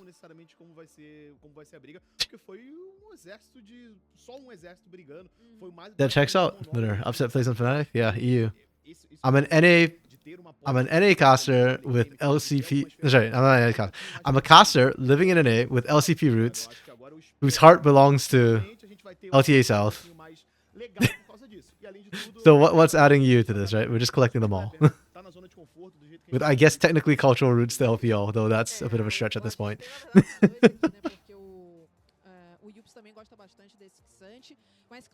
But the only region like I can't somehow draw a very tenuous connection to would be the LCK.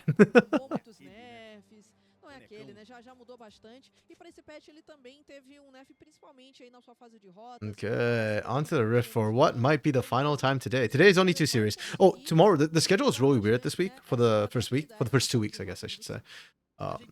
So today we've got 2 best of 3s. Tomorrow is 3 best of 3s, and it starts at 10 Pacific, which is like what, 4 p.m. Brazil time, I think. Really weird. But yeah, just do be aware. And tomorrow, I think we'll, I'll probably be on 4x4 stream.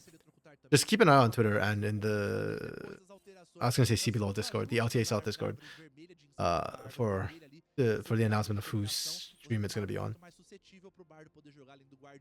Que acabava sendo uma escolha bem prioritária. Alguns pegavam pezinho aí algum tempinho atrás também para ter pouco mais de sustento de rota, mas que também foi. Qual seria a sua escolha, professor? Nesse caso eu pegaria o Eletrocutar também, eu acho que é uma escolha bem consciente aqui. Standard starts. Neither team got deep wards in. It's just a fine point to start. Para manter essa pressão na rota inferior e colocar o Momoshi e o Ninja. I actually was wondering if Lois might try and invade early.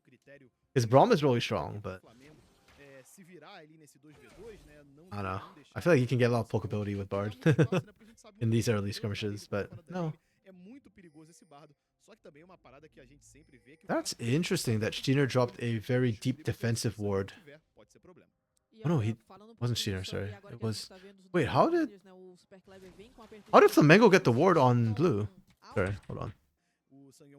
The hell? Yips just walked in like that? That's so weird. They had a good 5-man defensive start and then they just walked away. Okay.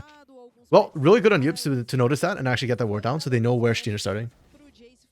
Pantheon jungle is a strong early jungler and has some really strong ganks. Like literally just point and click stun plus high damage. So tracking him early is important. Ooh, Ninja Kiwi actually won the level 1 trade. Damn.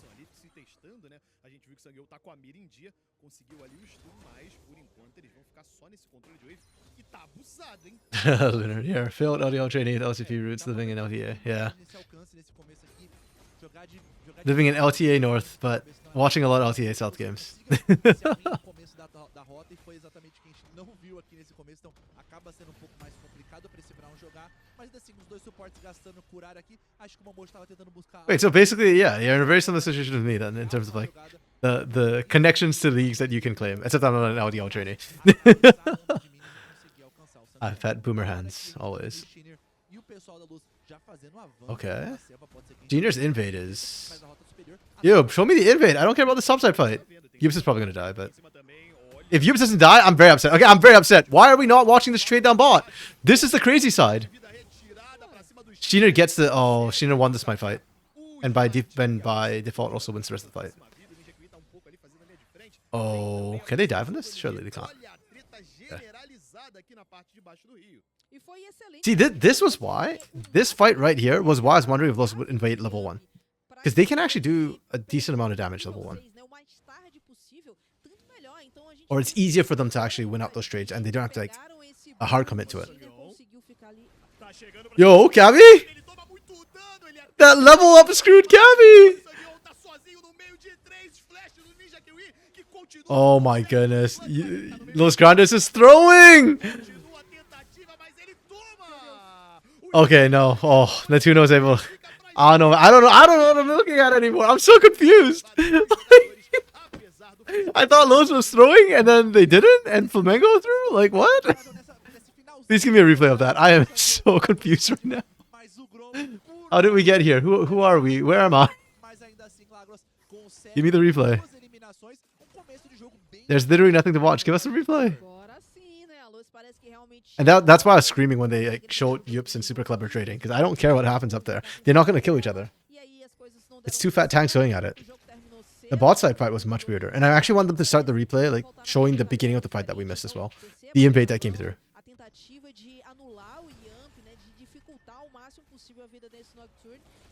Corky can't prop from passive. Oh, true, yeah, because Gatling gun doesn't proc it. You have to auto. Well, he can still proc it with the auto attacks, but yeah, his abilities don't make it that easy to proc. For sure, for sure. Yeah. Oh, does Yups die? Wait, are they not showing me the replay? I'm gonna give them one more trade before I... Okay, there's not even a trade. I'm manually replaying this crap because they did not replay it. Just watch, they're gonna replay it, but after I've given up all hope. Okay, so Ninja Kiwi was late to the rotation, despite it happening in his own jungle.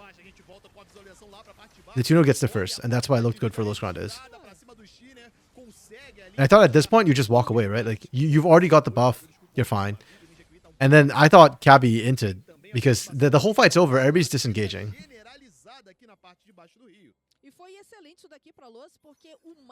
Man, that Gromp went far away from home. Yeah, if Cabby had Ignite, I'd be down for this because then you kill Yumpy. But yeah.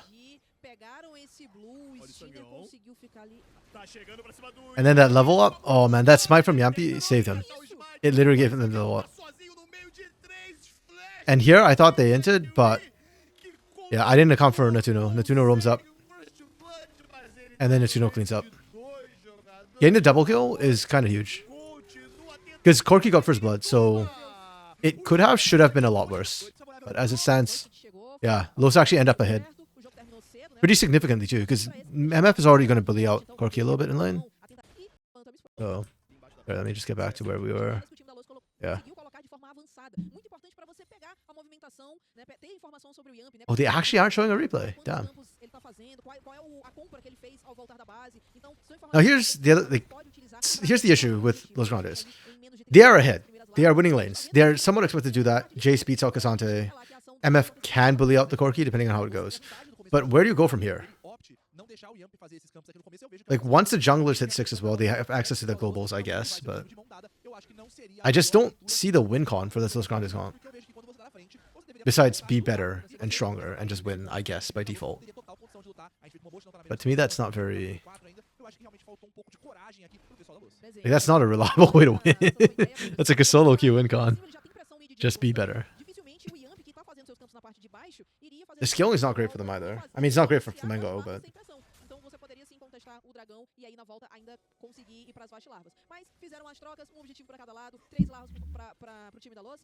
Oh yeah, they're gonna dive Yups.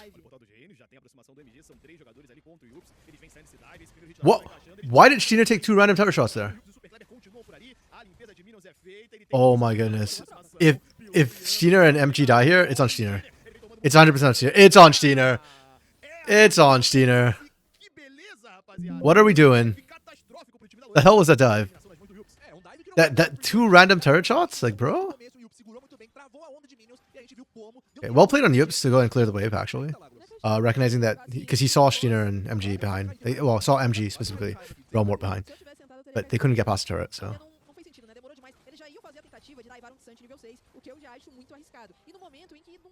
You know, you could cancel Pantheon with Charm. Yeah, actually, I thought it used to apply the stun anyways. Like, you cancel the jump animation, but I thought it applied the stun. I'm gonna be honest, it didn't matter either way. Steiner was just way too far up a creek with no paddle.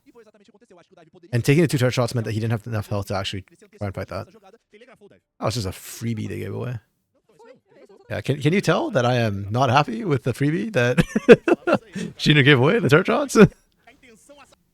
Sorry. Oh, is the dive clean enough? It is not clean enough. Oh, it is. Okay, Pilot gets it. Sheena's gonna die again. Oh, damn. Cabby doing damage on this bar, low-key. It's 2 for 2. Considering that Flamengo started it, I think Los Grandes are going to be okay with that trade. Only problem is kill distribution, where it went. 3 of them are on Steiner right now. Which means that Steiner has to continue accelerating the case of the game.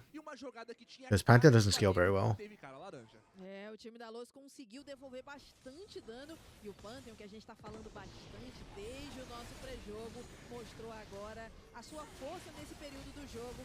Yeah, CC chain. MG lives so long there though. And forced out the flash from Pilot to secure the kill. But look at Cabby just pumping out damage at the back end too. That's pretty disgusting. Bard things, man. I think that's why a lot of tier 2, tier 3 supports like Bard. It feels like you have so much agency. Like you can make the plays, you can engage, you can save people, and you can also like actually duel and fight. I guess also why like a lot of tier 2, tier 3 junglers like Zyra, for example, or Bran, when that was meta. It just feels better when you do damage versus when you're just playing utility for your team. tem a posse da visão na parte de cima, e a gente tá vendo que o Sanguion tem a sua ultimate também, pode utilizar o cooldown aqui, que pode ser uma coisa bem interessante, porque... Okay, Los is still 1,000 gold up, just from laning and plates. É um cooldown aqui que tem que tomar muito. But the kills have kind of evened off. If the Mango can just keep it at this gold differential, like 1,000, I think they'll be happy. That's fine. Usar muito bem é um absurdo. Se usar mal também, a gente vai ser obrigado a dar aquela leve taxada. Mas por enquanto, ó, a gente observa a aproximação do Steiner, né? Fica o destaque ali pra aquela briga anterior. Jogou muito bem, né? Abusou ali do flash, conseguiu garantir muito dano. Okay, we're gonna see a 5v5 here. Both teams are kind of committing to this a little bit. Todo o seu time, a equipe do Flamengo ainda tenta se aproximar. Is Paranoia back up? Oh, it just came up. Okay. It's like squinting at the icon trying to see if the ult's up. Pra 5 tá todo mundo nessa região do Rio, ninguém quer deixar There we go. passar ileso. E já tem a aproximação, ultimate apaga a luz, mas não consegue fazer. Yeah, that's fine. Pilot did a wonderful job distracting everybody up top here. And then he's still able to get back into the fight. Meanwhile, unfortunately, Gabby and Gina, yeah, they just get busted down. Gina had ult. Oh, no, just kidding. Sorry. Gabby had ult. Didn't use it. Torch. But yeah, that's my concern. In these team fights, already we're seeing this so early on that those Grandes aren't winning these team fights. It only gets worse for them. Já tá vivo, então vamos ver se as equipes dessa vez vão brigar por ele. E aqui a gente tá vendo, né? O time do Flamengo foi pra cima. Yeah. It's just a difference on who's getting pulled where. Then MG, wait, where did MG use the realm warp at? He realm warped. Oh, there. Oh! Sorry, let me slow this down a bit. Realm warp starts. What happened? Why didn't...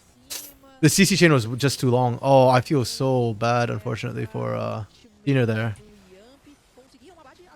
They thought they're going to be able to get out, but... Yeah. That feels so bad. The realm warp could have saved them. The idea was good. The idea was there, but the execution, unfortunately, was flawed. Okay. Well, but that only evened things up for Flamengo. And again, if we go back to holding pattern in lane, I think Los Grandes will be fine and happy with that. Oof. Yups is a little bit under itemed right now to be that frontline tank. Then we can cancel him any CC. Well, it used to be that when he jumped with the stun, like the stun would apply even if the jump does not complete. I don't know if that's still the case, or maybe like it's niche cases that doesn't work. But the jump was always cancelable. Oof. Okay, that positioning from Cavi was... Yikes. That's why you play engage supports, because they will survive. Good call from MG though. You've already lost our bot. Might as well try and get what you get somewhere else on the map. I don't know if he'll get the plate though. Shh. I want to say he should get the plate, but... Yeah, Pilot's already there. And Pilot has a lot of combat stats up on MG. MG's on Catalyst and tier, man. This is the power trough for Raj right now.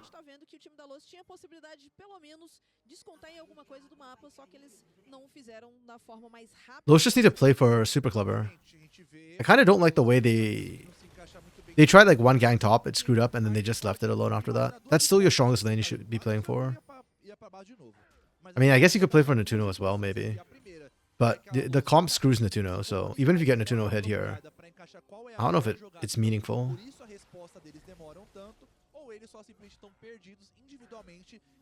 Tomorrow is the tournament, Luna? What tournament?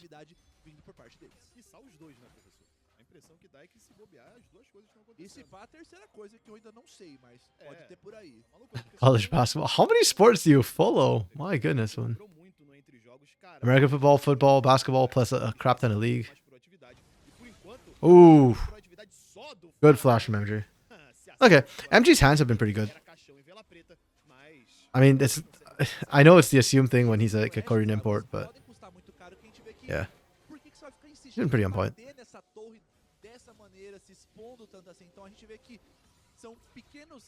Basketball is your national... If you're Chinese, isn't the national sport like actually table tennis? I know they've been making a big push towards basketball recently. Like they have a lot of partnerships with the NBA and stuff. But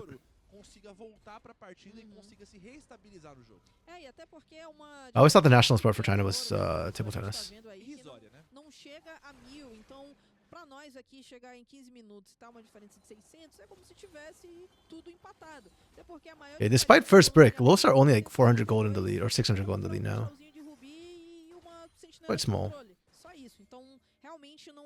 They won the grub fights earlier, but Flamengo got dragons, and the problem with the grubs is they're only useful for pushing. I don't know how much more.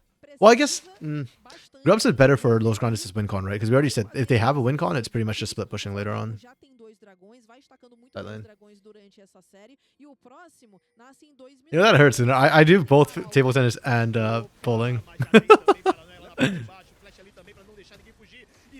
Okay, MG finally goes down. Oh, that Fate Sealed landed on absolutely no one. Not Fate Sealed, on I'm forgetting all the ability names right now. What is Bard's ultimate? Google. Tempered Fate. Yeah, there we go. Like it's Fate something.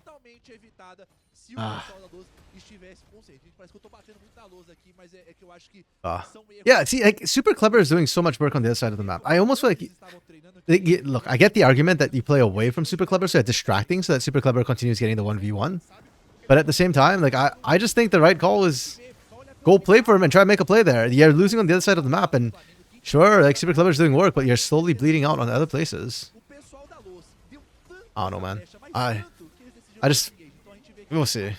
I mean, it's working so far for Los Grandes, so my complaints are only so much. Wait, is table tennis not an Olympic sport, actually? Oh. I thought it was like a winter sport, oh, summer sport thing. Oh, who knew? Yeah, see? There we go. Get Super Clever with somebody to like faster take and threaten stuff. But now that's all the... Oh, not all. Actually, mid lane Aura is still standing, but the side lanes are out. Ooh, Momoshi's ult went wide. I think you just call it. Unless somebody want to ride that. Oh, Momochi! Oh, okay. Like, oh, that was actually a really good idea for Momochi. I really like that. He was trying to wait out the Tempered Fate. And the idea almost worked. If he could just do a bigger loop, he'd actually have gone that and taken the turret. Okay. See, this is why I keep saying support Super Clever. You can actually win the 2v2s there. Then you look at the other side of the map and you're just falling apart. And that's why I think this comp doesn't work. But yeah, basically that's the template, right? Have Super Clever push, have your double globals ready to back him up. And then if you do 3v3, you probably win with Super Clever. The problem is what happens in the 2-0 and Cabby on the other side. And I guess that's when Tempered Fate comes in. You just buy time, maybe. Maybe, I don't know. Obviously, it hasn't... Yeah, it's obviously still an issue for Los when they're falling behind this much. I don't think it's the mechanics. I think Los' mechanics have been fine this game. Good even.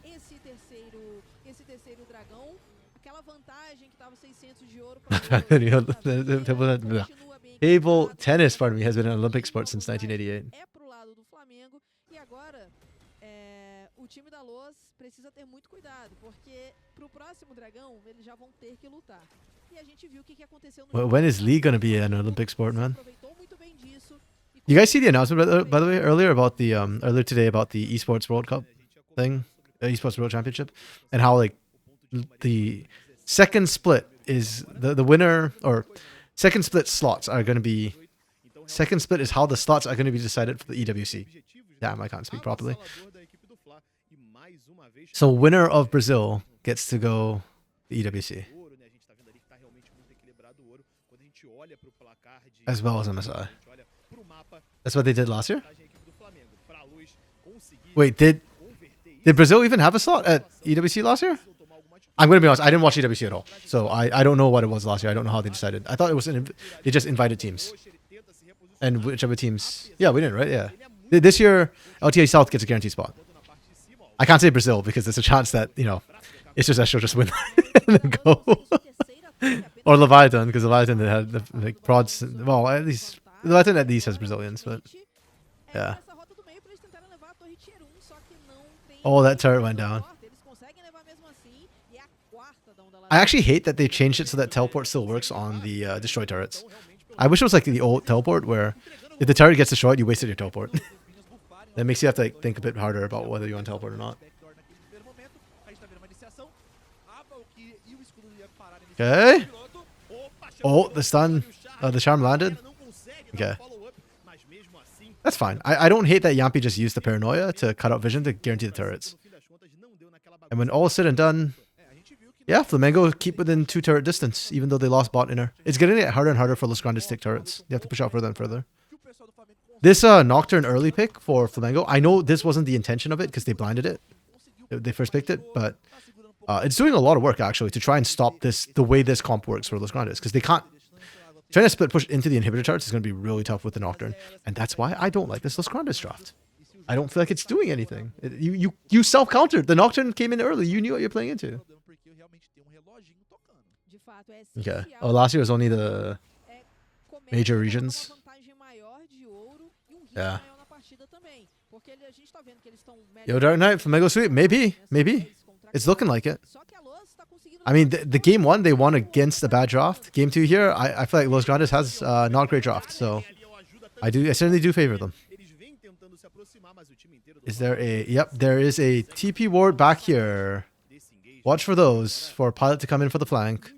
And Los to get absolutely eviscerated if they try and push in. Another one here too, yeah. See, the push for Los is so hard.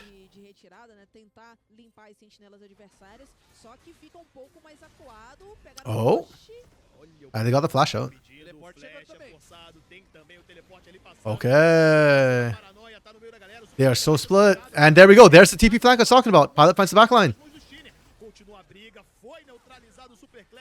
Okay, it's a 1-for-1. Oh. Okay, they're trying to see hero kill hero, and they can't find freaking Ari. Netuno can't do anything because he has 0 like help from his team, and he's not a real AD carry. And yep. By the way, I think Los played that almost perfectly, or not almost perfectly, but they played it very, very, very well. But there's literally nothing they can do. Like, let me slow this down because, yeah, I think they do everything right pretty much. Okay, they burn out the flash. That's okay, right? Like, that's worth. Then they look for disengage. Yampi guys in the back line. The problem is kind of just watch how the split fight happens. Like, Ninja Kiwi is able to hold his own here, whereas, yeah, like, and there's not enough threat up here. Look at Ninja Kiwi. Nobody's threatening this guy. No, great. You got a kill onto Momoshi, who's a tank, who just wants to soak everything and buy space from Ninja Kiwi, and they do just that. And then right here, that jump over. This to me is the right call from Los. They look for the jump over, kill hero, see hero, kill hero on the isolated wall. They're willing to flash for it, but it's just what can Netuno do, right? He bullets time, and that's it. Like, you're now self-rooted. You can't do any damage. You can't switch to anybody. You're just not winning the team fight. And Pilot's too mobile. There's just no way. It's so hard. Like, literally unplayable comp. Stardust to blame Dark Knight. I blame Stardust for a lot of things. I will blame him again for this one. I don't understand this comp. Yep. They tried for the collapse and they got picked instead, and now Pilot finally arrives in the fight. It's just a wipe. It's just a wipe. I think Los Grandes is tilted at this point. Like, that fight is a bit... is very risky. I mean, yes, they see Pilot on the other side of the map, but the start of the fight's already, like, not great. They didn't really have that big a number. They didn't really have numbers advantage, so... Yeah. Okay, so... I'm going to blame Stardust on this because I think the draft is just really bad from Los Grandes. And even if... And I know this has been said before. Stardust has said... I remember when he was in Loud, he was complaining that, yeah, you know, he likes to give his players... Okay, wait, sorry. We'll do the replay and then I'll talk about Stardust. And why I think it's his fault. Right here, look at Los. They are split on the call. They didn't hard commit to Yups. They're like trying to still back out and create space. And because of that, even though they have 5 members here, they don't actually have 5 members in the fight. And that means that numbers advantage doesn't matter. And then it comes down to a 4v4 where we said before, the comp is just not stronger. They just have a weaker team fighting composition. So the moment Pilot shows up, they just lost the fight instantly. At the moment they're even numbers, they lost the fight, basically. Okay, now my rant about Stardust. My problem with Stardust, and the reason why I blame Stardust regardless, is no matter how this draft pans out, you're the coach. If you think the draft is not good, you have to tell the team, no, we are not running this draft. And up to now, I still don't understand how this draft works. So even if Stardust says that, oh, yeah, I know, the players are very strong-minded, they wanted certain things. Yeah, I don't care, you're the coach. That's your problem. Draft is your fault. And if a player thought they could do it, then that's fine, but you as the coach have to evaluate whether or not you think that's going to work. And evidently, it's not working right now. Like, Cabby Bard is having one of the worst Bard games I've ever seen him have, which is surprising. I mean, I do think Cabby's Bard is a good Bard normally, but this game he's not been able to land any impactful ultimate. Yeah. Oh, did Flamengo actually get every single Drake? Has Lost not managed to get a single one? Damn. That's kind of rough for them. I mean, it makes sense because their compositions generally prefer either the split push or they wanted the sort of early pressure you could get from turrets. So it checks out, but still kind of rough to hear. Yeah, Momochi's able to just zone them out right now. Yeah, like, look at that bullet time. What's that bullet time supposed to do, right? Like, I can't even blame the 2-0 for that. Like, genuinely, you have 0 setup. There is not a single freaking teammate here who's going to help you set up for that bullet time. So what do? You just bullet time over the wall. But Flamengo is just like, thank you for the leash, right? Like, you're just helping us take it faster. I don't know, it's really frustrating. Again, those Grandes are making, like, kind of good... Like, well, not good. They're making sound calls, right? Like, we can't take Baron, we can't fight them. What do? We take a turret instead. They're making the best of a bad situation, but I just genuinely don't see what they can do with this draft. Like, they're doing what they can with the tools they have, but it's just a very warped tool that they gave themselves. Sheener has ult. Can he channel and get out? Yeah, he gets out. Nice. Good job, Sheener. Really good job. I was wondering if he had to flash to create space, but yeah. He's able to do it in bush. Really nice. My chat is so dead. Los Grandes is so dead. Damn you, bot. At least he didn't out the enemy team inside the... True. Yeah, you know what? We'll give credit to Cabby and Natuno that they haven't... So when I gave this draft like a 2 and I said I think it's probably going to be a 1.5, I actually thought that the anti-synergy between MF and Bard was really, really bad. But give credit to Cabby and Natuno. They haven't screwed themselves yet. Oh, man. Oh, they get out again! Los are escape artists! But again, having to use it defensively is not good, right? Like, they are just scraping what they can, how they can. Dark Knight, GG, no? Yeah, GG, 100%. I think it's just complete GG from now. Los made it close in the early game, again, with a much more inferior draft. So props to them for that, but it is... Yeah, I just don't see how they're supposed to play the game past 20 minutes. And now that, yeah, we're seeing exactly why they're falling behind, I think it's GG. Every Bard ult, by the way, that Cabby is using defensively on turrets like that means that every time it's down, they have no engage tools. Nobody else in the team can engage. Pilot's doing really well on Ahri though. 2-0 and 10 doesn't sound amazing, but he's been burning a lot of cooldowns and distracting Los Grandes a lot. Again, right there, by doing that, they made a call to sacrifice topside inner. Like, they didn't even try and defend it to try and make a catch onto Pilot, and it didn't work. And Pilot just picked up his own Diaz, so good freaking luck. Even if you catch Pilot now, it's going to take you so long to kill him that you're going to lose everything else. Ali tentar fazer a jogada no piloto porque estava acabando o último acúmulo do ímpeto espiritual, então ele não teria como fazer essa saída, mas ainda assim o piloto tinha o seu flash e o MG gastou o flash dele. The funny thing too is I'm actually looking at Flamengo's comp, and I said earlier, it's a jack of all trade comps. It does a lot of things decently, but it doesn't have like a super clear strength either. Like, it just has a lot of options. It's good, it's decent front to back and everything. Like, it was very easy for Los to just drop a composition that had some area it could do better in, but now it just doesn't do better in any way, shape, mean, and form. Oh, even through the shield, just gets popped. Damn. Yeah. Like, I think against a composition that team fights well or that has good wave clear, this comp would actually have struggled to push in and take turrets because they have very short range, right? Corki's range as far as AD carries go is low, but yeah. Los can't step up to the potential catch and CC ability. Pilot has nothing. He dies here. Yeah, no flash, no spirit rush. That's fine. But look at what his team's doing. Right? Like, this is my concern. Because now... oh, the Tuno's dead. Yep. They answer back immediately. Yeah. Like, Flamengo are comfortable enough, are strong enough that they don't care if they lose members. They just know that they're stronger anyways. So even if you lose Pilot, that's fine. We'll still fight you. And because you kill Pilot, you overextended. So we can find you. Yikes, rough. Oh, this is Elder Drake too, damn. Yeah, this will actually be the thing that seals this game. The nail in the coffin.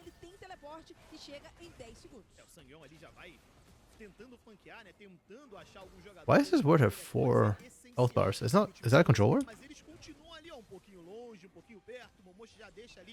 Yeah, can Steiner go for the steal?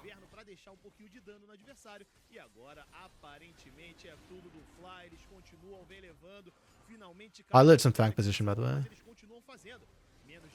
I don't know. I don't think they caught it. Yeah. Really good, slow, patient play from Flamengo. Like, they were waiting out everything Los Grandes had before they took it. Really good. Really good.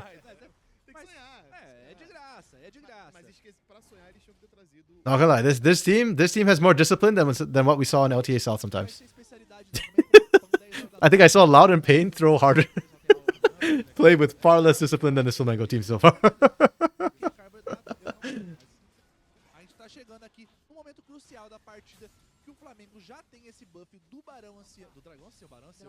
Yeah, when this game started, I was saying that this could be an LTA South game. I am now upgrading this to this. Flamengo is performing better than quite a few of our LTA South teams. I'm hoping Split 2 that, you know, our LTA South teams, or specifically our Brazilian teams, shake off their whatever their Split 1 thing was. Because Split 1 was not a good performance from Brazil. Leviathan and Astro absolutely shamed us, and rightfully so.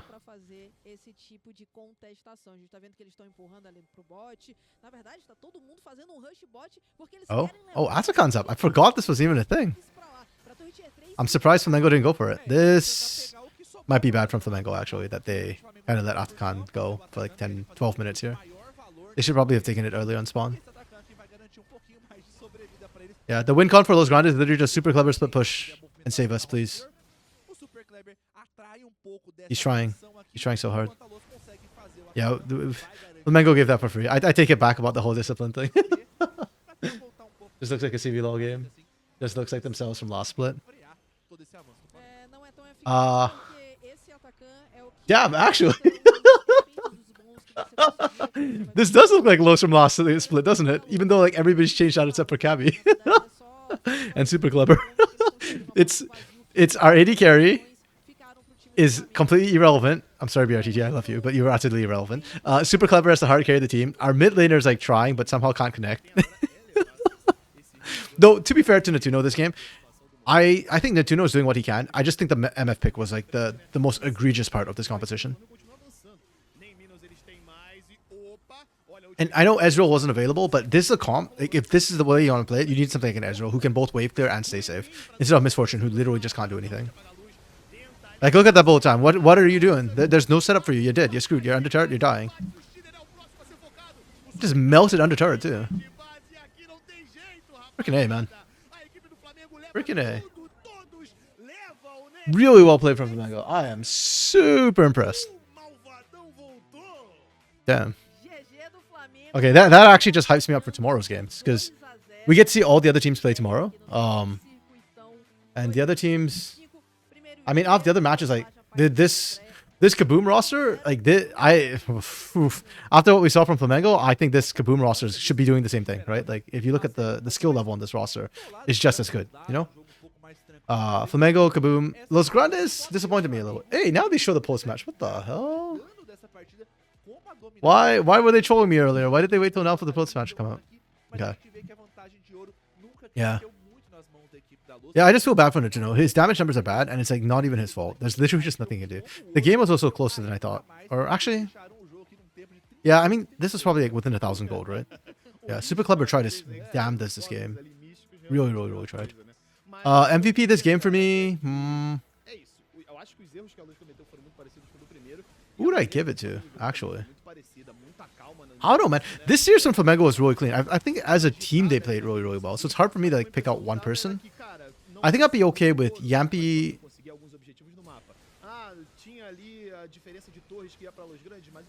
Yampi, Ninja Kiwi, Momochi. But Pilot did a lot this game too. Yeah, I don't know. 20MF, same as O2MF. Yeah, I guess. I mean, yeah. I've said this before. Like, I'm not as big an MF hater as Lunar. Like, I don't hate it to that extent. But I don't like early MF picks, and I absolutely just cannot stand it when you pick MF with no setup. Like, you were literally trying to screw Natuno this game. You pick MF with zero AoE CC whatsoever. It's just like literally unplayable for Natuno. I hate that. I loathe that. Like, that's on Stardust 100%. 4 other picks and you just nothing to enable this MF whatsoever. Then why pick the MF in the first place? You vote support Lunar? Okay, yeah. Like I said, I think I'd be willing to give it to anybody on Flamengo. The one person who I don't think would get MVP is Yups, unfortunately, because I don't think the problem for Yups this series is that he didn't get too many resources. Yampi's kind of bullying his little brother there. Just kidding. But yeah, Yups just didn't have as much impact this game, unfortunately. And then because his team is not playing for side lanes, he gets shafted a lot. So yeah, I don't think he'll win MVP. But anybody else is fine. Momochi for Vision, because Flamengo has the best Vision for all teams. Yeah, I'm down for that. I'd be willing to do that. Yeah. I think, you know what? Actually, I'd remove Ninja Kiwi as well. I think Ninja Kiwi had a good series, a good game, but I don't think he was MVP status. You know, like, at no point do I feel like, oh, Ninja Kiwi made this happen, sort of deal. So, yeah, probably Pilot, Momochi, or Yampi, one of those 3. Yampi's might be a little bit biased. I feel like that I'm giving him partially MVP candidacy because I suspect he's the primary shot caller, but I could be wrong. So, and that's not something we can see for sure. Yes, Fang Looney. Kazante is unstoppable. If you're unstoppable, it just doesn't affect you. Yeah.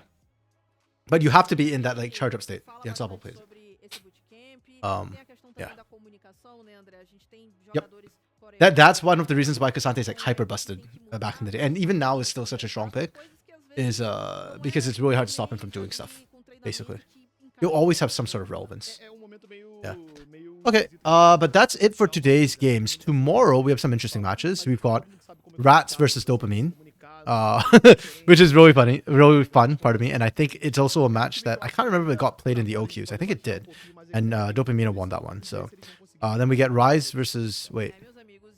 Oh yeah, Tropa is the one that changed, not Rise. Yeah, we get Rise versus Stella, which is another sort of exciting one because, yeah, 2 teams have been around a little bit. Stella was the name changed. Which one was it? It was Tropa Rising, yeah. So it's kind of funny. Actually, I don't know how they chose the schedule, but I like it, right? It's Academy versus Academy. It's former CBLOL versus former CBLOL. In fact, the 2 that partnered together to get in CBLOL. It's 2 of the new teams crashing against each other. It's you get to Yampi? Okay. Yeah. That's fine. Yeah. Respect. I said I could see Yampi getting it. I wonder if they do it for the same reasons, though. I wish I could understand.